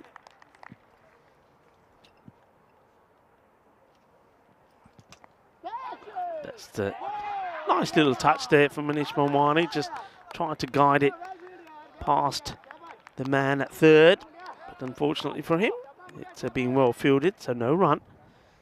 Welcome back to all of our viewers as well, and especially to everybody on the chat that enjoying the start of match 3 here. This is a really nice shot, lovely shot. He hits this on the walk. And I like the way he keeps his head perfectly still. That's the beauty of this shot. Have a look at it again. Watch his head beautifully still. So he walks into it, keeps his shape, and then, well, gets the wrist into play. Prince Demand a little bit disappointed that the fielder is not able to stop this. But he's hit that really well. Lovely bit of timing as well. A nice shot from Manish Mawani, left-hander. And this just drops the bat on this one. Looks to take the single. Doesn't. End of the over. To score 11 for 2. So looking to rebuild is Karandata with Manish Mawani. And a fine time to welcome back Mr. Maximo into our commentary position here, into the cube. It's going to be an interesting match. If anybody, a good start from the Warriors. Look at Fateh. They've been the big movers today, haven't they? Gone from 0 to 4 points, so now tied with 3 teams above them, although they have played a couple more matches. Ripple Warriors, they'd love to get to 4 points as well. What a spell this is by Aktadar Khan, I've got to say. First LBW was, well, where I come from, when they pitch middle and they hit you in front of middle and they're going to hit middle, that's out. Anyway, didn't make too much of a difference because there was another one coming fairly shortly after that was given. Karandata's out there, though. He's a good player. Well, Sam's off. I think he was just challenged to get over that side of the ground in a short amount of time, and he certainly did it. Here's Aktadar, though. He's bending it. Oh, dropped. A routine catch, I think, this for the keeper. And, well, this is not a good look. You've got to be taking these. It gets put down by Masood. It's a genuine snatch job. Look, so he snatches. He doesn't allow the ball to come into his gloves. And, yeah, if that's not next, he catches easily because he's not worried about it. That's just a natural reaction sometimes. You can freak out a bit when you see the big edge. Oh, now this one really dies. And I know that there's the pitch is playing up a little bit in the middle, and this hits it. Look, this one certainly doesn't get up. This is something I know they've been working on. But to be honest, if you are the bowler, if you can hit that length, I'd be going for it. It's no different to having a crack in the pitch on a turf pitch, right? You go for it. Yeah, you go for it. You look at that, it's a long way down, but yeah, it looks like he was going for it, you know. So there's a couple of these horizontal little cracks that are playing up a little bit. So in a way, I kind of like this. It's a bit like it's imitating what a natural turf pitch would do. It's got a couple of kinks to it. And you can see certainly, I think Akhtadar's going for that length. I would probably stick to pitching it up though, because that's how he's got his wickets. He's getting the ball to really move around. Yeah, I'd pitch it up.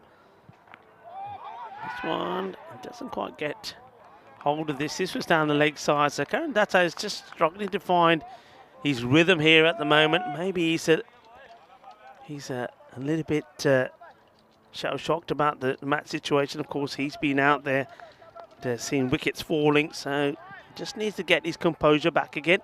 Nice to see that the Spanish Sunshine has joined us again. temperatures starting to go on the up.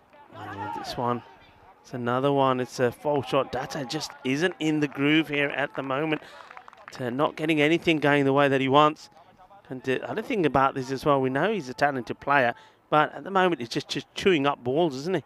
Yeah, at the moment, but we also know how good he is, and he can turn around with one shot. But 1 off 6 doesn't look great. Last ball of the power play coming up. It's been a pretty quiet one for Ravel Sporting.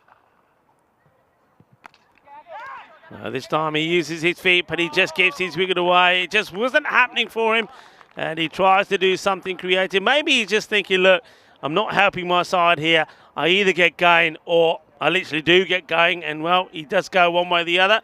He's going back to the dugout as another wicket to Khan. He has been absolutely brilliant. Picks up his 3rd wicket at the end of the over. What a spell, 3 for 3. And it will be 11 for 3. And that one made an over. Yeah, frustration though for Kalandata, who we know is a very, very good player, but could not get anything going. I think the pitch was kind of playing on his mind slightly as well. But, you know, Ravel Sporting, we talked about last time, it was really their bowling that was their strength, that bowled them essentially into the semi-final. They came in the top 4 of a 24-team tournament. It was a real coming of age for the team. They didn't have too many batting woes the other day, but, yeah, you could see already the runs have dried up in this power play. Just 11 runs off at 11 for 3 after 3 big overs. time. Look, you normally keep a track of maidens. How many maidens have we had here in Barcelona? Because that was a wicket maiden. It's a good question. We haven't had too many, to answer your question. Maybe I'm going to say 2 or 3, considering we've already played 3 weeks. It's not too many at all. But yeah, I'm sure maybe if Ravi's watching, maybe he can do a maiden count for us. But Ravel Sporting need to do something quickly. It's a few minutes to go in the football. Got to admit, I'm having a sneaky peek at the same time. Australia holding on to a 1-0 lead against Tunisia. I'm sure a lot of our Australian viewers are excited by that. Looks like Waqar Khan is warming up to bowl the next over. Yeah, the other question, of course, Manwani and his knee. We know that he slipped, but then he couldn't walk, but he was whacking the ball all over the place in his half century. So, yeah, who knows? I said, how's the knee? He said, not great. When I saw him before the game. But he doesn't care. These guys are tough, aren't they? Anyway, here we go with Waqar Khan in over number 4. It's good delivery, very good start.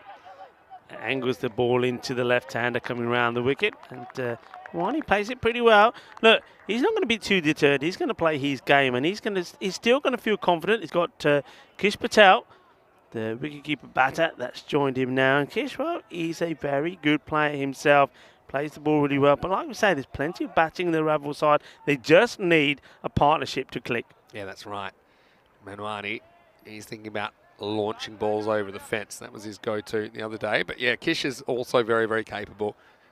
Yeah, 2 left-handers now out there. So they'll be certainly, like you say, eyeing up, hitting a few out of the ground and down the hill, all the way down into the centre of Barcelona. Yeah, but it just shows you, I mean, we talk about the batting in the power play. How about the bowling? I mean, the bowling's good. Anytime you're moving the ball sideways, you're going to cause issues. If you want to get good players out, you need to bowl good balls. And Akhtar was bowling heaps of them. Good delivery. Gets him fishing outside the off, Kish Patel. It's good adjustment for the left-hander from Waqar Khan. And he'll be featuring prominently with the bat, I'm sure, in the second half of this game.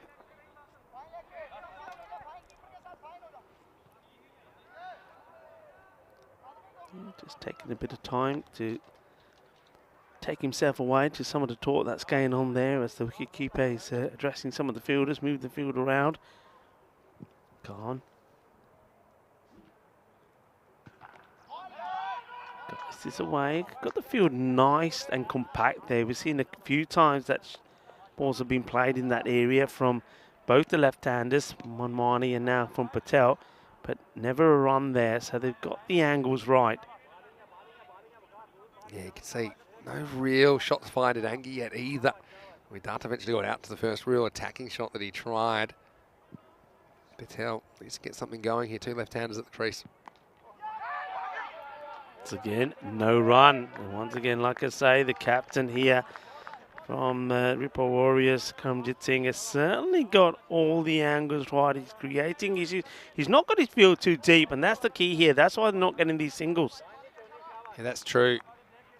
Yeah, just looking to be able to work it, but yeah, not much happening. I've got to say, it all starts with the ball, though. The bowling has been very accurate.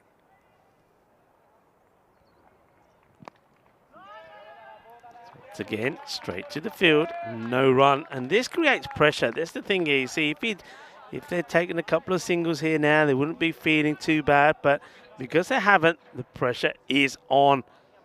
Pressure is on. Remember, the over before was a maiden from Khan. He finished with amazing spells of 3 for 3. Wicket maiden it was, and now it's only the one run of this one. And it's up in the air. That's the shot that comes in frustration. And he's going to get lucky. He wasn't where he was looking to get it. But he knew, he just felt the need, felt the urge that he had to get something on this. He does, gets it over the inner ring of players, gets 4 runs. Yeah, well, they needed to break the shackles, didn't they? And so they do get their boundary they need. Let's see if they can build something from that. Again, if you're chewing up balls, you need to try and make something of it. So that's 4 overs down, 16 for 3, but still not too much happening on the scoreboard for Raval Sporting early in this game. No, not a lot happening at all. Ripple Warriors all over this. Just seeing if they're going to go back to one of the main strike bowlers, maybe even go back to Prince Diman to try and get this breakthrough. I think it wouldn't be a bad thing to try, because you're basically saying, look, we get another wicket here, then we're into the sort of lesser known batters. But for the moment, they're quite content with where they are. There will be a new bowler that's going to come on. He's marking up his run here now. Manwani is the man on strike, and we're going to go to the captain, Kanwajit Singh. Floats one up there, taking the pace right off this into the pads. Manwani, who negotiates away for a single. Yeah, well, I'm happy. And I think Corey, somewhere in the Netherlands right now, will be happy as well. It looks like Australia have held on for the win, 1-0 over Tunisia. Sorry to all our Tunisian viewers.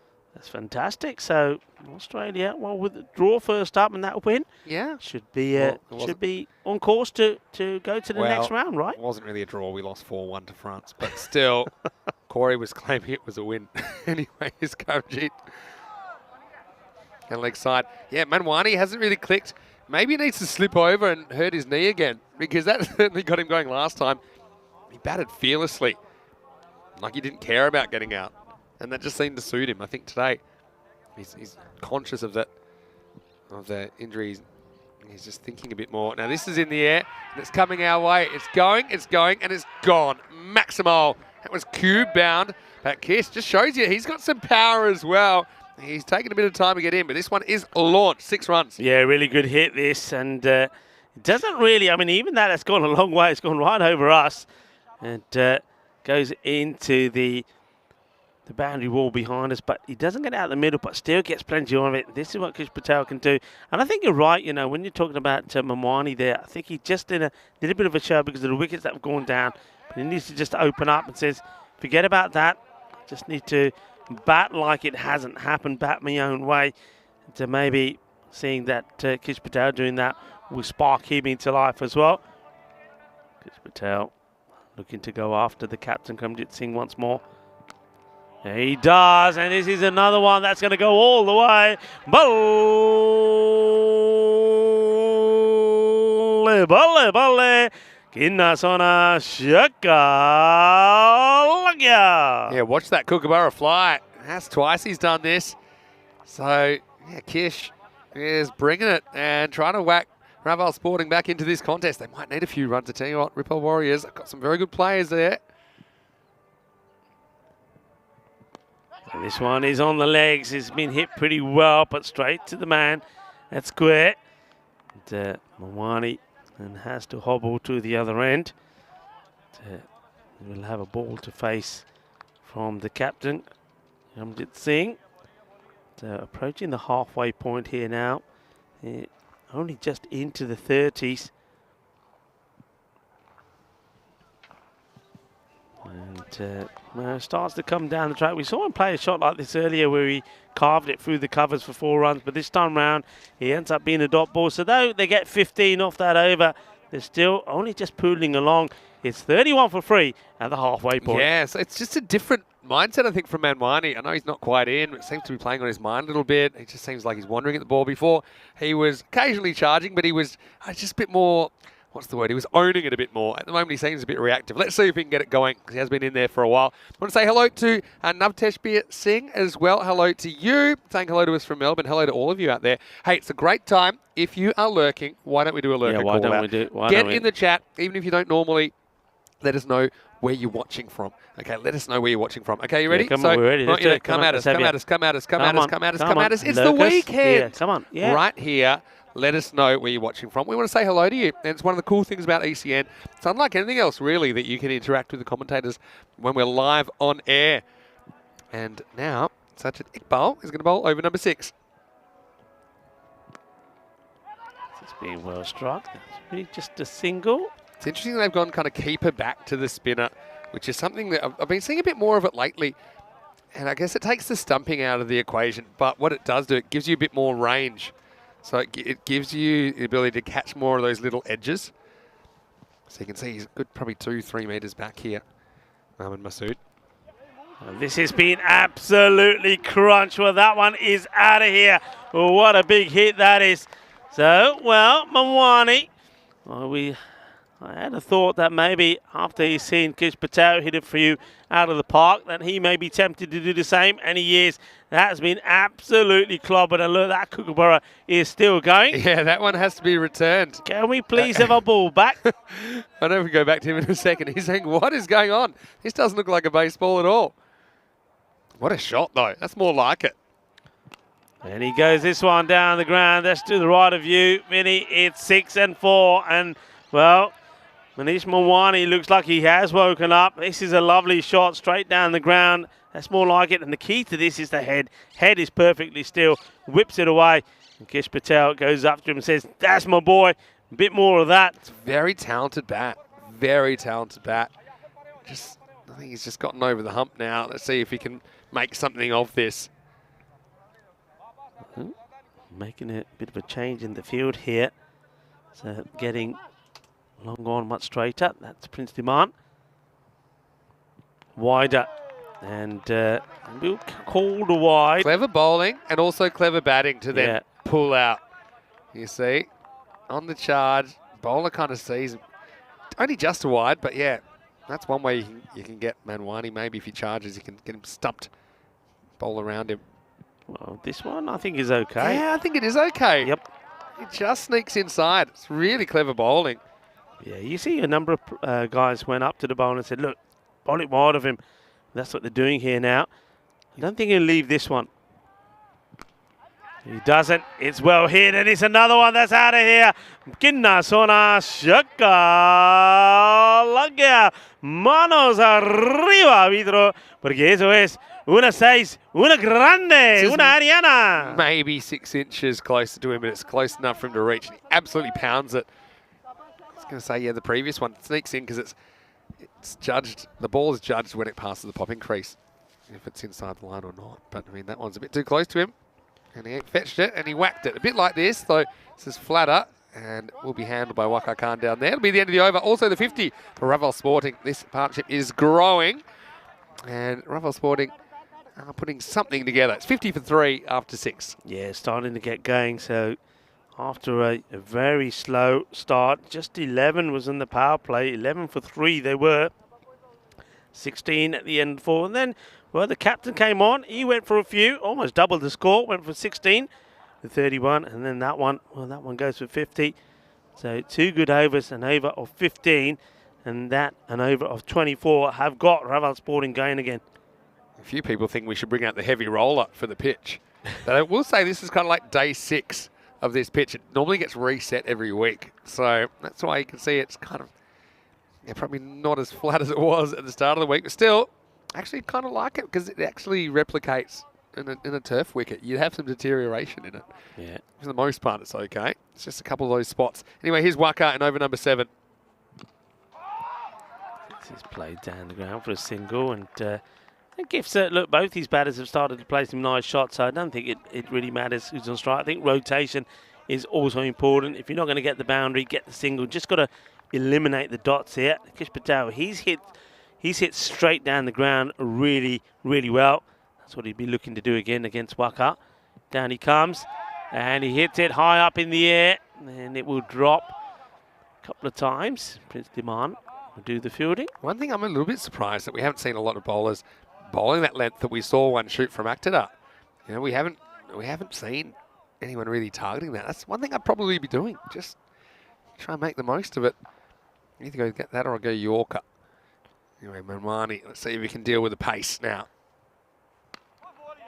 That's a good delivery right in the block hole, Yorker length.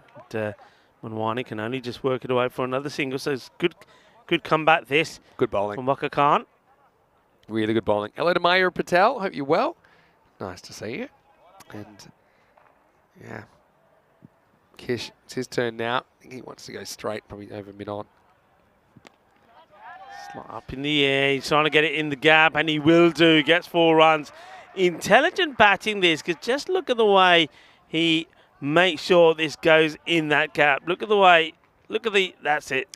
Beautifully played. Yeah. So, bit of an inside-out shot, gets it in the right area. I wasn't sure it was that deliberate, but actually looking at that, I think he does kind of maneuver the wrists to manipulate that ball onto the offside. So that's really good batting.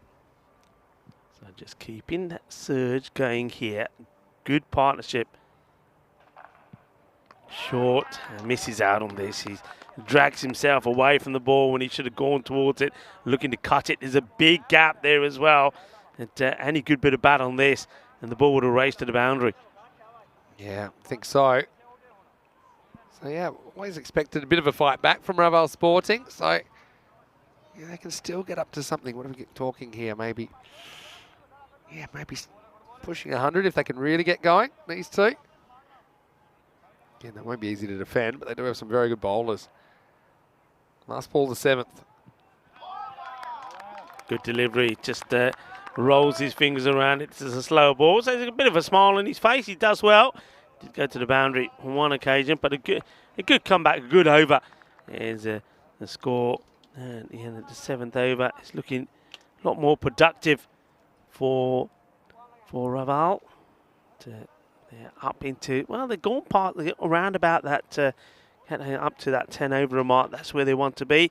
The schedule, well, you know, that's where, well, deep into or midway through, gone past midway through point here in Spain, in Barcelona, here in Catalonia at the Montjuïc Olympic Stadium. And we're getting closer to the finals day on Sunday, the 11th of December. And what a final stay that's going to be. And then we have a 7-week break before we do it all over again, starting on the 30th January back in Barcelona. And this one, well, this is going all the way once more. It's another good hit from Manwani, and of course Raval Sporting, they're loving it. They've got their voice back now. They were pretty quiet early on when they were in all sorts of trouble, but this partnership is flourishing. What a lovely hit. Manwani, the young sensation, is such a talented player. So many young talented players here in Barcelona. This is another one Makes to that look keep easy. your eye on. Makes it look easy, that shot as well. Just an easy swing of the bat. So you're flying along. Manwani to 36. Apologies, looks like we lost the score for a second, but I'll tell you, it's 63 for 3 off 7.1. Here's Karamjit. Oh, well, this one just didn't do anything. And Manwani says, what am I supposed to do with this? Well, how many times does this bounce? This is the one we're talking about. Well, I don't think this hits. This doesn't hit. I think it had to. Do you think it does? It had to have hit the middle. I don't think it. Because that's rolled. I don't think it does. So this one, well, this has been rolled over to the boundary. It's a Gundy ball. Is down the leg side. He puts it away. It's 4 more runs. It was a proper shooter. It shot. It didn't ever bounce. It rolled. I actually think that probably should have been a no ball. I got a feeling it should be. Because it literally, you couldn't even count the bounces because once he hit the ground, it never got up. Maybe it's just one long bounce. But I know that if the ball bounces more than once or rolls, it should be a no ball anyway. It's pretty unusual. Oh, well, this one is so close to knocking the stumps over. You can see Kish Patel straight away saying to Manwani, hey, what are you doing? Stop that. You don't need to do it. So it's like a good old 5th day Dusty Turner, really. Yeah, but that's the bad side of Manwani there. And this is going to be taken. Yes, it is. And it is Khan that takes the catch. But he's done the job with the ball, hasn't he, early on when he bowled superbly. Took 3 for 3 in his 2 overs. And now he takes the all-important catch. The Manwani will go on 40. Well, these two have put a good partnership together to 2 left-handers. But they get past the 50 partnership. They get their side to sort of back on track to getting a respectable score on the board. But that wicket gain there now would just give Ripple Warriors the opportunity to slow things down again. It's a bit of a steadier, isn't it? So I think that Manwani, look, he does his job. I mean, he could have batted better. That's what he'll feel. But, I mean, he walks off with 40 off 22. Yeah. So, you know, he certainly gets his team back in the game. Remember when he came to the crease, that both openers have been dismissed in the first over. So that was a bad situation. But, yeah, he has got his team back in better shape, 67 for 4. So the captain picks up the wicket. He was very expensive, very brave to come back on again. I mean, he went for 15, and it could have been worse, actually, but I suppose he's got to go with the resources that he has. But he gets the key wicket, and with that, he'll feel with the ball to go in this, the 8th over. You feel that they're back where they need to be. Marnie, 40 of 22, a good knock from him. Here's Unat Kumar Patel come out at number 6. And they're not quite ready yet. Probably a little bit too much. I think the keeper was still talking there, so the umpire, quite rightly, stops the bowler. Tongue lashing as well. All right, here we go. Try again. Tries to find the gap. Prince Diman, great bit of fielding.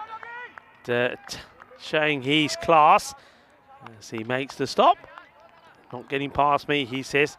Good work, and this is the way to do it. Forget your feet. Get down, get dirty. That's what we make like the to stop. see. There's no excuses on this surface as well.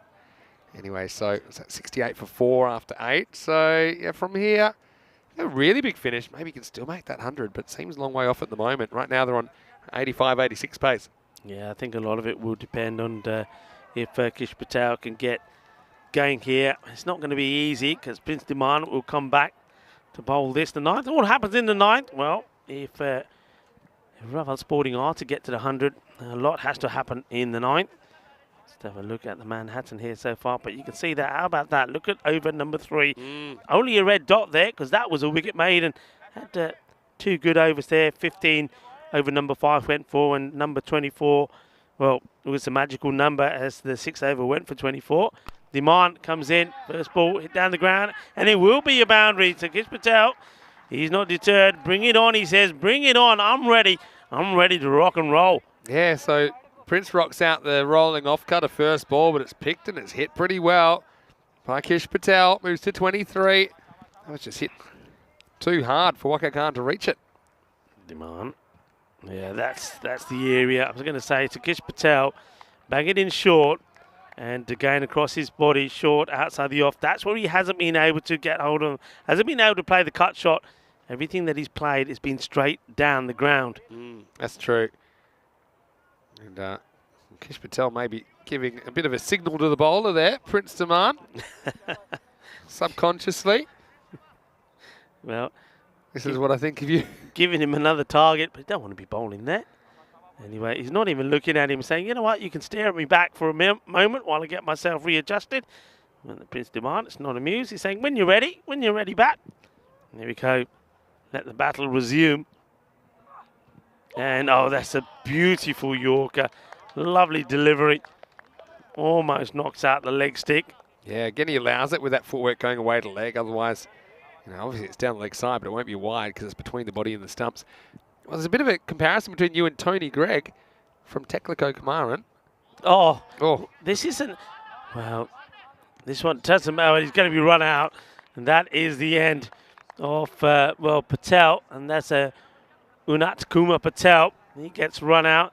That doesn't go up at all. And then let's see if we can pinpoint where this ball is actually pitching. Yeah, I think, this is... What I was going to say about the Tony Gregg comparison was I'd love to try and get the key in the pitch. Yep, you see, look, that's just rolled. And, yeah, there's no doubt it's run out.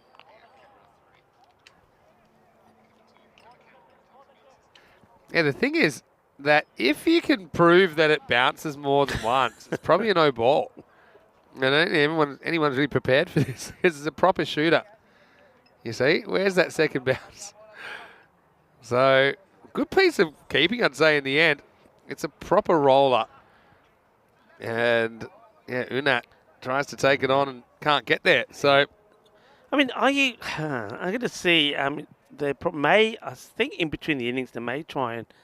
I'm going to see... First see... Well, it's another one. Knocks him over. So, that is a boogie, oogie, woogie. Could go with a 5-ball as he knocks over the stumps off the new batter. And that means that... well, it could be a team hat-trick here. Got a run out, and now a wicket here from Prince Demand. So they needed a magical over to try and get close to the 100. It doesn't look like they're going to get there. This is just straight through. Just spot on, wasn't it? Well, that's the other thing. I don't know if you can really change in the middle of a game because the first teams had to deal with this pitch being a bit, let's just say, unpredictable.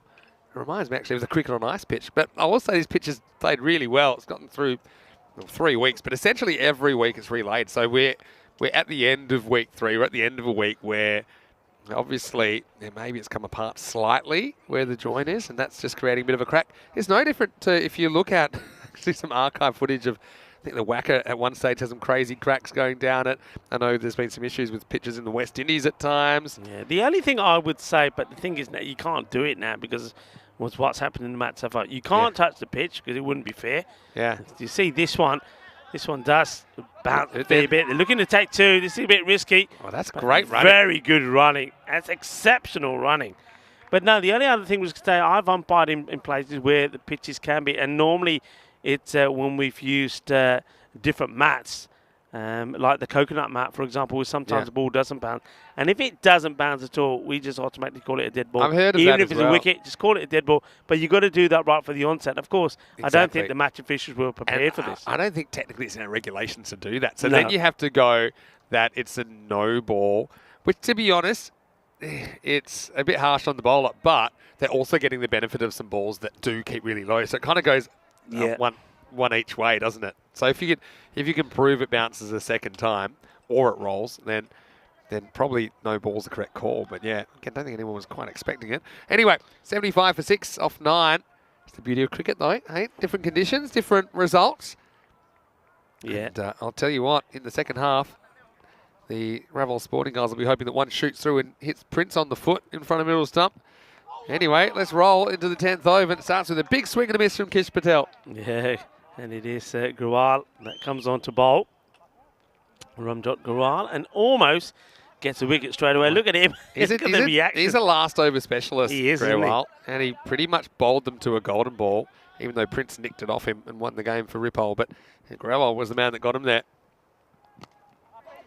Down the ground, work to be done by the fielder, and he's not going to get there. And lovely time shot, perfect timing. 4 runs, 4 carreras. It's a nice shot. A lovely on drive. So it gets them into or close to the grade 80s. Not quite there yet, but they should get into the 80s. Yeah, getting there. Target will be in the 80s at least. Yeah, the cricket on ice pitch in Switzerland. I mean, that had more twists and turns than Agatha Christie novel, that did. That was very difficult to play on at times. For a while. Gets worked away. They're going to have to run hard again. Taking on the arm of Khan, are they? They think about it. And, they bailed on it. I think they were going to go for it, and then I think Patel was sure he was going to get run out. So he's trusting Gopi Warak to deal with this. Yeah, that cricket on ice pitch, they had almost 3 wicket keepers because you never knew. Some would bounce over the keeper, and there was another one behind. And it was like it was a really interesting field. Anyway, let's get back to the present. And once again, Grebol producing. Yeah, Gopi, look where he's standing here. He shows all of his stumps. I'm liking this. He misses it first time, and he says, hang on a minute, can I hit it off the wicket keeper? How about that? Yeah, I'll just hit it back to you defensively. I guess Andy hits a good hit. Got to get Patel back on strike for the last ball by any means necessary. Interesting one, that, if they appealed, you know. Yeah. Anyway. He does. Get the single. takes his medicine. So, all right. Kish has one more shot to try and advance the score. And I can tell you that he is hoping to launch this as far over the rope as you can imagine. I think he's probably going to favour the leg side. He won't care where the fielders are now. He's just trying to hit a 6. Here's the last ball. Hits it fairly well. He's not going to get a boundary, but they're going to just run. They have to. They've got nothing to lose. Here comes the throw, and it will be out. So, or will it? Well, they're going upstairs. Going to upstairs have a look. I think this is out. I think he's gone because I could see that the chalk come up late after the ball hits the stumps, and then you see the chalk fly. So, yeah, it's close-ish. Prince, he knew what he was doing. He bounce throws into the keeper, Masood, who completes the dismissal. And so Patel's run out the last ball for a pretty well-made 33. And he gets Raval Sporting back in the contest, 82 for 7 off their 10 overs. But really, it was hard to recover from the start. As Aktadar came on and the left armour, he was swinging the ball around corners in the first over. And he had the absolute perfect start, a wicket first ball. Then he had an LBW, which I still am kind of scratching my head about how it wasn't out. But he actually hit the pads twice. And this is the one that was given. And so, yeah, 2 wickets to start, and Raval Sporting, they had to dig themselves out of a hole. They have to an extent, but still, I think that it's going to be tough going to try and keep the Ripple Warriors from chasing this down. Yeah, Raval Sporting have got a 100% record so far, winning their first 2 matches, but with Chayat Patel and Ishan Patel, their captain, going without scoring, and Khan really ripped through the top order batting when he took 3 for 3 in the power play, and it left Raval Sporting at 11 for 3. They needed to get some sort of fight back, and it did come. I mean, Manish Mawani, the youngster, played some really good shots, a left-hander, but he then went when he was on the score of 40. And once again, it was Khan that was doing all the damage. And this was a run out late on, and with the ball, doesn't really come up, but the wicketkeeper does really well. That's Masood, gets the direct hit in, and that was the end of Unad Khan. And, but it was all about how far that Kish Patel could take them, because he was the only one that was doing any damage. Well, he did manage to get them to the 80s before he departed there. He was the last man run out, trying to turn a 1 into 2. 82, they will finish on. 31 came off the first 5 overs, and that was thanks to 15 coming off Karamjit Singh's 5th over, and that got Raval going. They also took 24 of Sajjad Iqbal's 1 over. That took them to 50 at the end of 6. But then, well, as you'd expect, Ripple Warriors did come back. So a split of 31 on the first 5, 51 on the second. Only Manish Mamwani and Kish Patel getting any runs there. You can see the rest of the scorecard. Pretty disappointing, but it was always going to be difficult after Chayat Patel and Ishan Patel both went without scoring. Bowling, well, you got to admire the bowlers that were used. 6 of them used. It was only that one expensive one, wasn't it? That one magical over. And I said that was from Sajjad Iqbal. That didn't go too well. That went for 19 in the end, but there was those extras as well off that over. But good bowling, but the pick of the bowlers has to be Khan. What a great bit of bowling from him. 3 for 3. Prince Diman kept it nice and tidy as well. Karamjit Singh, though he was expensive in his first over, which went for 15, he did come back and take a key wicket. Raval Sporting, though, I mean, they're looking to try and keep that 100% record of theirs going. We know they're another strong batting side, but a little bit like Gracia also in this group, though we expected to see a lot of runs from their top class batters. It didn't quite happen in this one. So it's going to be down to the bowlers. Raval in the last year, 2021, when they were beaten in the semi-final by the Catalonia Tigers. The one thing that kept them in the hunt all the time was the way they fought back, was their fielding and their bowling. They'll have to be at their best this time round, because they've got to try and restrict their opponents, the Ripple Warriors, getting to 83 for victory. And of course, don't forget, they've got Prince Diman in their side, and he was quite exceptional the last time we saw him, scoring 35 in one match and then 115 in the other. So can he be the key in this one again? Only one way to find out. That's to join me, Rico Fool, and Mr. Maximo as we return in 10 minutes' time for the conclusion of match number 71.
Hello and welcome back to Barcelona. Beautiful Saturday afternoon. The weather is picture perfect. Currently 16 degrees, heading for a maximum of 17 as we get into the second half of this one. It's match number 71. Interesting one between Raval Sporting and Ripoll Warriors.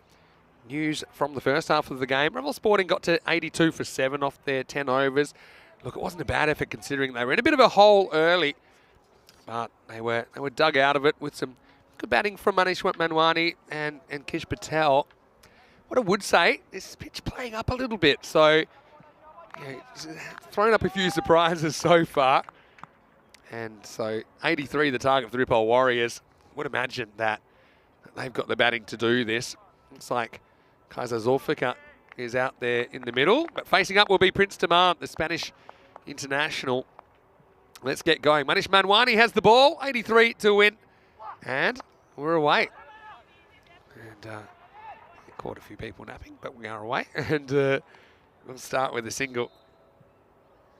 You can see that this pitch, I suppose we're at the end of its week, and so it's not as flat as it was, put it that way. It's something that both teams are going to have to deal with. In a way, it's very much like a turf pitch that it will deteriorate a little bit the more it's used. I'm sure we'll get it back to in tip-top shape soon. But that's the way it is this game. It's well bowled by Manwani. And then runs pretty much straight down the middle of the pitch, but gets a bit of movement there. It's Kaiser Zulfikar, who is the man that's on strike now. These two teams can really use the points. Kaiser Zulfikar, first time we've seen him in the series. It's just short, he pulls it. Long chase is on, and he just won't get there. That's Ranveer Singh out there, who had a long way to go. Manish again. I think this is certainly a tactic from Raval Sporting to try and hit that length where the pitch is a bit uneven. It kind of makes sense, but if you get it wrong, and that one just sat up nicely and it was hit. I certainly would be a little bit worried about playing those horizontal bat shots though, with that variable bounce coming into play. Oh, this is a really nice shot. Leans on it, but there's a fielder there at deep backward point. It's a kind of classy shot from Zulfikar then to get a single. And so far, not too many dramas for the batters. Raval Sporting winning the toss and batting in this game. They would have wanted to put a lot more on the board, but you know, they have a good variety of bowling options. Floating slip in place as well for Manwani. This is tucked away by the Prince. And well, it'll go all the way. That was just a little touch, wasn't it? Sign of a class player. It was well timed. It probably wasn't well directed from Manwani as he strayed onto the pads and gets punished. And so, one ball to go. Keanu's got a very good question, which I'll come to in a minute. Might just wait for the end of the over. Manwani is a good young player. Wayne is asking about how old he is. Actually, wow, there's one that puts the batter right back. This is the one you have to be worried about. Certainly seemed to keep low. You see, that's the one that keeps low and it hits him on the foot.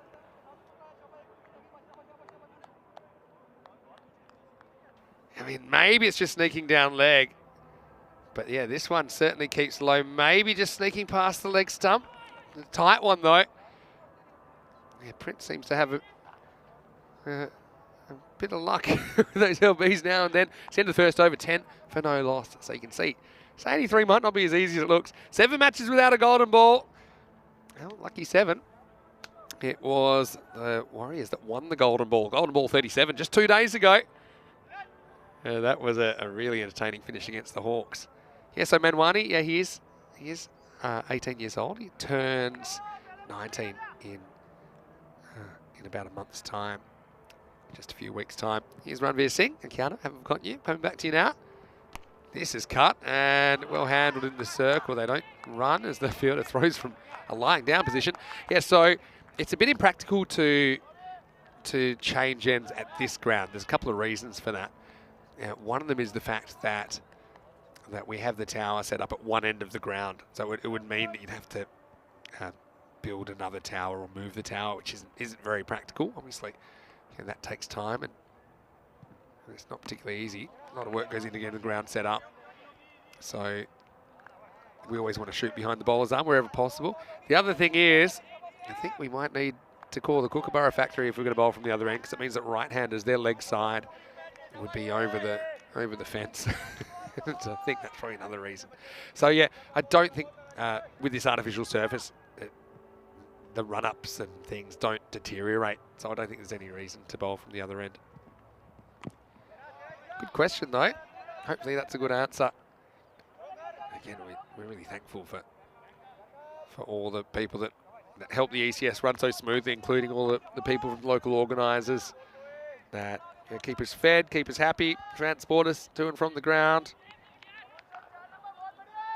But yeah, that's the reason, especially on artificial surface. I mean, yeah, the run-ups would be one reason that we would do it sometimes.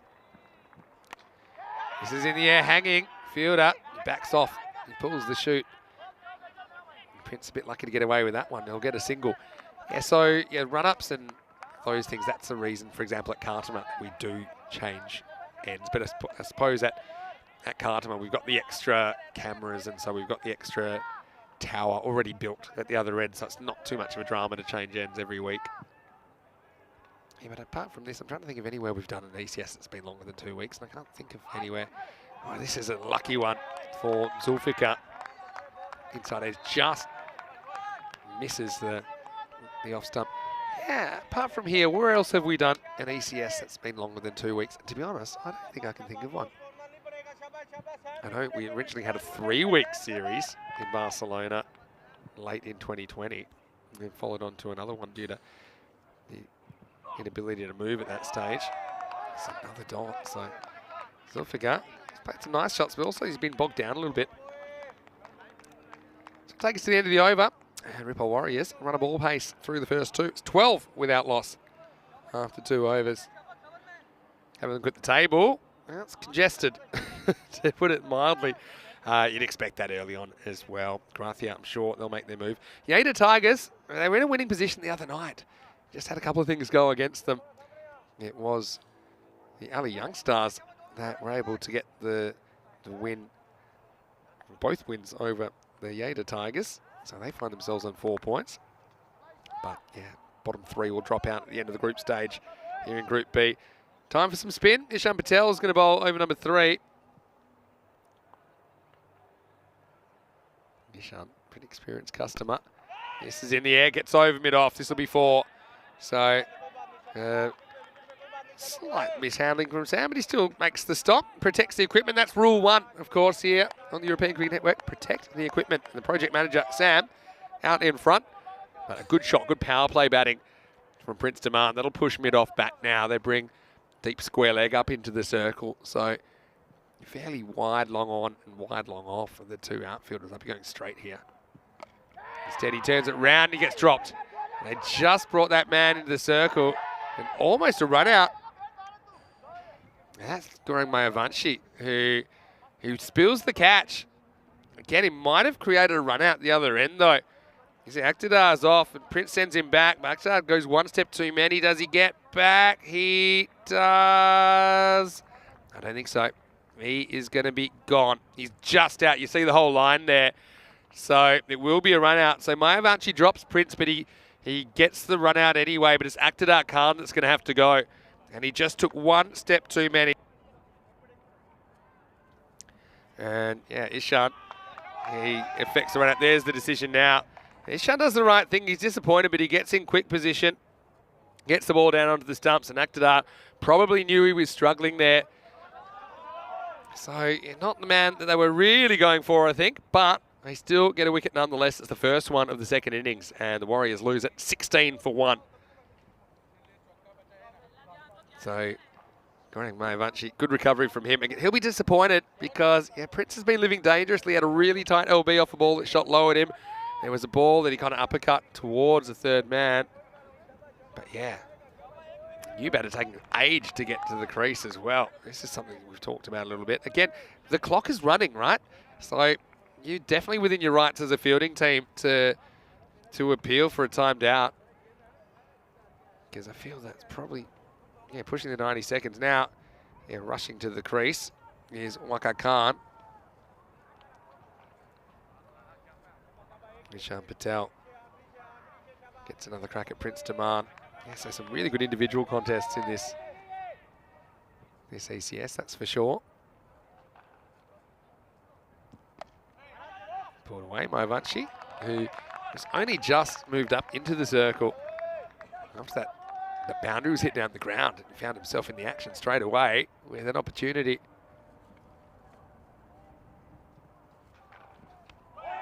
This one shoots through, beats Prince outside the off stump. Certainly making a contest of this. This pitch is playing a few tricks. Oh, this one will be a wide. It's the edge of it. Look, but sometimes it's funny. Obviously, you think about some balls aren't going to bounce the way you think, and they'll be difficult to deal with. But it actually plays on your mind as a batter as well. You start jumping at shadows a little bit. This is hit pretty straight, and this is for, I was just wondering about this because for me, the long on, long off, they're a bit too far apart. It's a big, enticing gap straight down the ground. It's a fairly safe shot as well. I mean, he drags that to a more or less a regulation long on, but it ends up going all the way for 4. Last ball, the power play coming up. Demand getting his team back on track. Now he's searching. And he likes the court behind here, and he's gone. That's a really good piece of wicket keeping by Kishatij Patel as Prince premeditates the sweep, and it looked like it was almost off the toe of the bat. And you'll see here, it's a ball that would have been a wide, but there's a big nick, and to be fair, I think Prince walked. And you can see, and he doesn't wait around for the decision. So it's a ball that would have been a wide. And see straight away, Prince, credit to him, he was very, very quick to walk off, didn't wait for the umpire's decision. It's very sporting. He'll be disappointed though. He leaves his team on the brink a little bit, and what a way to finish the power play for Ishan Patel. So he does get his man in the end. It's 21 for 2 after 3. Great keeping, really good keeping, because it was a ball that drew Kish Patel wider as the keeper, and he took it easily and then went for the stump. He didn't need to. So just talking about the pitch, I mean, sometimes then as a batter, you start jumping at shadows, as we'd say. You start expecting bad things to happen. That's even harder then. You just can't trust your eyes or trust the bounce at all. And it affects your batting. You'd probably be better kind of just accepting there might be a ball that you can't play because of an unexpected bounce and playing others like they'll bounce normally. But this is the thing that you'd have to deal with on grass pitches, which I've played almost exclusively on as an adult. So yes, when you start thinking the pitch is bad, it actually it makes your bat worse. You start thinking everything's going to be unplayable. So here we go with Little Maestro over number 4. First ball's hit, and it's hit straight to the field. A great catch. Excellent catch by Ishan Patel. And the Little Maestro always has the ability to come and get a wicket first ball.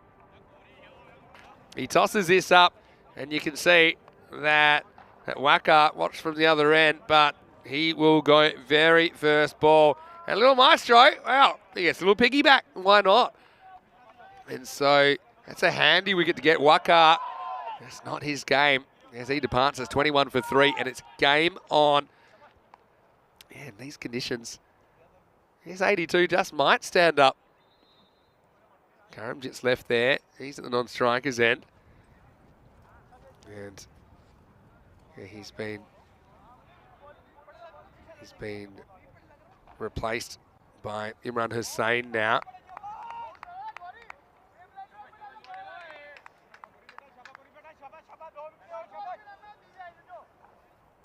So, Little Maestro, one thing about him, he's not afraid to toss it up. This is his playground. He was the leading wicket taker in last year's ECS, actually player of the tournament. And not often you see a bowler winning it. But yeah, he was head and shoulders above the other bowlers in that 5-week ECS at the start of 2021. This one is in the air, and this one is going to travel out of the ground. Maximo bangs off the wall. Imran Hussain, that's what he thinks of it. And little Maestro. Well, we heard a 6 and out. He goes out and 6 to start his spell. Again, with this target being reasonably low, 2 or 3 of those could be a backbreaker for Raval Sporting. Now he launches again. Now this is going to be a chance. He's right back and he catches it. Chet Patel takes the catch. Well, 2 out of 3 ain't bad as the little Maestro goes wicket, 6 wicket, and they'll take that trade-off as the Warriors lose a 4th wicket now. Just out of the power play, they're 27 for 4. And little Maestro, again, just tempting Imran Hussain. 6 and out situation for him, and he couldn't resist. To be honest, he gets a fair piece of this, but it goes higher than it goes long. And Chet Patel knew exactly where he was, had about a metre to spare, takes it clean as a whistle. Good game, and we did predict that Raval Sporting are a handful with the ball. They've got a lot of options, a lot of different kind of options as well. Again, still missing Sonu Jangrat from last year. The left-arm seamer had a very good tournament as well, but Gorang coming on and doing the job. I want to say hello to Emily Elizabeth, who's watching from the USA. How are you? Well done on the 0-0 draw last night, if you're watching the football, soccer, as you call it, in the USA. It was a very funny tweet that I heard. It was shared around, whereas somebody from the US tweeted, okay, this is to decide what it's called. If the US win, it's called soccer. And I think England agreed to that, most of the supporters, but I guess it was no result in the end with a draw. Makbul comes in and he's careful on the first one. As in Makbul, coming in at 6. Yeah, Andy House in the chat saying how lucky is Spain with Gorang and Charlie Ramistovic in their spin ranks. Yeah, throw a few others in there. Lord Burns, for example, having a very good year internationally. Oh, is this out as well? It is. It's caught behind, and Gorang gets 3 in the over, 3 and 5 balls. And he is spinning a web here for Raval Sporting. Again, it just lures the batter into the stroke. And a little edge, that's well held as well. Check it out in the replay. Excellent catch. Well, that's a brilliant catch. I didn't realize how much that did, but he certainly reacts to that. Because at the pace of Mayavanchi, you can actually get a little bit more movement sideways when you detect that edge. And that's exactly what Kish Patel does. Fantastic wicket keeping. Just have a look. He detects the edge and he just instinctively, he goes a bit further. So have a look here. And he gets it almost in the webbing. Fantastic wicket keeping from Kish Patel. He's having a good game. Just reactions. Pure reactions. Makbul goes for a globe. 27 for 5. So this will bring Mohammad Masood, the Warriors keeper, to the crease. Yeah, a few comments about the pitch. Yeah, well, we're going to be working on that, of course. Pitch has been in for a little while now. It does generally get reset. So that's just something both teams are playing with. But, I mean, people are never happy. Sometimes they're happy they say the pitch is too flat. Now it's doing a bit. Now complaining about that. I mean, it is what it is. Both teams are playing on it. And this is going to be blasted out of the ground. But what a weird over. This over had 3 wickets, 2 sixes and a dot. And that's little Maestro who goes for 12. I think it's a better result, though, for Raval Sporting with those 3 wickets.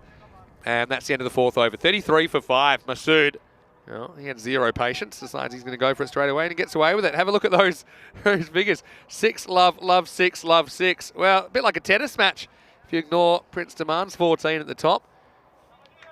I think he's sticking with spin here, Ishan Patel. And the thing is that, yeah, they'll try and improve the mat, Peter, but they can't do it during the match because that would be unfair to do it during the match. Obviously, the first team's batted on it. The second team will be batting on it. I think everyone would agree that you can't really make those adjustments during a match unless it's completely unplayable. Back pad here. Umpire's having a close look. Certainly spins back Oh, spins back heaps. That's probably missing, you know. It's just doing too much. Hits him in front, but I think that's going on to miss the leg stump. Good bowling. One thing I like about Ishan Patel, does actually spin the ball. See, this one bites back significantly as well.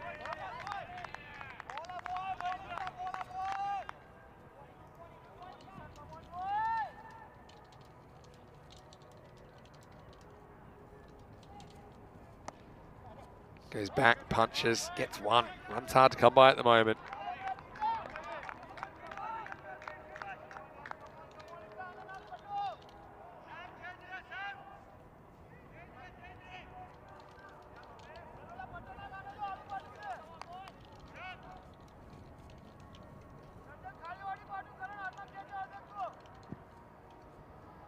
Ishan Patel. Yeah, really good player to watch. So goes back, gets cut, no run. Have a look at that rate required. It's up around the 9 mark now. Again, nothing too dramatic, but with 5 wickets down. Yeah, certainly see these guys being a bit careful. They don't want to lose a 6 or 7, be 6 or 7 wickets down. Yeah, I don't think it's spinning more like a subcontinent pitch. Yeah, a little bit. You gotta say, I kind of like the pitch conditions being a bit variable.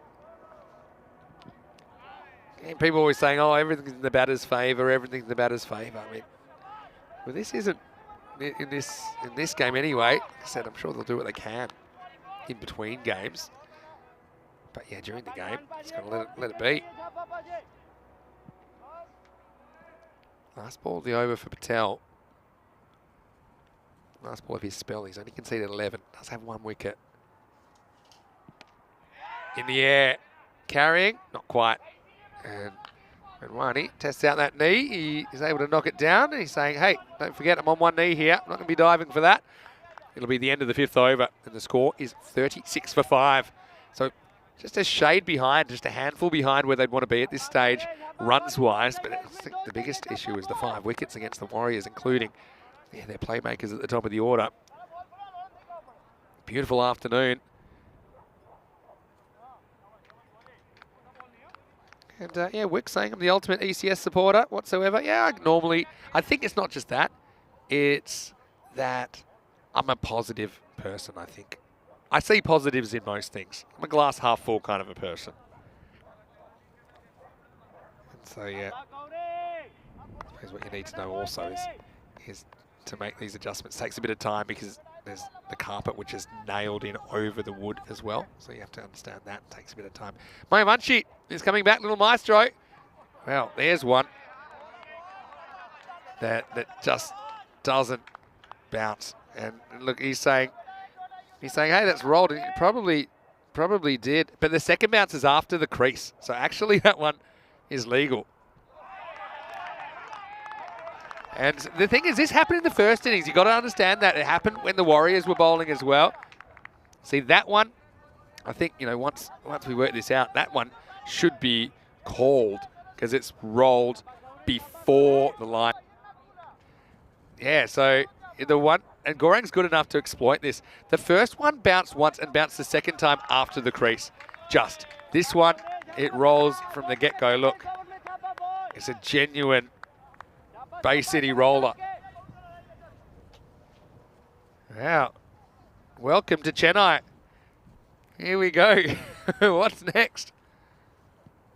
This one bounces. This is what I'm talking about. When you get one that's normal, it's still hard to play because the pitch is in your mind. It's actually exactly like playing on a difficult pitch in turf cricket, which I've played most of my life. Well, interesting time to welcome back Rico Fort into the comedy box. Rico? Well, interesting times. Interesting times indeed. Raval doing what they did last year. See, and Gorang's the kind of guy that he will, because he's taking all the speed out of the ball, he is hoping the pitch gives him some assistance. Yeah, so I mean, they've got to be consistent in this second innings. That's how they umpired in the first game. Whether there's an adjustment after this game, that's for the umpires and the referees to decide. I think right now, you've got to be consistent. Tossed up and smacked out of the park. And, well, if you're walking your dog, be careful. That one's going to be on top of the practice nets. Maximo this game very much still alive, Rico. Even though they've lost these wickets, you can see that with this target being fairly small, a couple of those can change everything. Yeah, absolutely. Look, that one there takes them sort of to the halfway point, if you like, where they need to be. Big hit out of the ground. But the little maestro, you know, he always comes back when he gets hit. Already taken 3 for 19 now. Will he have the last laugh with the last ball of his spell? 43 for 5. Here he comes. Floats it up there. Oh, well, He's a genius. Yeah. He's a genius, Mayavanshi. I mean, it's one thing to hit it, but you got to be accurate, right? He's picked that spot. Yeah, he's right on it. Watch this. Boom.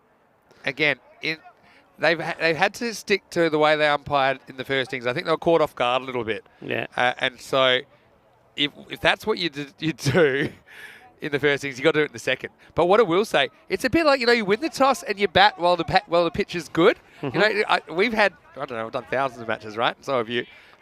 This is one where the pitch conditions do seem to be deteriorating during the game, so it's a good toss to win, right? You got that gleam on your face and that sprinkle in your eyes. You're different. loving this, aren't you? You're loving this. You're loving this change-up. It's one thing to exploit the conditions, which he's done really well there. So suddenly you're batting on a minefield here. You've got to get 10 and over, and that seems like 20 and over now. But credit to Little Maestro. He did it perfectly. I do think, though, last game of the day, they'll have a chat. They're going to have to sort They'll have to go to the rule book. They'll see if it rolls before the crease or if it bounces twice before the crease, it should be a no ball. Anyway, let's move on. And Mohammed Rizwan to bowl over number 7. Rizwan, and he's now targeting that area. One thing I will say, Vinny, I think in the course of this match, I mean, we started off with just 2 lines. We've now got 4. So it has got worse, as you would expect a real turf pitch to do. But now you see, before it was a short ball that was hitting the roll, if you like. Now a good length ball is hitting it too. So it has become more difficult. It has to be said. It's a good shot, though. Nothing wrong with this. And this is going to be 4. And Rico 4. Fantastic. Getting the long barrier down. And we'll go for 4. That one was cube bound. Look, this is the thing. As a batter, you got to keep just playing it as you see it. And they're not trying to get 160 here. They're trying to get 80. Rico, we'll gloss over the fact they went straight through your legs. You didn't have a good look at it. Didn't go through my legs. Where did it get you? I'll tell you in a minute. Oh, this is a lovely shot. Beautiful pickup as it goes to the boundary. So after a few dots, it's 4 more runs. Yeah, I think it hit, what's down there? It hit the extension cables and diverted away. And went to my left. I was going right. It went to my left. But, nice shot. 2 nice shots. And now you can see that Ishan Patel, the captain, having a good long chat with Mohammed Rizwan. Yeah, what an evenly poised. You just get the feeling that another wicket here. Raval in the driving seat. Batter need to just step inside this one. He just played, look, to the same delivery. He just whipped away a boundary. And you're going to do something completely different in this one. So, just answering some questions. Some people asking, should it be a dead ball if the ball hits one of the cracks and rolls? But there's no regulation that states that. And it's in the playing conditions. You can't really do that. This is in the air. I think this is a Bermuda Triangle situation. Or will he get there? Ishan Patel, great catch. Great catch. He's actually in the circle by the time he gets there. So Masood is one guy that was handling it, but he's got to go now for 21. 52 for 6. Good fielding. Yeah, I said that 1 wicket could change the way this match goes. And Masood, well, he didn't want to hold back, and he just scoops this up in the air. What a good catch this is.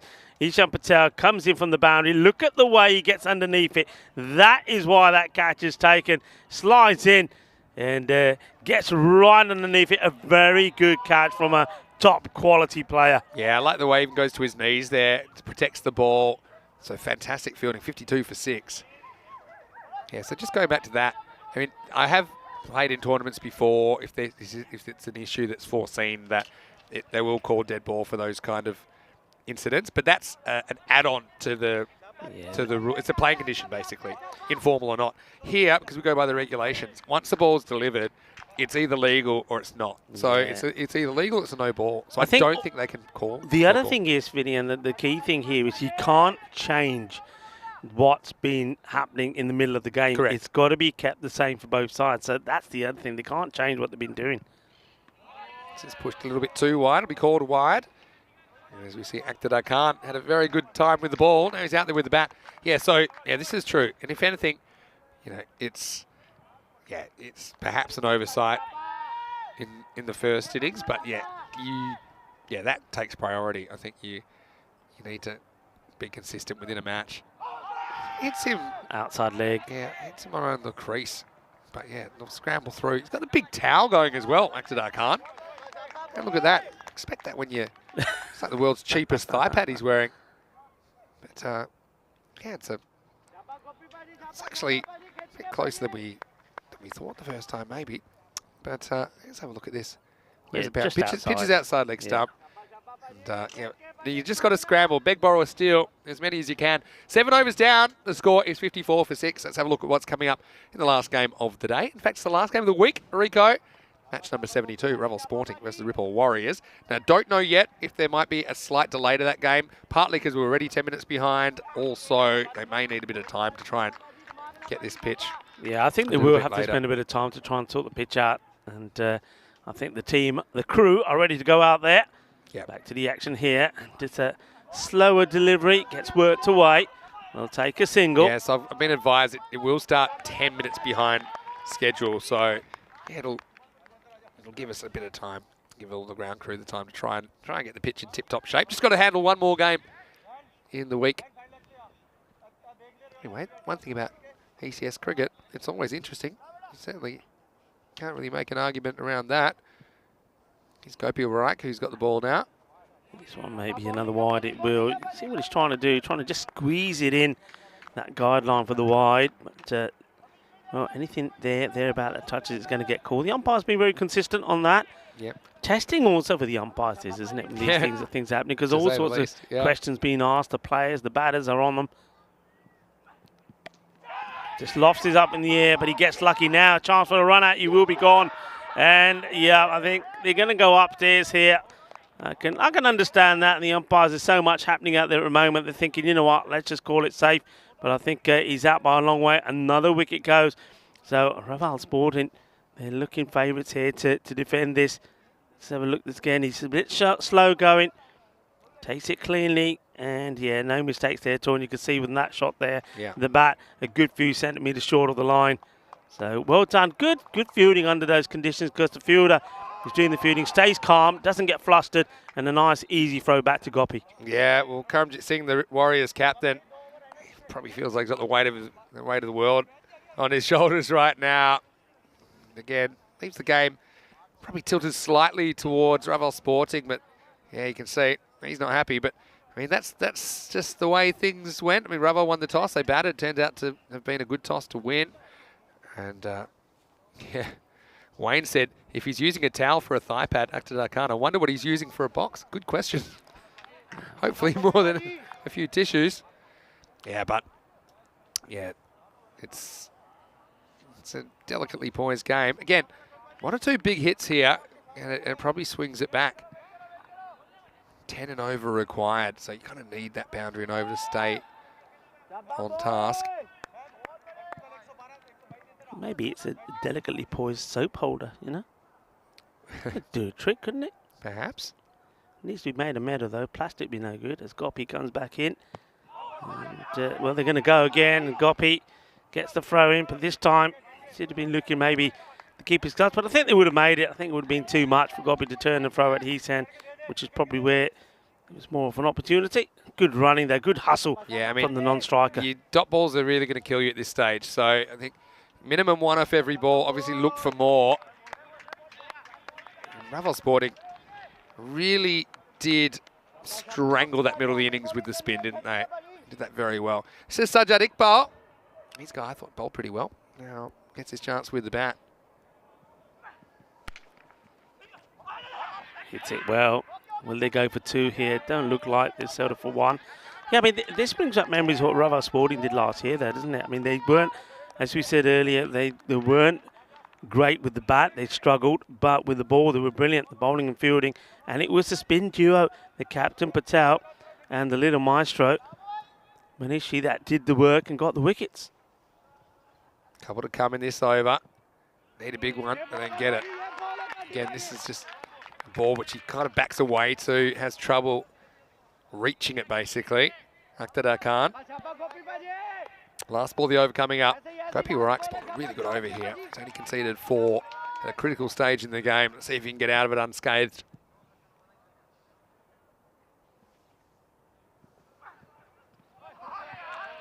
Yeah, loving it, aren't they? Raval's boarding. Because they copped a few, not as many, but they knew that this pitch has been playing a few tricks.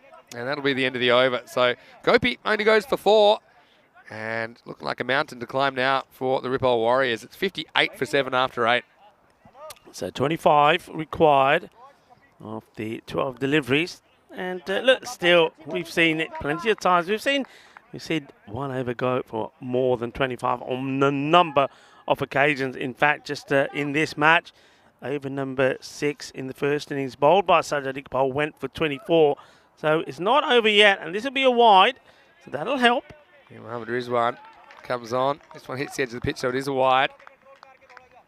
24 required. Jeez, looks a world away, though, at the moment. Just need to get one out the middle of the bat to get his confidence going here, Iqbal. This one's not out the middle. They've got to. I think they've got to try and push here. You've got to decide not to. Just take the single. This is a real nail biter. Again, just you watch enough ECS, you'll see things that you wouldn't often see. Just things out of the ordinary. This is one of those games. This one. This is being clipped away, but once again, unfortunately for the Ripoll Warriors, it goes to a fielder, so it will just be a single. See, it's little things like that as well. I mean, how many times those sort of shots goes to the boundary, but just haven't got things going their way in this innings. Yeah. A lot of things that have gone against them. Field's been well set as well, I think. Protected the boundaries. Clipped away again, but just a single, so it's all ticky-tack. Now here they've got to go. Such an unnecessary throw. And in the end they get 2. Well, there's one where they get the 2 they need. No need for this at all. This is inexperience, really. They only look, the batters here, they're not even thinking about 2. They know it's only a single. Next thing, he throws it in, and then the batter said, okay, that'll do, that'll help. See, that's a wide if he just gets inside it. And again, when you're finding it hard to hit boundaries, you want to take the freebies, and this was one. Yeah, needed to go for it, really. But again, see a lot of batters that tend to be going the wrong way from me. Go the other way and try to clip it. Yeah, look at where this goes. Look at the feet. Look where that front foot ends up really wide and just opens up the zone of possibility for the bowler. This one's more at the stumps. Played away. They're just going to take a single. And let's just remember this pitch as well. It's held up really well for the most part. Okay, had some issues this game. That's pretty obvious, and they'll do what they can after the game to fix it. But you've got to realise this pitch has been super batter friendly. We had the highest scoring day ever, highest run rate ever, the most 6s in a day ever, the most 6s in a match ever. So yeah, it's just providing a bit of revenge, if you like, for the bowlers. Up in the air and catch taken. There's another wicket as Rizwan. He pumps his hands up in the air and is a little maestro, Gaurang Mavanshi, who takes the catch. It's another batter that has to depart, and that is the end this time of Khan, so he will have to go.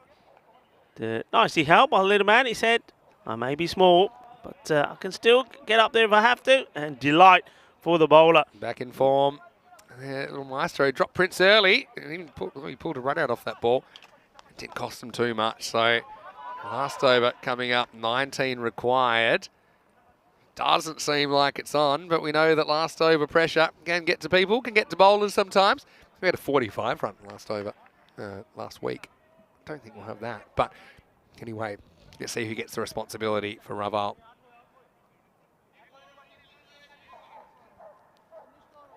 Sajjad Iqbal can be a hero. It's Manish Manwani who's going to bowl the last over. Manwani, well, he's got 19 to defend. I mean, 18, golden ball. Could it happen? Not feeling the tingle. Manwani went for 10 when he bowled the first over. Here we go. You see, this is a ball that bounces normally, but then even that starts getting hard to play because you're just not comfortable that the pitcher's playing consistently. Yeah, Manwani, cool credit to him as well. Could quite easily decide he wants to put his feet up for a couple of matches, having sustained that injury in the very first match. It's only going to be a single, and well, there's the captain, Ishan Patel. Hasn't he been good? I mean, even through all the struggles that the team had with the bat, he's been confident. He knew that his team have got the ability to win this one, even though it was going to be defending a low total. It looks like they're going to do it as well. Manwani once more, the slower delivery, clever ball, rolls his fingers right around this, gets another dot ball in. And just so much talent out there, and so much, I think the word is variations. They've got the variations with the batting, different types of batters. They've got the left-handers, the right-handers. All right, the batting didn't click, but with the ball as well, the spin, the dual spin attack. They've got something like Manwani here. You can see he can bowl those little off-cutters, the slow balls, the quicker deliveries as well. They just they've got what it takes, and if they can start clicking, and if all departments start to click at the same time, they really are going to be a team to be reckoned with. Yeah, certainly. They're just a couple to come in this one. Into that rolling cutter from Manwani. So they'll just be a single. So yeah, Ravel Sporting didn't really do a good job with the bat, I think, compared to what they would have expected. But in these conditions, it's held up, and looks like they are going to run away with this one. Yeah, listen, interesting question for you. Player of the match. You go for the man who's bowling here now. I say man, let's call him young man. Manish Manwani for his 40 of 22, which helped them to get to any score at all. Or do you go for the little maestro who bowled beautifully and picked up those 3 wickets? Yeah, it's a tough one. I probably just lean towards Manwani, I think. I think he's on a tricky pitch, the fact that he's able to get 40, he's the reason they've got any kind of defendable score at all. And he finishes off there with a pretty good last over. Only a couple coming off that. And so yeah, it'll be a fairly comfortable win in the end for Ravel Sporting. They're 82, holding up against the Warriors. But yeah, Warriors, of course, you know, they've got Prince Demand there, the Spanish international. And it was a bit of an interesting one, wasn't it? As Patel came on, as Ivanchi dropped the catch, but ended up running out his partner. So Kaiser Zulfiger had to go. And then Prince, well, credit to him, he walks on this. A little feather edge, well taken. I've got to say Kish Patel, his wicket-keeping was excellent in this game as well. But yeah, Ravel Sporting, their bread and butter is kind of their bowling and their fielding, and they certainly didn't let themselves down. And a little maestro, get a little piggyback for his trouble. That over was crazy. It had 3 wickets, 2 sixes, and a dot. And you just know when the little maestro is on, there's going to be action. Yeah, it's certainly going to be action. He is such a talented player, and well, it's no surprise that he is now wearing the Spanish national team colours. And yet, I think we've still got, there you go again, he's doing the damage there. We've still got a lot more to see of him. He's going to get better. I was going to say bigger and better. I don't know if he's going to get bigger, but he's certainly going to get better. The little maestro showing us his talents. Yeah, and when it came down to it, okay, some of the factors were out of their control, the Warriors, but there were a fair few factors that were in their control that they just made a few critical mistakes. You look at the run out, you look at some of the shot selection as well, but yeah, it was two-paced to say the least. This is, again, nicely executed run out.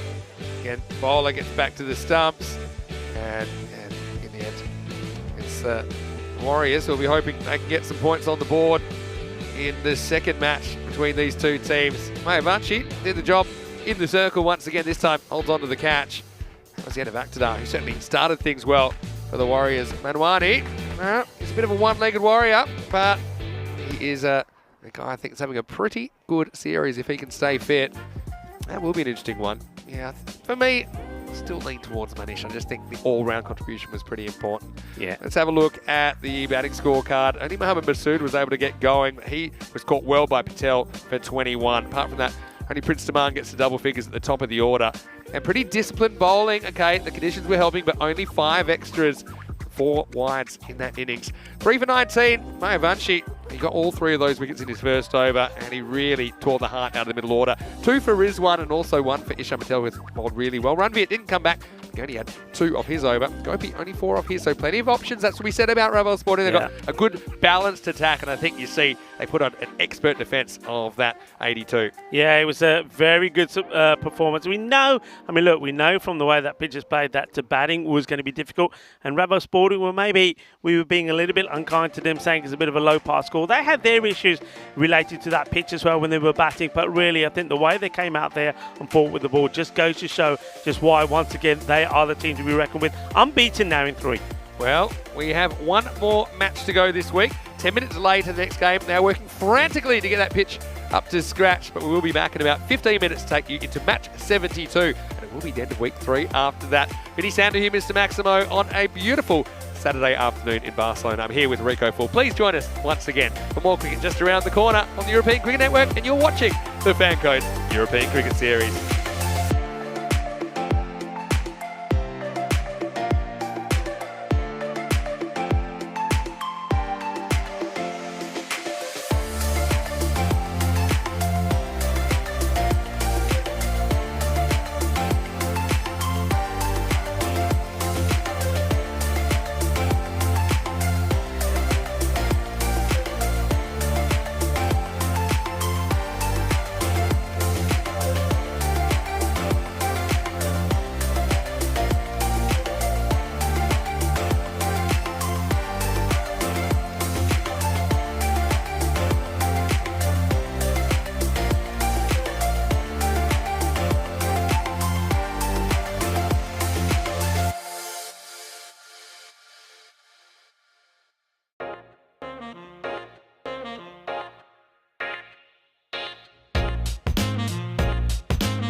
Hello and welcome back to the Barcelona Montjuic ground here, and it's great to have your company. Last game of the week coming up, the end of week 3. That means only 2 more weeks left in the season. Sun's out at the moment. I'm loving life, and of course, looking forward to being back on Monday for more action after our day off tomorrow. So coming up next, we have match number 72, and this is a game once again between the Raval Sporting team and Ripoll Warriors. Let's see what happens at the coin toss. Rob Kemming is with the 2 captains. He's calling, right? He's calling you. Your call. It's. Heads is called. Oh, it is heads. We are batting first.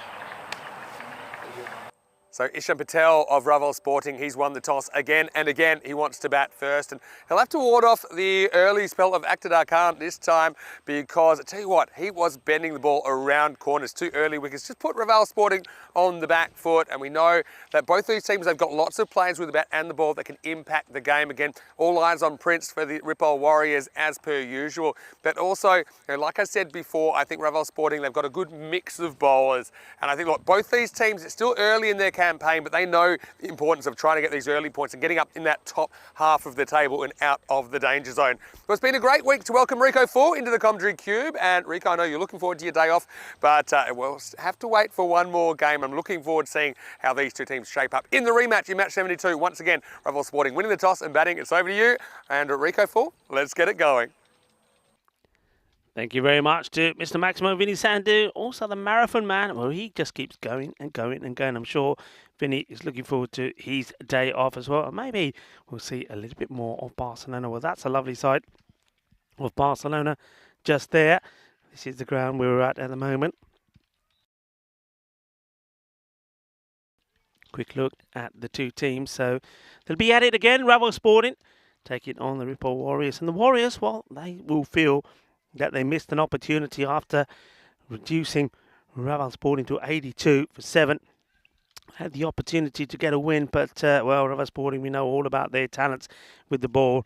And it was the spin again of Ishan Patel and also of Gurang, the little maestro, that really put the Warriors on the defensive. And then we saw some good bowling also from Rizwan, who took 2 for 16 as well. But I'm going to do it all over again. And this time, Raval Sporting, according to the bat versus ball wall, 110 to 102. And I do think, I mean, though that first one was a low-scoring encounter between the 2 teams, I think here, as you saw out there, the sun is shining. It is a glorious afternoon. I'm sure that the temperatures here now are in the 20s, especially underneath the sun here. Looking an absolute picture postcard, isn't it, out there at the moment? It's beautiful. The pitch has been redone, so it should be back to normal formalities. And I think as a result of that, the weather, the pitch, I think this is going to be a few more runs scored in here. I can see that Raval Sporting going past 100 mark, and maybe they can return to the sort of form that saw them put 140 plus on the board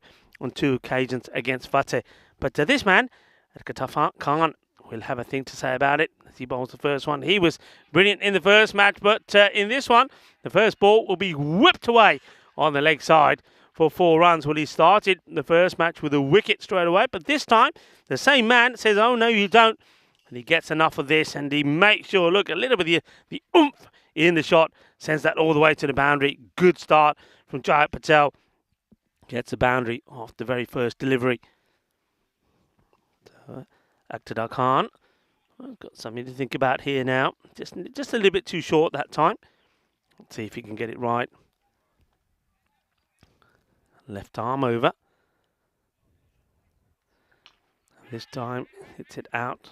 Strong, hard, into the covers. Well fielded. No run there. A very warm welcome back to all of our viewers. Once again, apologies for a slightly longer delay in between the 2 matches, but as you can see this delivery here, and this has gone up a long way, but one hand comes off the bat, which means he doesn't get power into the shot, and Prince Diman takes the catch, holds the pose, says, oh, kitte shorty photo khitne lani meri photo do tin khich le, click, click, click, thank you very much, photo taken, catch taken as well. Makes it look easy, doesn't it? So that will be the end of Jayat Patel. He does get 1 boundary to his name, so he does get 4 more than last time, but he falls to the same man once again. Akhtar Khan has taken the wicket. The catch taken by Diman. So Raval Sporting, once again, are losing one of their openers pretty early. New batter will come in. And I wonder if they'll stick to the same format, and it'll be Karan Datta. So Diman taking a very good catch. Yeah, I was going to say, once again, apologies for that delay. The reason is, of course, the army of helpers was out there getting that pit sorted. And once again, it's all been done and dusted, and we're ready to go. So thanks for staying with us. And, well, thank you for all your company, not just today, but all week. And through all of this series, as this one from Datta gets played out into the offside. The bowler not happy that they've taken a single there. I can understand that. I think when you've got this sort of field, you've got a 6-3 field, 6 players there on the offside. Somebody has got to be able to get to that and keep it to a dot. And they just have a little reshuffle there now. Looks like the captain himself had just come in a few paces. So Datta gets off the mark. Ishan Patel will be looking to do the same. He plays this nice, he does. So he also does, well, one better so far than what he did in the first match. He gets off the mark. Yeah. I think he'll be pretty keen to be playing straight. I mean, he got lucky with one LBW in the first match when he was on 0, and then, well, not the second time round, and it was this man that got him. This one's just a little bit into the legs of Datta. It's not, tries to just get a little nerd along to this to take the single, not able to do so. And that will be the end of the over. So 6 for 1 at the end of the first. Akhtar Khan, a nice tidy over. Well, you see him there on your screen, and I see him here coming into the box next to me. It's Vinny Standu. Welcome back. Yeah, it's nice to be back. Yeah, last game of the week. You know, it makes me think maybe I'll do an Instagram. So, yeah, just follow those details there. You can get me at Mr. Maximo. We can say hello to some of our viewers that maybe can't get into the YouTube chat. So why don't we try that? Yeah, looking forward to the rematch here. Yeah, what a difference half an hour makes. Pitch is looking great. It's like a first-day belter again now. Looks nice, especially under this Catalonia sunshine here in Barcelona. Yeah, looking very flat. Here's Prince Demand in over number 2. This one's pitched up. Driven. They don't take a run. Raval Sporting, we thought they struggled with the bat. Turned out to be enough. We had that situation with the pitch deteriorating a little bit, and that was a factor in the last game. Yeah, but the Warriors, they'll be pretty keen to get some points out of day 18 here. So big hello to everyone that's just joining us. And throw some questions at me today. I want some random questions. This is upstairs, and it's a long chase for the fielder. Foot fielding, is it? No, he's slowed down by the mound. Bit of a speed hump there for Adil Javed, but he does well to make the stop in the end. Yeah, I like this. When you follow the fielder as he's getting to the ball, you think his feet are smoking. What is that red clay over there? There's been a road runner about that, wasn't it? The dust coming up. Meep, meep. Here's Rico's beard, which is actually taking the world by storm. Get a look at him there. Oh, looking very cool. This is driven. They will get a run this time. The throw comes herring in. It looks like my personal security guard. Now look at you. Bit Top Gun with those glasses. So, hello to Ronak and to Stratton. To Ollie, who's in Gloucester, England. Looks like Max Dolan's in there as well. Hello to Charlie Hunt as well. Hope you're well. Hi, Charlie. Good to have Charlie on there. And that's haven't heard the last of him on ECN. Here's Prince. Pushes him back. And no run. So dot ball's important. Bit of a wild throw back in. Looks like we might have Yannick with us as well. Yannick saying, is Santa Claus in the house? Yeah, we do know why the ECN season finishes on December 11, because Rico has to run up to the North Pole, hey? It's the tank as well. It's Ronak 777 Starship Tanker, the tank from Malta. Anyway, this is up and over. It's one bounce for, and Karan Datta, who never really got going in that first innings of the day, makes the most of the power play and gets this one over the infield, 4 runs. Well, this is one that Darshit Patanka, he'll be happy with himself, the tank, the sort of shot that he plays. Hello, hope you're well. Hope things are going well in Malta. Yeah, so hello to Danny as well. I think he's watching from Kartama, and to Azif, and yeah, to everybody else. So Often last game of the day. It's the last game of the week, actually. Coming up, wait for this ball from Prince. Pushed back, no run. End of the over. It is 13 for 1 after 2. So again, not exactly very, very high scoring, but that's still, Sporting have a bit more time to get going in this innings. So let's have a look at the table quickly, and you can see that after that game, Revel Sporting now top of the table with a perfect 3-0 record. The first team to reach 6 points, although it's a couple of teams biting at their heels. Warriors, well, they don't want to go 1 and 3. They can put some space between them and the Hawks. They had a good tussle with the other day if they can win this game. So, yeah, plenty to play for. So, here's the thing. I am going to talk food chat. I've got a feeling I've got my carbonara habit back. I'm craving one. This is where I'm going after work. You didn't lose it. How long we got here? Habit. We've got about an hour and a half to go. Not that I'm counting down. Oh, this is nicked and dropped. I think it's a regulation chance, and I think that Masood grasses it. And Akhtar can't. Well, he's filthy. He's been swinging the ball back, but this one seems to just go straight across. And you can see, unfortunately, Masood can't hold on to the edge. That's Isham Patel dropped on 4. Yeah, that one could be big because Patel, we know he can hurt you. So how costly a drop will that be from Masood? This one's taken off the stumps. It's hit sideways. It's going to be 4. That's good batting. So Patel rubs salt into the wound. Poor Akhtar can't take a trick.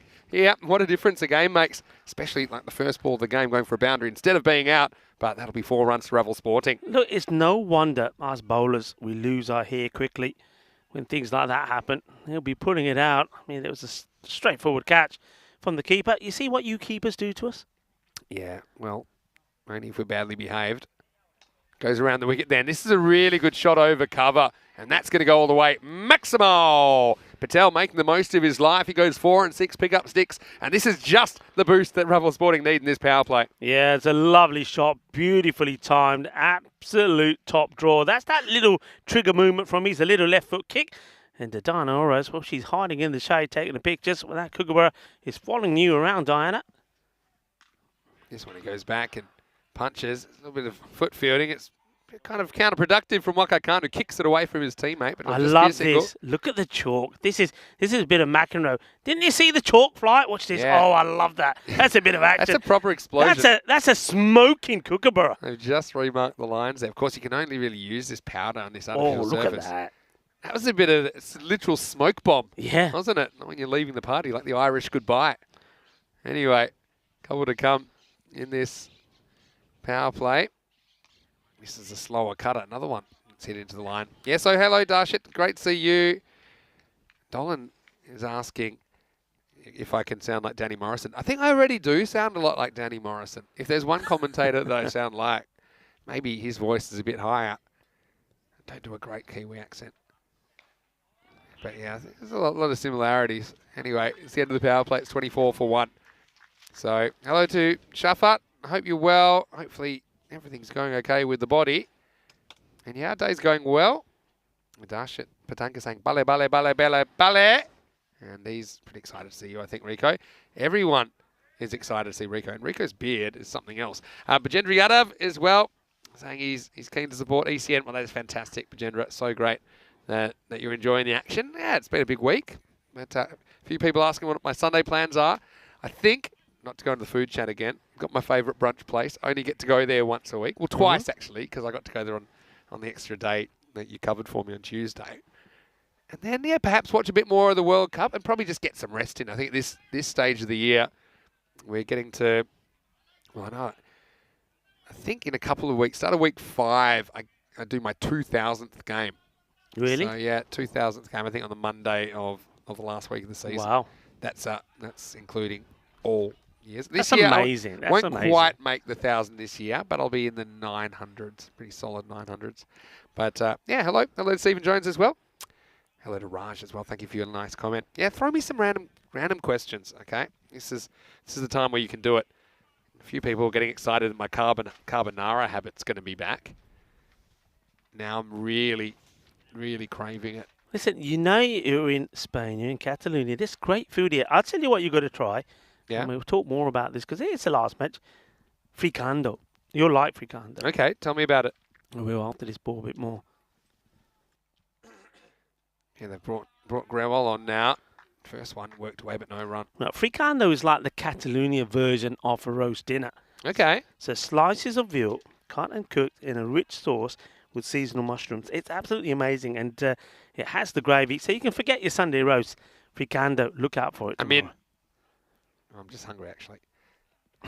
This one is going to be whacked away. It's an ill-directed delivery from Grewal, and Ishan Patel, he's on borrowed time. Remember, he should have been caught behind. And now he gets a fairly easy delivery outside his pads, and he puts away on the leg side. Yeah, it's a class act. We know that. Remember, when we saw him at his best, he scored 63 in 29 deliveries against Fateh. He's a good player, and he can give them a good start. On the same day, earlier in the first match against Fateh, he scored 28 of 13. So dropping him on 4, and a routine drop it was as well. Well, we said at the time could be costly. This will just be a single out to the sweeper. Yeah, Shafat Ali Said's in the chat right now, and he's hoping to be fit for the finals. And he must be so proud of his teammates as well. He must be really thrilled about how well some of the other guys stepped up, like Bakhtiar Khalid, the cross-handed bandit, like Abid Ali, like Mohamed Zishan. So, yeah, hopefully you can get back for the finals, December 11. Now, this is in the air. It's going to be right back to the line, and Prince is going to pull it off. What a fantastic piece of fielding that is. And he pretty much took it from the beyond, didn't he? But he took it easy as you like. He had a really good awareness about where he was on the field. So, a fantastic bit of outfielding from Prince Daman. He really makes something out of nothing. Poor Karan Dutt can't take a trick. He's gone for 5. It's 29 for 2. Superb catch. Folks, you've heard me say a lot that the first time I saw this man, and I said he's got to be somebody that pretty soon will be wearing the Spanish national jersey, was when I saw him in the field. He took some amazing catches. Then I saw him bowl, and then I saw him bat, and I thought there's no way that this guy can be kept out of the national team for too long. And, well, we know that he's in there now, and that's why his all-round game is brilliant. What a great catch, Vinny. Brilliant catch, honestly. I thought he was going to have to do some sort of monkey business, like throw it up to himself or something. But you should only do that if you have to, and he didn't have to. He had also awareness about who was around him. But, yeah, Prince, understandable, didn't really want to give it away.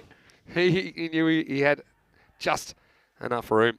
Anyway, hello to Rajbir as well. Last chance in the Instagram to throw some random questions at us. Yeah, poor Karan Dutt, he just can't catch a trick anymore. That's another one. I mean, he's somebody we know his class, just hasn't been able to get going. He's gonna basically rob him of 6 there, Prince. Well, Corey Ruckers has popped in the chat. Hello, Corey. And guess what? Corey said he's pretty excited. And I'll tell you why in a second. It's no surprise to me as Manwani comes in. He gets one on the hip and he turns it around the corner. This will be 4. Again, Grewal just getting it wrong at the moment line-wise. Manwani off the mark with 4. So Corey is saying, we're going to win the World Cup. Start the parade, Australia. And Corey, I've got a question for you. I'm glad that you're in the chat right now. Isn't it funny that you've gone from basically winding up all the French to actually really going for the French in the game today at 5 o'clock local? So, yeah, how do you think about that, Corey? Now all those guys that you were basically winding up the other night in the pub, they're going to be on your side. So, yeah, it was a very interesting one. So, Corey, good to have you. Hi, Corey. Good to have you, Corey. And I hope you had a safe journey back, and I hope you're back at home. I know when we were together last, it was a bitterly cold day that we were set to do together, thanks to this man. But I hope you're back in the comforts of your home. And I hope everything's all right, because he was telling me they tried to break into his place, right? Oh, is that right? Yeah. Oh, I didn't know that. Corey, they call it the kennel where he lives, actually. Is it? They call it the kennel. Well, that's why they couldn't break in. But what I was going to say, Netherlands played last night. Another one down leg side. I don't think there's anything on it. It's called wide. Yeah, so Netherlands, I think, drew with Ecuador. Ghana. Oh, Ghana, sorry. Yeah, Ghana. That was an interesting game last night as well. I think Dutch were a bit disappointed they couldn't hold on to the lead. We had Raj as well, who's made a comment in the chat. This one's just worked around the corner. Yeah, it'll take... Well, you know what? He might be gone here. I mean, it'll be close. I actually think that the batters get in each other's way here. Let's have a look at this. And Manwani's struggling. We know he's on one knee. Let's just have a look. I think he's made it. Yeah, I think he makes it because, look, I tell you what. It's not good for the knee. The new rule that comes into play is that the bat stand, even if it goes up here now and the bells comes off, it won't matter. He's definitely landed. Yeah, he's in. And I think he's But how much damage has he done to himself by doing it? He's So- already walking wounded. He'll be in. But, I mean, how does this even happen? Let's just track him, number 16. Look, well, to be honest, the striker gets out his way. Don't think he should be running too many tight ones with that issue he's got. Anyway, he will survive, and that is also the end of the over. So after 4 overs, the score is 38 for 2. Hello to Maya, who's joined us in the chat. Hello. Hopefully you're well. And hello to Shazad as well. Now, Raj was saying ECN popularity has shown a significant jump. What do we think of the future? Well, I know that the ECN founder, Dan Weston, he was telling me this morning, he sees a future where we keep growing, there's more investment in the game, and hopefully we can get to the point where the players are professionals. You know, that's something that's probably a long way off, but that would be great. So, again, it's all about, at the moment, showing it and keeping it going and keeping the momentum going. So, yeah, I think the future is bright.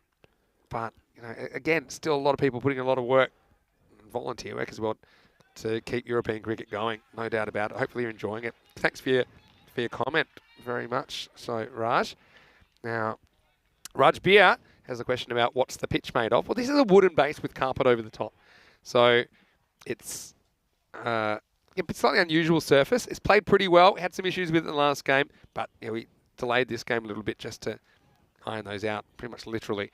Anyway, this is quite a shot. So look away deflection, a proper ramp, and Patel, I remember he was dropped earlier, Rico, Yeah. but he's looking very good now, and that's a really funky way to get to 25. Well, this is another one of his favourite shots. This is a looky little ramp. It's an amazing hit, absolutely sensational. We know we're in Barcelona. Sun, sea, sand, and sexy cricket. Lovely shot. I'm loving that. I think Maya just tuned in and wondered who that was. So it is Rico. That was her question. Is this Rico? It is. Anyway, Rico's got Santa Claus duties, judging the naughty from the nice. Anyway, this is short. It's hit pretty well. It's going to be hit past the fielder. That's Grewal out there. But that was just hit way too well from Patel, who's really warming up here. Yeah, look at that little trigger kick. And he says, kick and hit. And it stays hit. 4 more. And yeah, look, remember, as you mentioned, dropped on 4, routine catch behind the stumps by Masood. And now he's rocking and rolling. And he's enjoying himself out there. And one man who's not enjoying it at the moment is Waka Khan, the bowler. What can he do about it? Slow ball, clever bowling, still hit pretty well. Akhtardan's got it under control, keeps it to 1. Yeah, firmly hit. Good bit of work there for Akhtardan. But to be honest, there shouldn't be any real issues on the field. Yeah, a few people whining, saying, what a shot. Yeah, that is crazy. That is the no looky little scoop there from Ishan. I don't know how he plays it, but he does. We saw him do it first time a couple of days ago in their first match, and I couldn't believe it. It was an outrageous shot. Don't know how he does it. The no looky jink for 4. Yeah. What a shot. Mawani will strike. Well, this is in the air, and someone's going to have to catch this. 2 fielders collide. Well, they don't. They almost collide, and it gets grass. Well, Iqbal, he was the man who was coming out of the infield to get that. That's not an easy one at all. And, yeah, in the end, I'm just happy that it don't actually collide. I thought that the collision was on. Manwani, he gets lucky. Yeah, he does get lucky. I mean, this is one I think it just kept going and going and going. And Manwani, well, he's another one, just like Ishan Patel. That could have gone on 4. Oh, he'll move to 5. And not sure what's going on here. There's a bit of communication. I'm not sure what it's about. Maybe it's about how many balls are left in the scorers. over. Are they calling it? This isn't. I'm seeing a no ball signal, unless he's trying to signal something else. It's a no ball has been signalled. Must have been Vinny. for field. That's all I can think. So- It must have been for too many outfielders. So we're going to see a free hit. Hello to here. Jared Wilson. Stay with us, Jared, because I'm going to ask you a question in a second. I'm going to my Instagram chat right now. Free hit, 49 to score. Well, I think that free hit takes it to 50. Actually, Yeah, so the 50 comes actually up. he wasn't dropped anymore because that was a no ball. So it wouldn't have been out. All right, free hit then. And he does hit it. This is kind of in the gap. Watch the bounce. Well, Prince, like a gazelle, just guarding that boundary and then shows everyone how strong he is by throwing it over the keeper. But still, it's a really good piece of outfielding. Yeah, so Jared Wilson, of course, he was leading the Island 11. And we were talking about him as a potential marquee player in ECL. Yeah, actually. And so, clear schedule, Jared. I heard he will be finished with his Australian club commitments by then. So expect a call. I know that Quinny was open to the opportunity, I think. This is pretty well bowled by Waka, and this will be the end of the over. Gravel Sporting lost a couple, but they're not in bad shape. At the end of 5, it's 52 for 2. Yeah, they're on the way nicely, looking to bring up the 100 here. But look, I still think with the batting still to come, they can get the acceleration in. They'll be looking at a 120-plus score here. I think so. One of the beauties of this field seems to be the variation. It's almost like anything's chaseable, anything's defendable on this field. So we have seen the scoring come down a little bit. We had a crazy time in Group A for a while where it was Barcelona, baby. The average score was up over 150. Now it just seems to have come down a bit. I think that, with these teams, something like 110, 115 probably becomes par now. So, a lot of good bowling teams as well. I think the fielding's improved a lot, I think, today compared to maybe a couple of days ago. So, looking forward to seeing what Gravel Sporting can do here. Now, we're going to have Gravel coming back for his second over. Yeah, Gravel, using him a lot earlier. Are they using Ramjot? Gravel. This one is another one with the batter sort of walks down the leg side. Ishan Patel. I think he needs to. That's one of the things that. I'm quite surprised because he's a very good stroke player of the ball. He's a good, authentic cricketer. To see him walk down the leg side like that, it's not like him. Should be looking to take the wide. Well, this time he's looking to take the boundary, and he will. Cracking shot, gets all the power in it. Manos arriba from the arbitro, porque eso es una 6, una grande. Qué genial, qué guay este hombre, vale. Así. Tengo poquito de suerte antes, pero ahora tiene mucha fuerza. Yeah, good shot. Really good shot. Need more of that. Well, goes the journey. Next one's a bit more orthodox. Just knocked away for one to the leg side. Yeah, it gives the strike back to Manish Mamwani. He's probably hoping that a left-hander now can get play a few shots of his own and get him going. He doesn't want to be the only main contributor here. These two have gelled well together. Manish Mamwani, it's the 1-4 from him so far. But this left and right combination, if he can get clicking, will certainly work. You don't want to be bowling there, and this one is going to get past the fielder. 4 more runs fueling. Kafi कोशिश कितनी पर चौका लग गया. Well, Corey, if you're still there, Corey, if there's one young man you need to be keeping an eye on, is this Manish Mamwani. I've seen him playing now for a couple of years, and he gets better and better. Struggling with a bit of a injury problem at the moment, but when he's on song, he's something else. Bowler and batter. Keep as well, as this one is smashed straight down the ground, and it's going to be 6 more just to the left of our scorers. And Max Byatt, Manadub, and Sam Williams in that area. They're under attack, and Mamwani says, yeah, Corey, this is what I can do. Boom! Shaka lagya. Yeah, good hitting. Good hitting. And Mamwani wants more. One-legged warrior. This is clever bowling, though. It beats him. In fact, beats everyone. This could be 4 byes, I don't think he gets anything on this. It is. So it's a quicker one, and if anything, it just drifts away. It actually swings, I think, on Manwani, but it also swings past the keeper, who can't deal with it. Just have a look at this. This isn't the one that turns. It just swings out, and really, Masood's a spectator. Move. He's a spectator with the helmet and gloves and pads there, as that one just goes to the boundary. So 73 for 2 after 6, and yeah, a little bit wasteful there. Giving up those 4. It was like a statue, wasn't it? It was just like a statue. That's the classic thing of the keeper expecting the batter to hit it. And if he misses it, you have to assume he's going to miss it every time. So, I want to say a quick hello to everyone again, to Wayne, to Sujit as well. Random questions, come on, give them to us. We're liking them. Yeah, last game of the week, you won't get us tomorrow. We'll be back on Monday, though. Yeah, come and tell us, folks, what are you doing tomorrow, Sunday? No cricket here tomorrow, so what are you going to be doing on Sunday? How do you get through the week without cricket on Sunday? What are you going to be doing? Well, this one is going to be taken. Well done.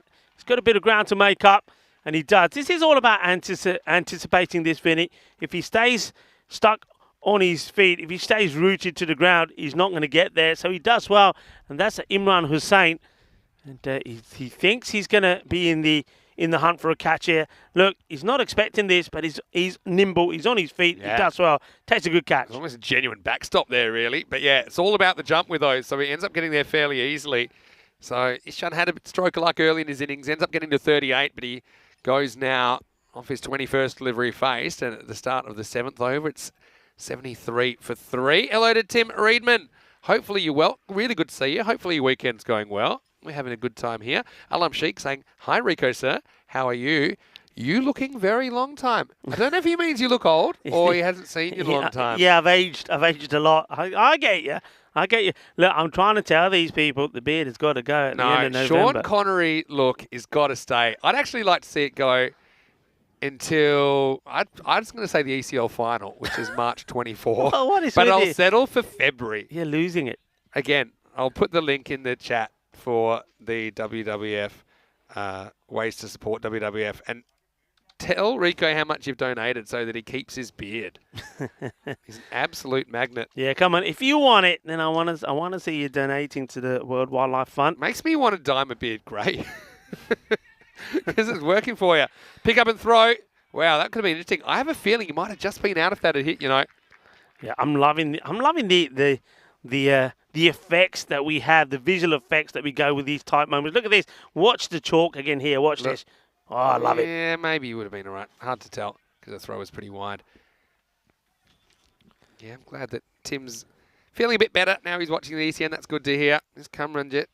And this is whacked high, and it's going to be whacked over the rope. And, well, the light pole saves it, keeps it in the park, but that will be maximal 6 runs.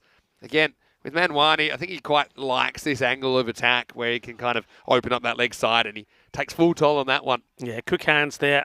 He sees the opportunity, and he's onto it quickly, gets good leverage.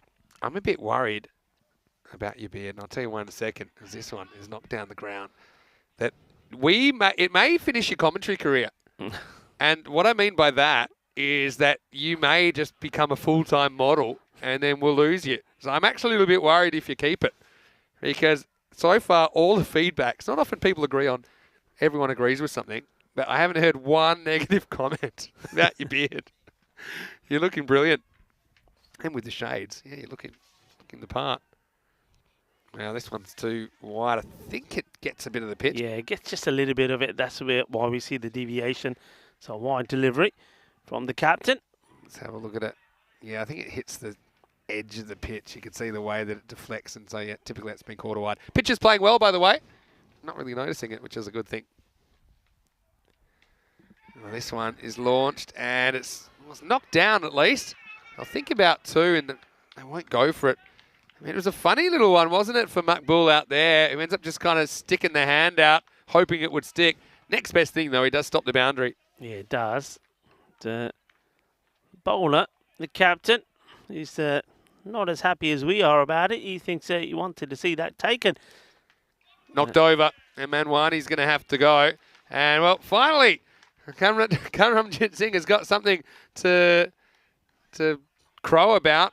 As Manwani swings all around this one. It's been a bit of a rough afternoon for the Warriors so far, but I think the captain will be happy that he gets that one past Manish, and it finishes the 7th over. It's 83 for 4. Yeah, he gets the wicket right in the end. So, well, we said that he wouldn't have been happy that the catch wasn't attempted, but doesn't have to worry because this one goes straight through.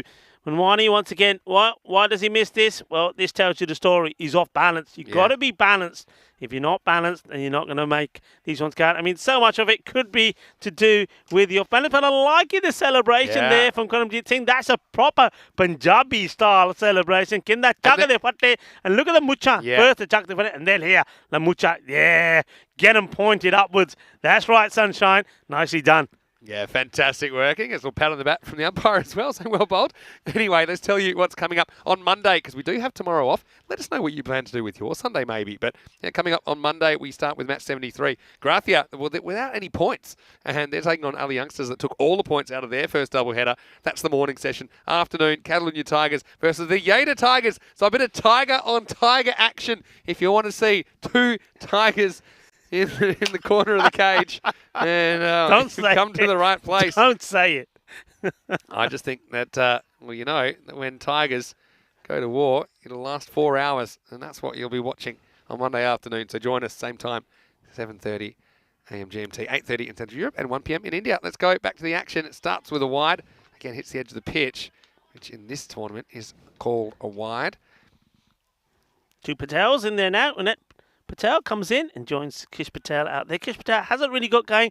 He's somebody who, once he does, He's, well, a bit like Manish Mawani and the other left-handers that we've seen in this series. He can certainly smash it big. Can't. It slices up in the air and it will be taken. And more chuck their foot, their celebrations. And this time, well, it's the bowler's turn to do it. He says, there you go. He says, Skip, I'll do the celebration as well. And Waka can't. He gets the wicket, so just totally gets this wrong. I think this is about taking the pace off it. It slices at the top of the bat. Nicely taken. Turns around, knows where the camera is. Jog their foot. Yeah, so look, they've got both the players that hurt them last time. So it's kind of a backwards innings to what they had last time. In the first game, the Ravel Sporting guys got off to a terrible start, and those two pulled them out of it. This time, they had a better start. Ishan Patel made some runs, but now they've lost both Manish Manwani and then Kish Patel with about 3 overs to go. And I think with the pitch conditions playing a lot better from here, if it stays around the kind of 110, 115, I think the Warriors will fancy themselves. But again, they do rely pretty heavily on their top order. I like Keanu. That's what I was thinking. He said, when 2 Tigers go to war, a point is all that you can score. Yeah, it's a bit like 2 tribes. Anyway, here we go with Waka Khan. And he's hit straight back over his head. This will take some stopping, And, well, it's a proper boot. That's Ole, a proper hoofer. ole, ole, ole, Well, he's put it out for a corner. Let's have a look at this. Oh, that's a goal. What That's a volley. also- What a volley. Who was it? Richardson scored that goal for Brazil. This is a Richardson. Look at This has hurt his foot as well. I mean, that's a proper instep. And, well, Prince, if he was any kind of a goalkeeper, he would have probably saved that, but he went the wrong way. Anyway, that's gone for 4. Oh, can you call leg buyers on the fielding team?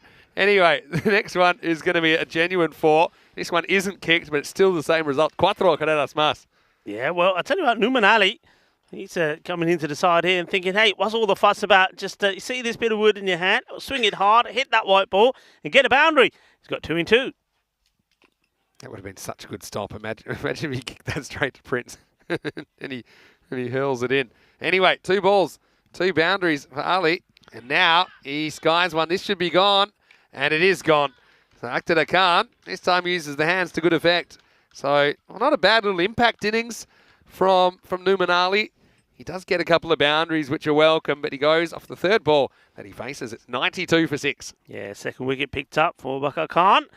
And, well, he had to get hit for 2 boundaries first. But, yeah, you're absolutely right. Numan Ali coming out there. It's late on in the innings. He's trying to get the score past the 120 mark. As we see the new batter coming in. Nice to see that Khan was able to take the catch because he's still struggling a little bit with his foot, I think, after that volley. Yeah, he's proper ginger right now. Shall I ask him? Yeah, you can. I don't know if he's in the mood to chat. I won't. We're going back to the action. I ain't got time. He might have thrown his shoe at me. He might have. I'll call somebody up on the shoe phone, maybe.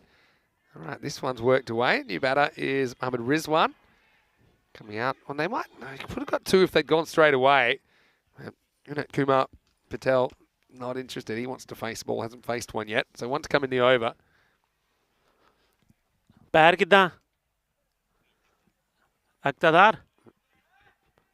He's ignoring He's me. giving you nothing. Hey, let me ring his shoe. What's his number? Sometimes when you have a sore ankle, your hearing goes. Prince has got to do some work here. Can't quite get there. It's a good effort again. He hurls himself at it. Kumar Patel, he wanted the strike and he does something with it. So a boundary to finish the 8th. It's a bit of a mixed bag for Waka Khan in this game. He ends up finishing with figures of 2 for 28 off his 2. And 8 overs down, 97 for 6. Yeah, a perfect biz-away landing there from the Prince Daman. But unfortunately, he wasn't able to pick up the Kookaburra on the way. So 4 runs, and that'll help as they're closing on the 100 here. Move on to 97. With 12 balls to go. So the 120 is still on.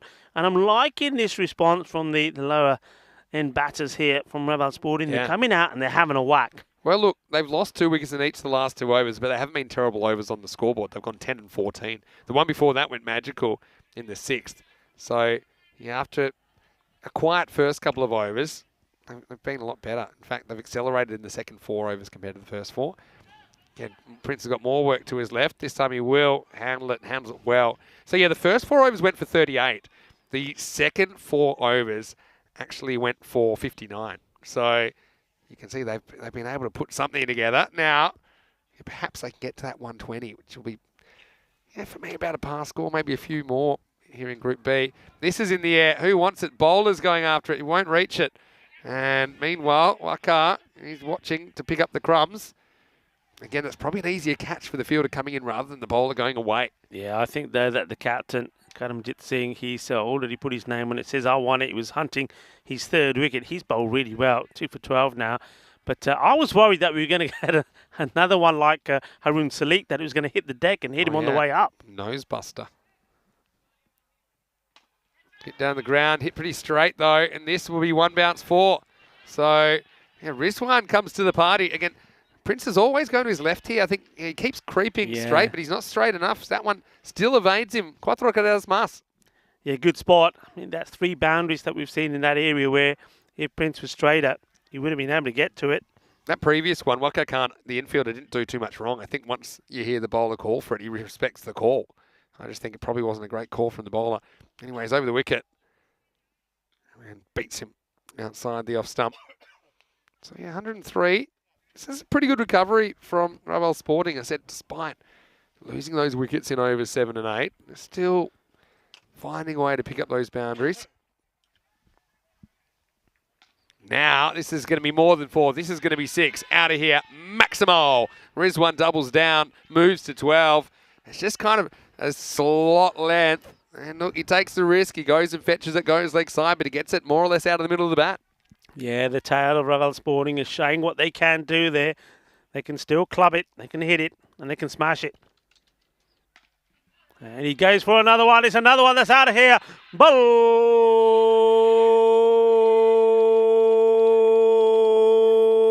balle, balle, brrrr, boom, shakalagya. Yeah, Rizwan rolls the dice, comes up double sixes, just what the doctor ordered. And, well, it could be looking more than 120 now because that's the end of the 9th over. 115 for 6. That one's worth 18 as well. So, now often the wickets falling will curtail the rate. That's the norm. This has kind of been the exception as they've lost 4 wickets, like I said, in the last 3 overs, but they've still kept the scoring going. You see the last 4 overs have gone 21, 10, 14, 18, and even the 2 overs before that went for 14. So, yeah, it's very different batting conditions here in match 72. Here's Prince Saman for the last over. He's normally pretty reliable. This is in the air. Fielder comes around, can't quite get there. I'll probably come back for 2 on this. Aktadar does well to get to it on the full.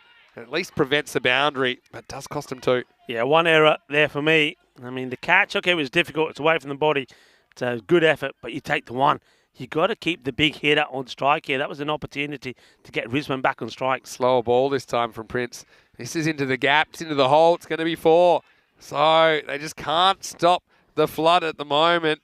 And it's breaking the dam down. And you can see Kumar Patel, he's come with a mission. He gets 4 now. Yeah, and Kumar Patel saying, no, Rico, I can do the same as well. It's not all about Rizwan. Well, maybe. Maybe he's going to make me eat my words, but I've certainly seen the way Rizwan hit those 3 big sixes. I'd keep him on strike. True, but Unat Kumar's 2 spots higher in the batting order. So he's very capable as well. This is a wild throw back to the keeper. It'll just be a single. So, yeah, I think you trust both batters in this situation. But, yeah, that one from Akhtar Khan, I suppose, didn't really seem like he could get off his feet to create a diving catch. Well, he can't. He's been kicking the ball. He's got a sore foot. That's true. Right, this is down the ground. This is going to be 4 as Forget well. it. It's absolutely drilled by Rizwan. He's come out and played a good cameo. He's 22 off 7. This score continues to climb for Ravel Sporting. Yeah, I mean, this is why I want to see Rizwan wanted to see him facing those 5 balls, the last 5 balls in this over. I mean, it's the Prince demand bowling at him, who we know is a very competent, capable bowler. But Rizwan at the moment is tearing into him. Yeah, 2 to come. Can they get to 130 even? Well, not like that. I mean, the first half went for 52. Second half, 74. That's despite, mention those 4 wickets falling in over 7 and 8. And so, yeah, 70, what's that? 74 plus this. Here we go. Last ball. Seatbelts on, everybody. Cutter. Missed.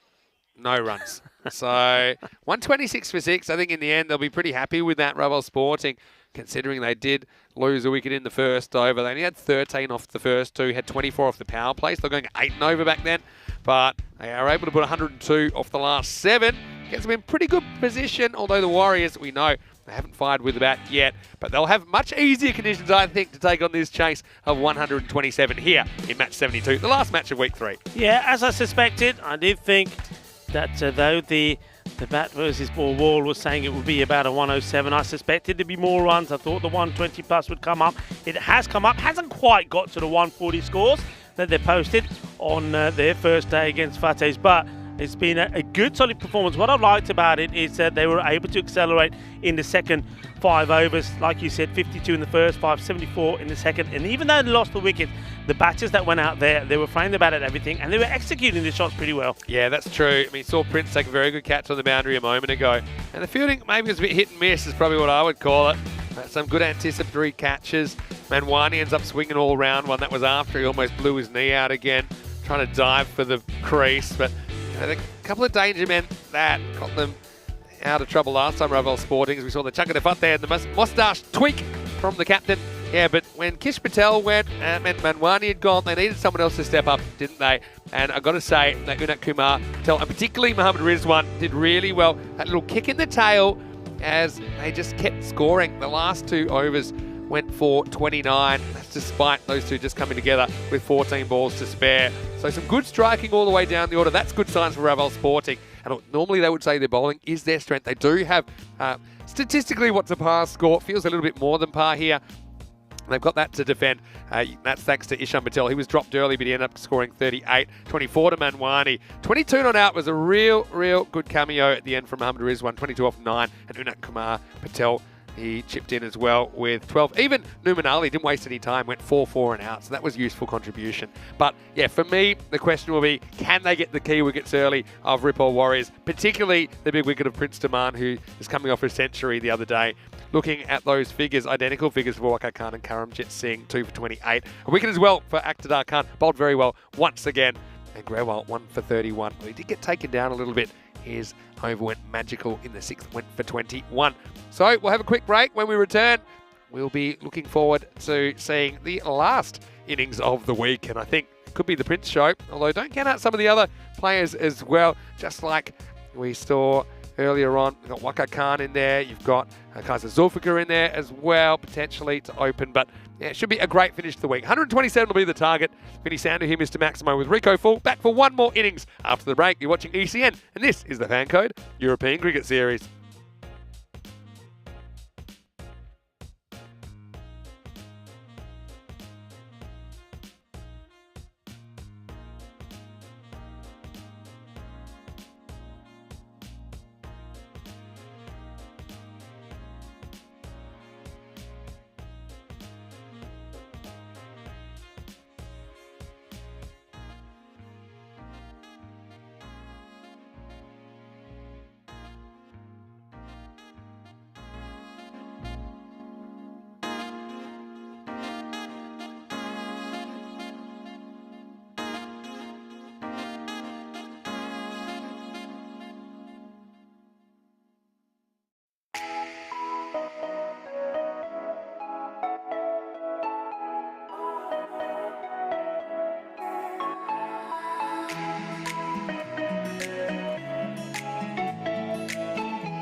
Hola y muy buenas tardes y bienvenidos al campo de Montjuïc aquí en Barcelona de final partido de primera semana de eso de Grupo B.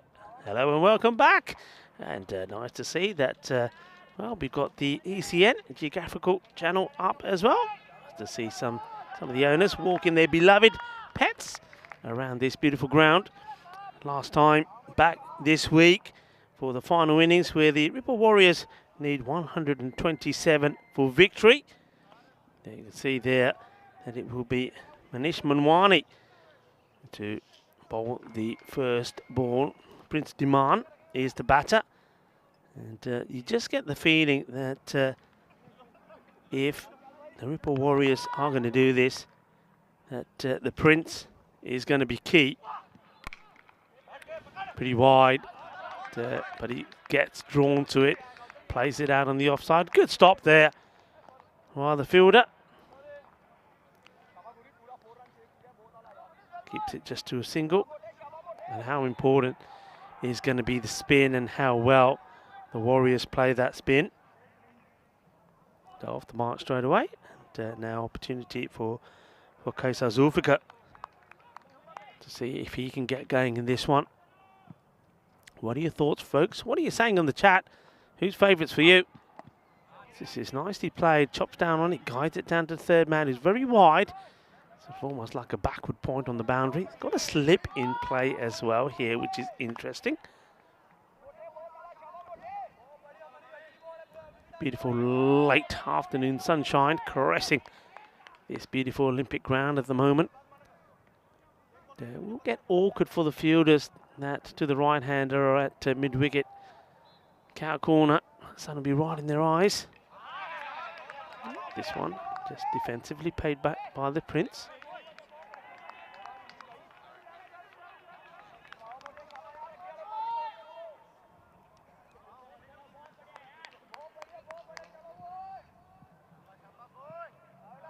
Manwani. And once more. This one's going to be too wide. 4 on the leg side. One of them, long on, is outside the 30-yard circle. So long on is back, and that man we've seen in action already at backward point. So he's just trying to keep Prince outside off Manwani. And this is a beautiful shot, beautifully executed. Goes down on one knee, and it will go all the way. 6 runs. What a lovely shot this is. And this is the Prince at his best. You know, it's timing. I mean, look, he gets the 6. But that's not because he's trying to force his ball over the boundary. It's because it's just beautifully timed. Top draw, quality batting. What's the reply going to be from Manwani? Goes short, and he hasn't got the pace really to be bowling this, and this will go for 4, just bouncing short of the boundary. Yeah, I mean, Manwani, we know he's got a bit of an injury, so he's not going to get any pace on this. Look, he bangs this in. It's a bit of an effort grunt, but that's 4 more, so 6 and 4. And the Prince, Diman, he is hungry for more. Nicely played.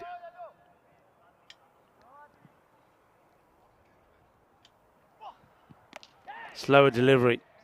It's been flicked away.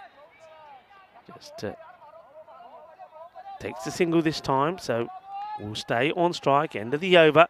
So 14 off the first, and a good time to welcome back into our lovely, sunny, picturesque commentary position for the last time in this week. It's Mr. Maximo Vinny Sandu. Yeah, 8 matches without a golden ball. It's about 48 hours in ECN land.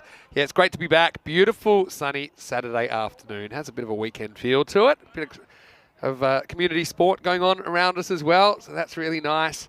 Yeah, Manwani, just watching that over, he has to be careful with his back foot. I think he was dicing with no ball because the rule is here, the local rule is you got to have some part of your back foot on the actual carpet, and I don't think he did. Anyway, gets away with it. It's pretty hard for the on-field umpire to see that. Normally they look at the front foot. Anyway, 14 for no loss after 1, and a pretty good start for the Warriors. Yeah, the Prince will hold court here in over 2. He goes and he gets dropped. And Chet Patel is one of the safest pairs of hands you could imagine. He has dropped. That was a miss hit. I think it comes slower than he thought. That's a big moment in this match. Yeah, Chayat Patel, he can't believe he's dropped this, nor can his teammates. And who did they drop? The Prince. Last time he got dropped, he went on and scored a ton. Just putting that out there. Now it goes over the infield, just sliced away, and this will be 4 more. So Prince Taman cashes in on that error, and he's able to get 4 the next ball again. Not quite timing at the moment, Prince, but he's got lucky. A bit like Ishan Patel in the first innings. He got a life early, and he made the most of it. See how Prince goes here. Yeah, well, the Prince, he'll now have to regroup. That'll be on his mind, but what he should be saying to himself is say, yeah, got lucky. Now let's make it count. The last time I got lucky, I was dropped from 25. I was 115 not out. Let's see if you can get the 100 here. This comes back towards him. Nice cut. This could run away as well. You know, the ball's going to win this race as well. Smart batting. Fairly low risk batting as well. Doesn't try to hit this too hard. Get it darting back towards him. But ends up going to the boundary as well. Very good power play this at the moment for the Warriors. What a beautiful shot. Classy again. It's not too wide, that. So just goes to show what a good shot it was. Rocks back, gets right on top of it, but also able to guide that ball into the gap. Some good questions coming in. I'll come to those in a second. And he's knocked over. Prince doesn't play a good shot here. Gets carried away, and he's gone for 20. So big wicket coming up for Ranveer Singh. This angles in. Prince tries to open up the leg side. He just swings all across the straight one. Has a huge moment, potentially game-turning moment here. 22 for 1 now, Warriors. Well, Singh gets the breakthrough. And Dande Chagdete both Sony bowling but short both para. Short Maria Ganda Bappers Agia Banda was not a good shot, and that's not something that you expect to see from somebody like the Prince. He just plays one of the shots of the day before, the little cut shot for 4, and then he goes and plays well. I think a number 11 will be proud of that shot. That really isn't going to help his team. He will go for 20. That's the thing. These guys are human beings. I mean, Prince has all the talent in the world, but that was just a poor decision, and you only get to make that decision in the half a second or so from when the bowler releases the ball. It's the ball that pitches outside the off stump. Again, come back to 2 things. Hit the ball hard, sure, but hit the ball correctly. Yeah. I think that second part is sometimes even more important than the first. So, anyway, it is what it is, and yeah, a few of the Prince fans will be disappointed seeing him go. But here's Imran Hussain. He can give the ball a whack as well. Still 8 balls left in this power play. This one's zeroing in at the stumps. So Ranveer comes up with a big wicket. So yeah, so a few questions. I think the first one's about man one, his action. How does he get that movement away when he has more of an in-swing action? Yeah, I mean, there's sometimes bowlers do things you don't expect. And yeah, most of the movement you get is actually to do with the release, even more probably than the arm action, even though both are important. So yeah, I think if you can do something unexpected, it's always a bonus. This one seems back as well. This has turned out to be a really good over, considering it'll be the end of it now. It's 22 for 1 after 2. Yeah, very good over from Ranveer. He gets the prize wicket off the Prince. I mean, he would have been bitterly disappointed when he was put down by Chayat Patel. And at that time, well, the Prince, who is on 12, but he got an opportunity to get him after being hit for another 4 and knocked him over. As we have a look at the standings, Rawa Sporting looking to make it another win for them, so they keep their 100% record. But Ripple Warriors, the same way that they did the last time round, looking to bounce back. Well, they did it well. They're going to have to deal with the spin. If they're going to win this game, they need to conquer the spin. They're going to have to deal with Ishan Patel. They're going to have to deal with Gaurang Mayavanshi as well. And the spin is going to start right now in the 3rd over. Some more questions coming in. Hello to AVD. Said that maybe one of his comments was removed. It might be one of those weird YouTube things. Sometimes no one removes them. They just tend to evaporate. Anyway, here's Ishan. Asking a question. Can't give this out. It's doing way too much. Look how much side spin he gets here. I just don't think it's possible to be hit in line and have the ball hitting the stumps here. Look at the way, how wide this comes. It really darts. Yeah, that's probably going to keep going and drift down the leg side. This time he sweeps with the spin. That's a really good shot. He slog sweeps that, and that almost takes out the officials. Maximo. Well, if they didn't know it was 6, they certainly knew it was by the time it reached them. Yeah, well, Quinton Norris, he said, I'm not messing around with this one. He runs out of the way off the firing line, and he leaves the 3rd umpire, Nisar Ahmed, And Sir Rob came in there to face the music. Good hit. Good reply from the batter. So Avina has a really good question, which I might just wait one more ball for. Just look at Patel. He really puts this left to right spin on the ball. Really zips it out of his fingers. That's the quicker one. It's picked and it's helped around the corner. This will be 4 as well. Smart batting from Zulfikar. Well, he gets a bit more responsibility now that Prince has been dismissed. And at the moment, he's playing some really nice shots. Yeah, I like that from Zulfikar because he looks to go forward. And I think that's the reason why Ishan Patel fires this one in a bit quicker. But he's clever. It was a dummy. Goes forward, then rocks back. He's expecting the short one. Gets it. Puts it away. Patel probably go a bit wider here. Does. Again, batter seems to be kind of one step ahead at the moment. Yeah, Vinay's question was, on cricket grounds, they use the machine like a super sopper to dry the water. How does it work on these grounds? Well, a couple of things. I think this ground is built to drain. Yeah. I think underneath these little rubber pellets, built to drain. Oh, he's gone. He's played all around that one, and Zulfikar's blown himself up. Yeah. He's gone way, way, way outside the off stump, and Patel hits the target. So we talk a lot about whether bowlers should follow batters or not. I always think this is good tactics. Get it full, get it at the stumps. And Zulfikar, after playing some nice shots off Patel, he loses his wicket. Again, probably a poor decision at that stage in the game. He'll know that. He goes for 11, 32 for 2. Well, we've seen a lot of people around this ground taking the dog for a walk. Well, that's what Zulfikar does. He starts to go for a walk, leaves his stumps exposed.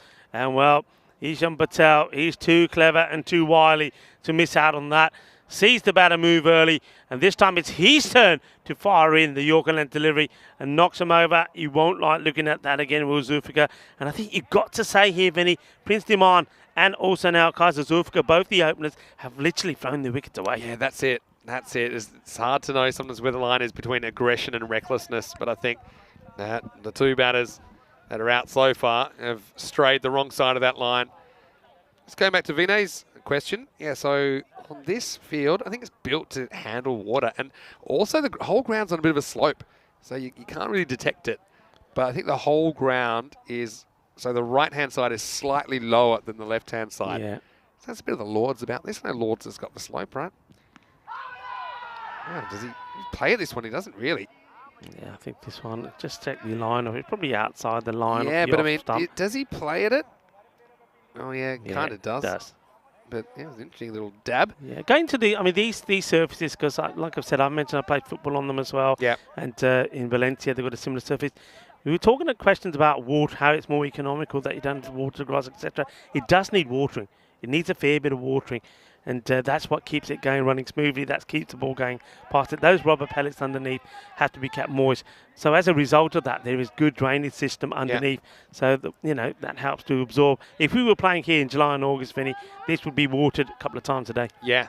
Yeah, and that's the other thing about the baseball mound I noticed on the writer's screen. It didn't seem high enough to me, and I said, hold on, is this regulation, this baseball mound? They said, well, the mound itself isn't too high. It's because the actual batter, where the batter is in baseball, is already lower. So that's why the mound doesn't have to be as high. So it's still the regulation height that pitches above the batter. Anyway, start of a new over. Well, this is a shot and a half, really. That's gone out of here. Maximo, I told you, Hussain is a bit of a danger man. This is not the worst delivery ever. But he just drives straight through it, straight through the line, 6 runs. Yeah, well, Ranveer Singh coming back into the attack to bowl his second over. And Hussain says, well, I'm going to take this one to get off the mark. And he does it in style. Does it with a Maximo. Right, says Sam. In he comes again, Ranveer Singh. And he beats him with a short delivery. Also gets away from the keeper. Probably a bye, I'd imagine. I don't think there's anything on this. Wait for the umpire. He says, yep, it is a bye. Yeah, hello to Shuvo Paul as well. And I want to say hello to Vinay. Obviously, thanks so much for your question. And also, I want to say hello to Kitty Huntley, who's joining us from the USA. I think from Virginia in the USA. Hopefully you had a great Thanksgiving week. And I'm going to have a Thanksgiving lunch, I think, tomorrow for myself. Yeah, I think everybody from the USA would have had a lovely Thanksgiving and probably would have had a good day yesterday. Yeah, they would have enjoyed the football yesterday, right? Yeah, of course. Those that were watching it. Again, not a bad time of day, actually, for the USA playing England last night. Let us know. This is Food Chat. I'm going to ask you, Kitty, what did you have for your Thanksgiving? What did you eat? Well, that's a Thanksgiving question. dinner. Good question. That's a food-related random question. Big walking kind of swivel from Masood, who gets none of it. We are talking food chat. I've already said I've got my carbonara habit back. I'm going minimum 1. I already know where I'm going to go tonight. I'm going to pop across. I'm going to watch the France-Denmark, which starts in about an hour. Mm-hmm. So, and then later on, another good game between Argentina and Mexico. So another chance for me to practice my Spanish, I thought, if I go hang around those supporters, you see. Anyway, here's Ranveer. Down the leg side. This will be called a wide. Yeah, talking of food chat, I mean, I gave you one dish already, friacando.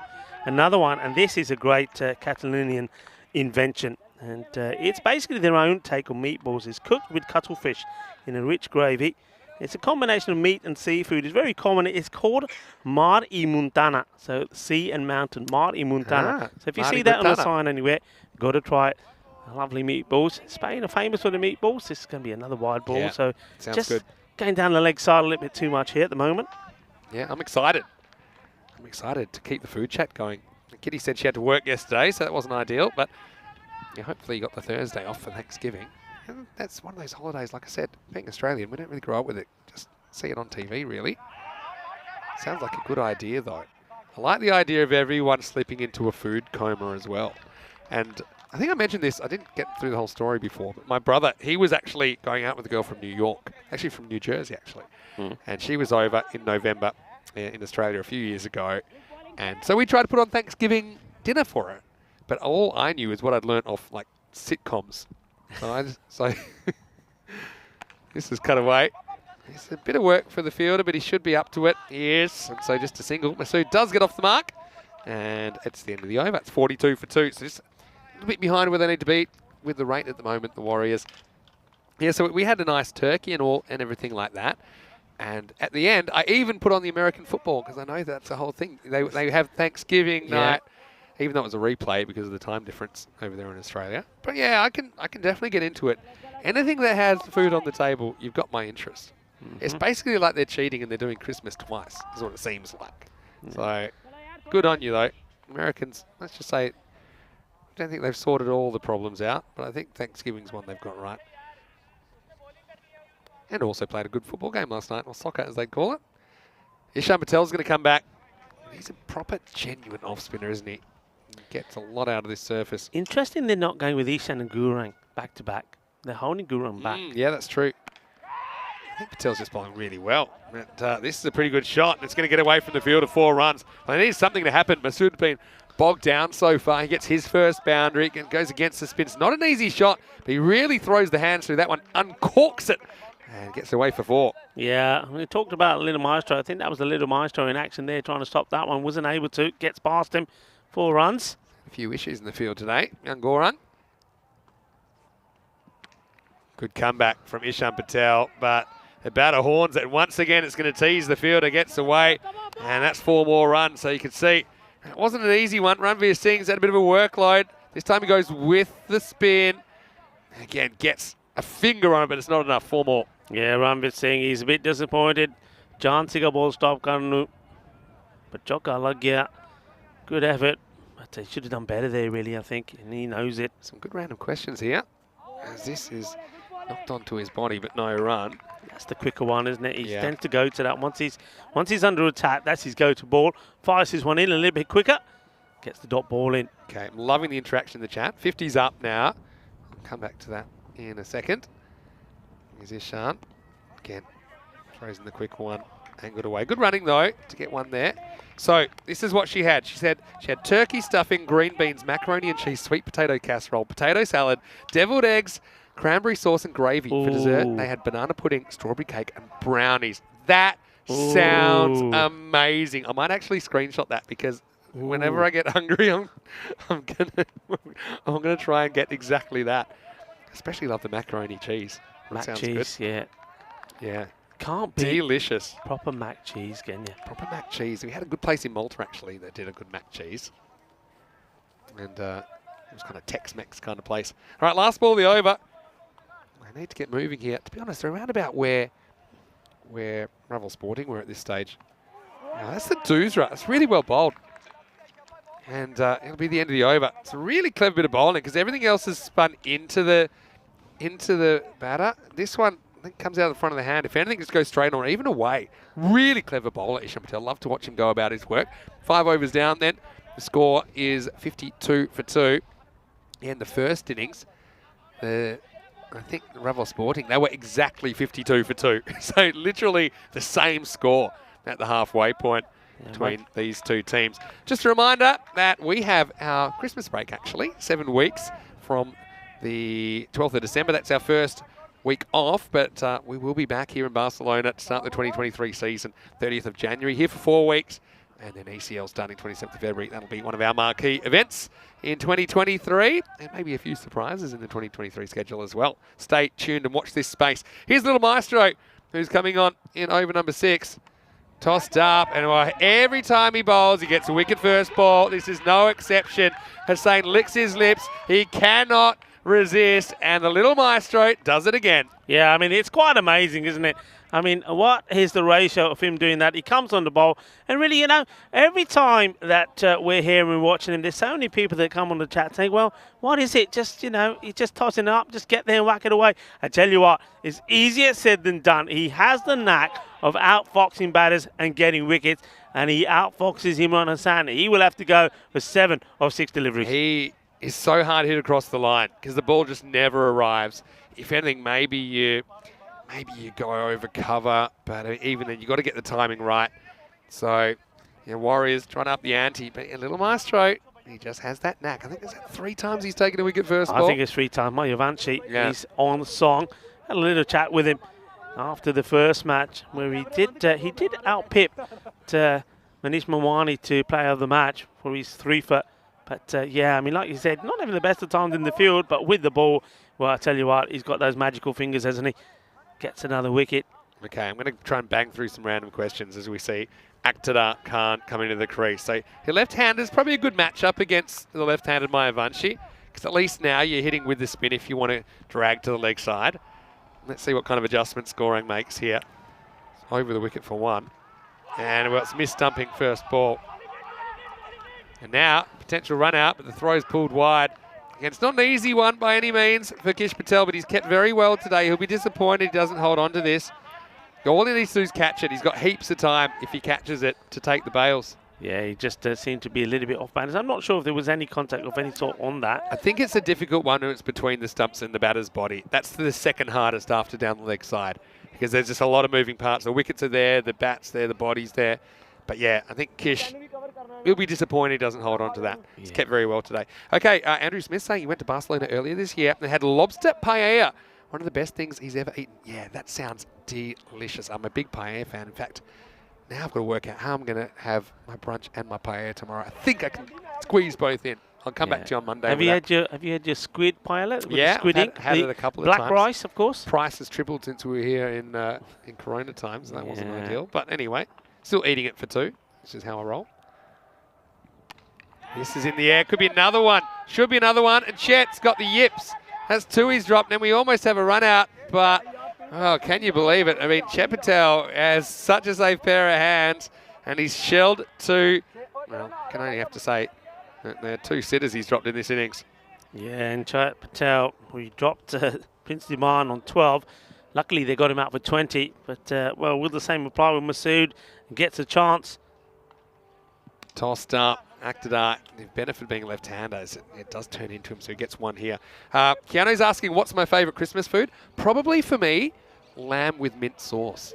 Yeah. I love it, the lamb with mint sauce. That's probably my favourite. Do you have a favourite? Yeah, it's the side, pigs in blankets. Oh, yeah. Pigs in blankets. I just love explain what those are to people that might not be aware. So, sausages and wrapped in bacon. Love them. This is good food chat today. Oh, okay, so the reverse is on now. And that's one way to deal with it. This is an interesting one. I think he's home here. But so basically the first thing is Masood decides, well, I want to bat left-handed too, if being left-handed is an advantage. So because Gorang's slow, you can normally kind of adjust and get a good look at it. Oh, I think he's gone here. He doesn't. It's his lazy running. Look at the bat. Look at the bat. And he's looking at the ball, should be concentrating and sliding the bat home. He is going to be gone. That is not good from Aqtada Khan. That's a basic. I mean, some things are unavoidable, some things are avoidable, and that was an avoidable one for Aqtada Khan. Just look at the running here. Okay, goes kind of trotting. He runs wide as well. And, yeah, just doesn't get a good slide on. Kish probably can't believe his luck that that's out because he feels like Aqtada should be home. And to be honest, he probably should be home. So, again, a wicket from nothing there, really. And Aqtada's run out for just one. It's the 4th wicket. So 2 falling that over. Little Maestro making things happen again. 56 or 50, 55 for... In fact, it's 1 ball to go in the over. So it'll be 55 for 4 with the ball down remaining. now, yeah. Yeah. I'm going to say, I think there, when I saw Aqtada Khan, now he's the one who called it, but when I saw him go, I think he felt a bit of pain in his foot. Honestly, I do. You know when he kicked that ball, I reckon he's struggling from That's that. true. So his first couple of steps, I think he feels a bit of pain. And then I think he, as a result of that, he sort of gives up. Yeah. You know about giving up, but I mean, he still should have run straight. I think when he runs straight, he probably gets there, even with the plonk. So don't kick the ball, folks, when All you're right. playing. This is the last ball, the over. And it's dragged weight. Your batter out there, Sajjad Iqbal, gets 1. And so, yeah, it's a long way home now for the Warriors. They're 56 for 4 after 6 overs. Okay, more random questions. Vinay asking, given a chance, which other game other than cricket would you be happy to commentate? Do you have one? Interesting. Other than football, yeah. Football, I wouldn't mind football, yeah. I think because I know enough about the game. Yeah. So, yeah. I think for me, I think football is in the soccer type football, association football. Don't know if I'd suit that too much. I think I might be a bit, it might be 90 minutes where people need to turn the volume down. For me, probably Australian football is the one that I'd be a natural probably at doing that. Or probably baseball. No qualm about baseball. Australian football, I think, with my tone, it probably would roll pretty well. Who knows? I'm a long way from Australian football right now, here in Europe.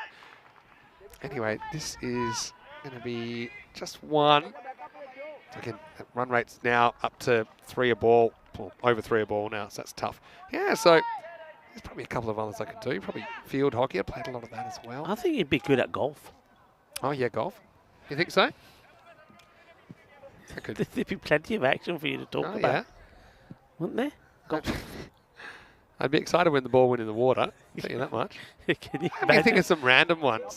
Random I think ones? probably another one I probably would be good at that I haven't thought of. Something like athletics, like running or swimming, like those kind of things where it kind of builds to something. Yeah, well, you got to be going all the time, right? Like if it's that 100 metres or 200 metres hurdles or something like that. One thing I've not done much of, but I've done a little bit of, is this is in the air. This is going to take some catching. Chet is going to have to watch this one bounce just inside the field to play and go across the line. 4 runs, and that's exactly what they need at this stage. They're at the old point of no return, which I think is now the new point of no return, 18 and over. The boundary is the only way back into this game. They need plenty of them. Yeah, Rizwan bowled well in the first match, 2 for 16. Yeah, I was going to say horse racing. It's a huge swing and a miss. That's one of the all-time great racing? swings from Masood. Yeah, Yeah, horse like racing. the Grand National or something, you know. Yeah, but I mean, that's a lot to keep track of. I'm not really an expert on those. So ones I would be ready-made for would be Australian football, probably baseball as well. Baseball, softball. And yeah, it's a good question, Vinay. Don't think I've been asked that one before. Definitely haven't been asked it in a while. In the air. And fielder says, leave it to me. And it's an easy one. So Raval Sporting doing a number on the Warriors again. Same plan. They've won the toss, batted in both games this afternoon.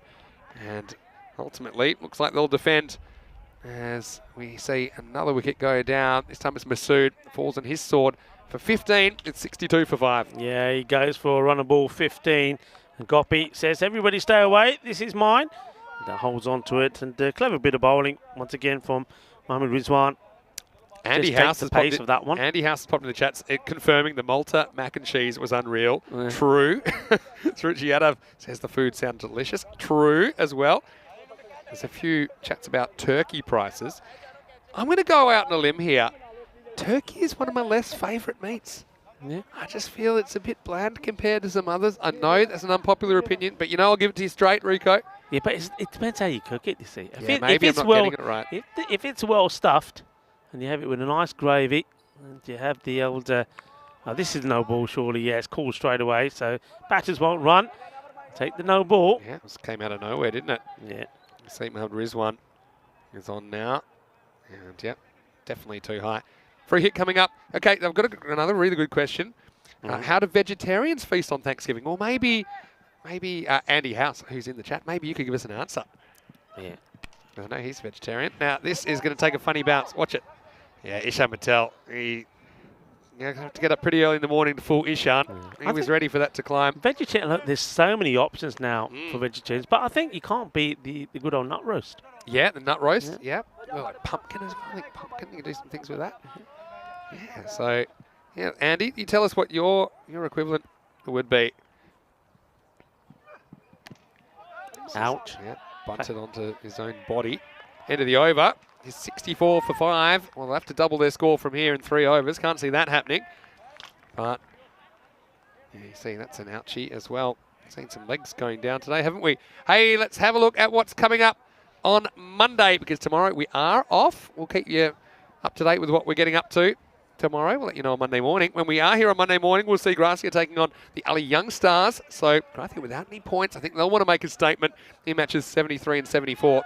And in the afternoon, we called it. If you want to see some Tiger on Tiger action, we already know that we're getting National Geographic type pictures as well. By the way, I haven't seen enough of that today from you guys. Wow. That's 7:30 a.m. GMT, 8:30 in Central Europe, 1 p.m. in India. For more FanCode European Cricket Series, it's the start of week 4. Yeah, amazing. Week start. 4 of 5, so just 2 weeks left in the season. That first match is going to be a cracker. Gracia, like you said, no points. The Ali Young Stars won both their matches. And asking the question, yeah, he's gone. So a bit of battle on this. So good take this time from Kish Patel. There's no hesitation at all from the umpire. Wasn't the best of deliveries, I have to say. Numan Ali's come in, so he's rolling the arm over. Yeah, not a bad time for him to come on. And yeah, just must have been a little edge there. Kish liked it. And yeah, I mean, it's hard to say. It's pretty close to the pad. I guess it's close to the bat. No real complaints from Adil Javed. So he's going to have to go. He's the 6-wicket fall, 64 for 6. Yeah, Javed will go for just the 1 run. Off that was the 3rd delivery that he faced. A good catch there from Kish. I don't think he was quite expecting that to come his way. So Numan Ali picks up a wicket and got bearing a big smile on his face. I don't think he quite expected that on the very first ball that he's bowled. But yeah, Raval just keep going, and they're showing. I was talking to them after their 2 victories on day 1 of Group B, and I said, you know, this time round you've actually started with a win as opposed to a lose, and then 9 wins on the trot. Do you think you can keep that momentum going? And the captain, Ishan Patel, said, yeah, sure, why not? That's what we're here to do. And it looks like they're going to do it. This is what I'll say from the Warriors' point of view, though. Take some heart from a team like Barcelona Shaheen, who didn't have a good start. Yeah. But one thing about this series is you do have a bit of time to gain ground. So you get 14 matches. There are only 4 matches in. It's not the end of the world. I just think they've had a bit of bad luck, I think, in that previous game where the pitch, well, it wasn't an easy one to bat on. They couldn't chase that 83 down. And, okay, here, they've made their own errors, I think, this time in this innings. But, look, they've got 14 games. They still have 10 more games to work their way in. And even if they're probably not going to get the top side, that'd be the top side and go straight through, you still just got to find your way into that top 5 to survive. And then you've got a player like Prince that could do anything from there. Okay, this is in the air. And it's hanging. Again, Chet's after it, and he can't quite pull it back. Nice effort, though. Tries to basketball it back in. Takes off from inside the field. Does get a hand on it, but can't pull it back inside the rope. Instead, it's 4 runs. Yeah, it does his best to get there. Chet Patel, he's trying to make amends for the 2 catches that he has put down, but it hasn't cost him. He dropped Masood, and he also dropped the Prince, but neither one of them were able to go on to score big runs. If you are going to drop catches, it's always better if it doesn't cost you the game. So I think Chet, it's just probably just a mental thing at the moment. When you're catching well, the thought of you dropping it doesn't even enter your mind. It's just totally expected that it stays in your hands. But yeah, Chet's just had a couple that hasn't really been set. It's been on the move, and they've spilt out a bit of atmosphere around the ground at the horn back. And this is in the air, and this is probably going to carry to Ishan Patel. He is such a good fielder. He is solid as a rock. So it all falling apart for the Warriors. And it's 71 for 7. A 2nd wicket for Numan Ali. Yeah, and well, I'm going to make a bold call here. I'm going to say that he's the leading catcher in well, I don't know what happened in Group A. There are a lot more matches in Group A, but certainly in this Group B, quite easily. Anything that comes in his zone, even if it's not in his zone, he finds a way to get there and takes a catch. The way he balances himself and gets his body in position to cradle the ball when he takes a catch is absolutely amazing. Another good catch, and Numan Ali, well, he probably thinks his Thanksgiving's today because he's picked up another wicket. Yeah, so I'm going to try and motor through the chat because there's been a lot going on. I know that Andy said his favourite Thanksgiving dinner would be roasted cauliflower with spice. That sounds quite nice. Sounds good.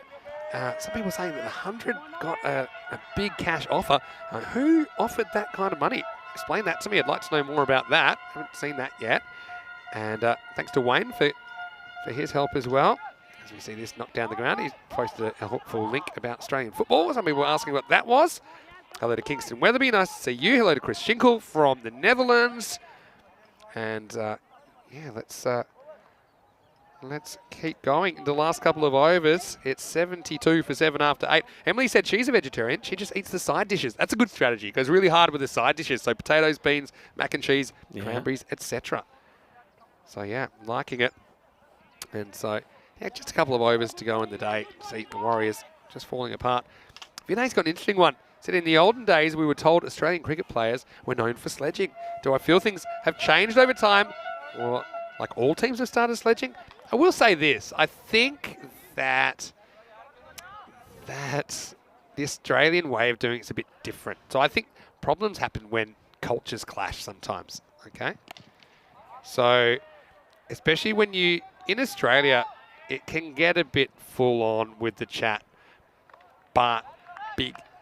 For example, the level of cricket I played, where you're really funneling 16 clubs into a first-class system. But everyone kind of plays by the same rules, and okay, at the end of the day, that's it. You know, and there's rarely anything said afterwards, and everyone can just kind of have a laugh about it. It's all kind of a bit of showmanship in the moment. But I think what happens, especially when you have like a clash of cultures, if the Australians do their thing, it's taken the wrong way, and the other way around as well. Yeah, you know, the other way around as well. So.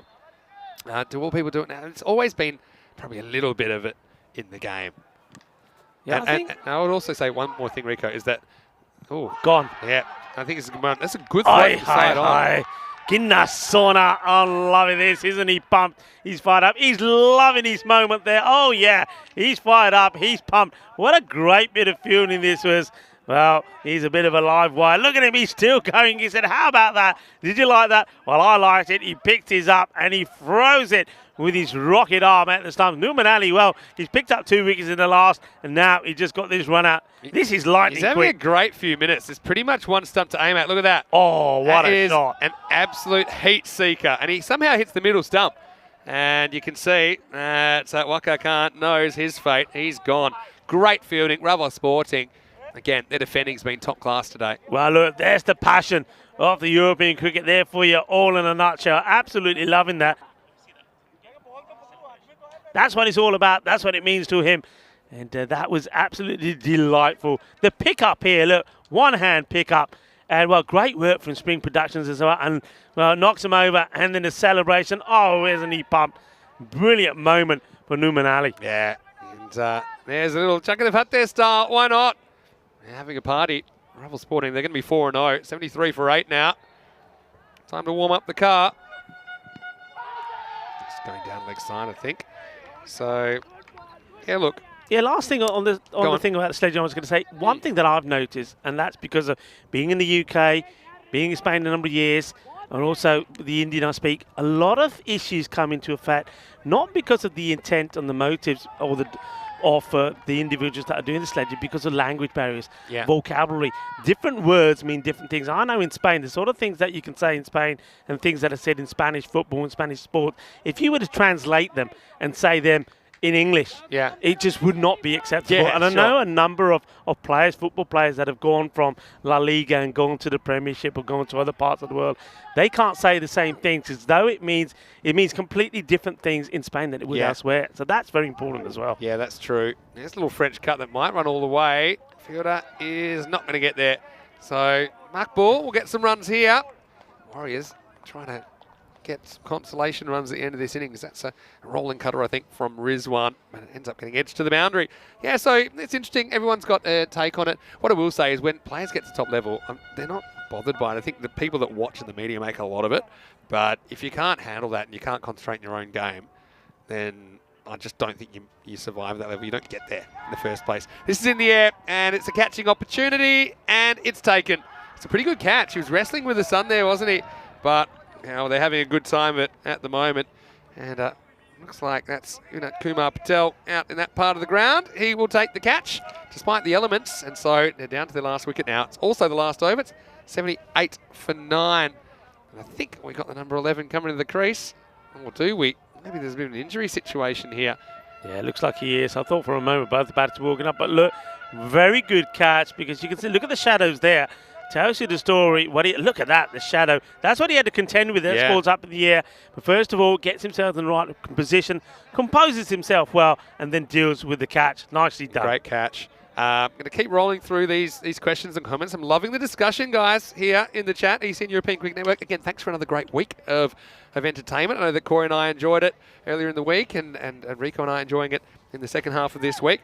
The other thing is that now the players know each other a lot more because they're playing with each other at franchises now. So it's very hard, when you know someone really well. You can't. This idea of abuse and stuff, it's very rare. That's why when things like the Warner and DeCock thing blew up, that's the rarity. But most of it is mind games. Ask Shane Warne and read some of those or articles or his interviews on it, and so he'll tell you that it's mostly just trying to force, just distract, not to insult. It's to distract and to maybe, classic mind the windows style sledging.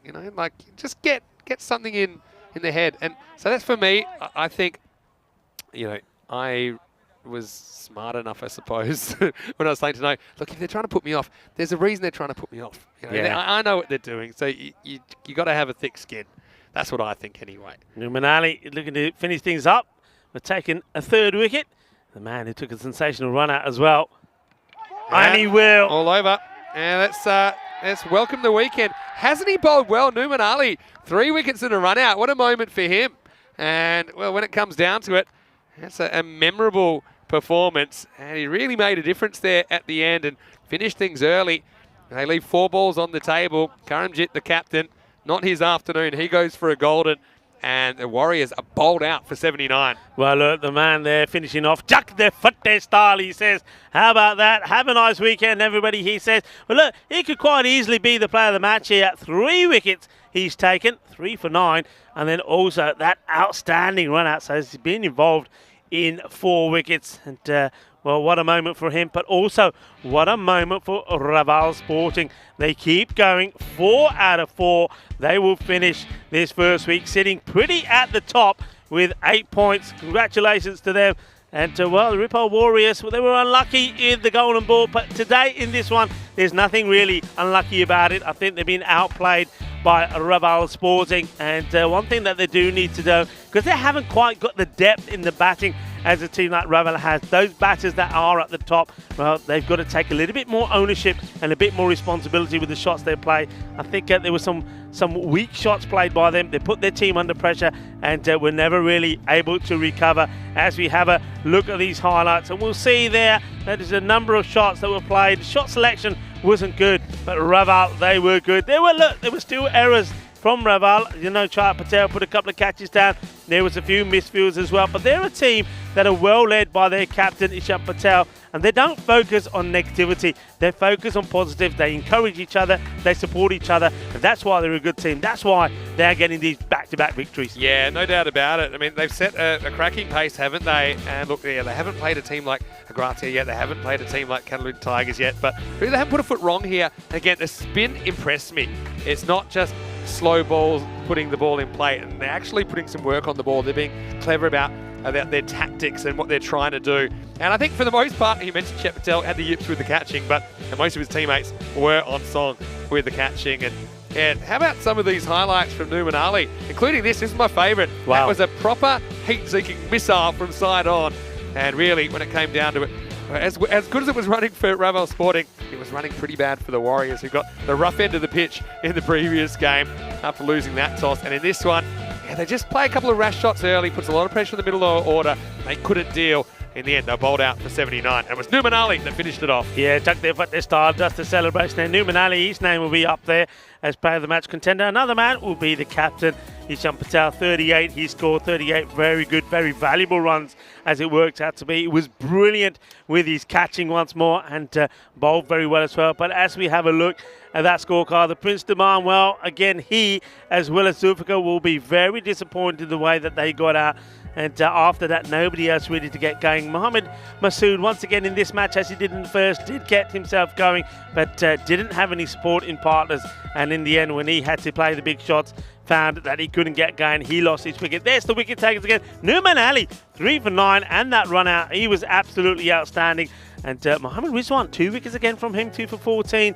And, well, just nice and tidy from everyone. Nobody really went the distance. And, of course, the little maestro, once again, comes on the bowl and takes a wicket off his first delivery. There's the match summary for you. So, Ravel Sporting winning once again quite comfortably, this time by 47 runs. Yeah, so in the end, I think they give Rizwan the man of the match for his 22 not out and his 2 for 14. I can understand that. I suppose Numan a bit unlucky. He made a very good late run for it, but yeah, it's a fairly comfortable victory in the end. As we see the ground from above, isn't it a wonderful looking cricket ground? Just want to welcome you into the Cube for the last time this week. And look, not often we have something steal the show as much as this week. The player of the week is Rico's beard.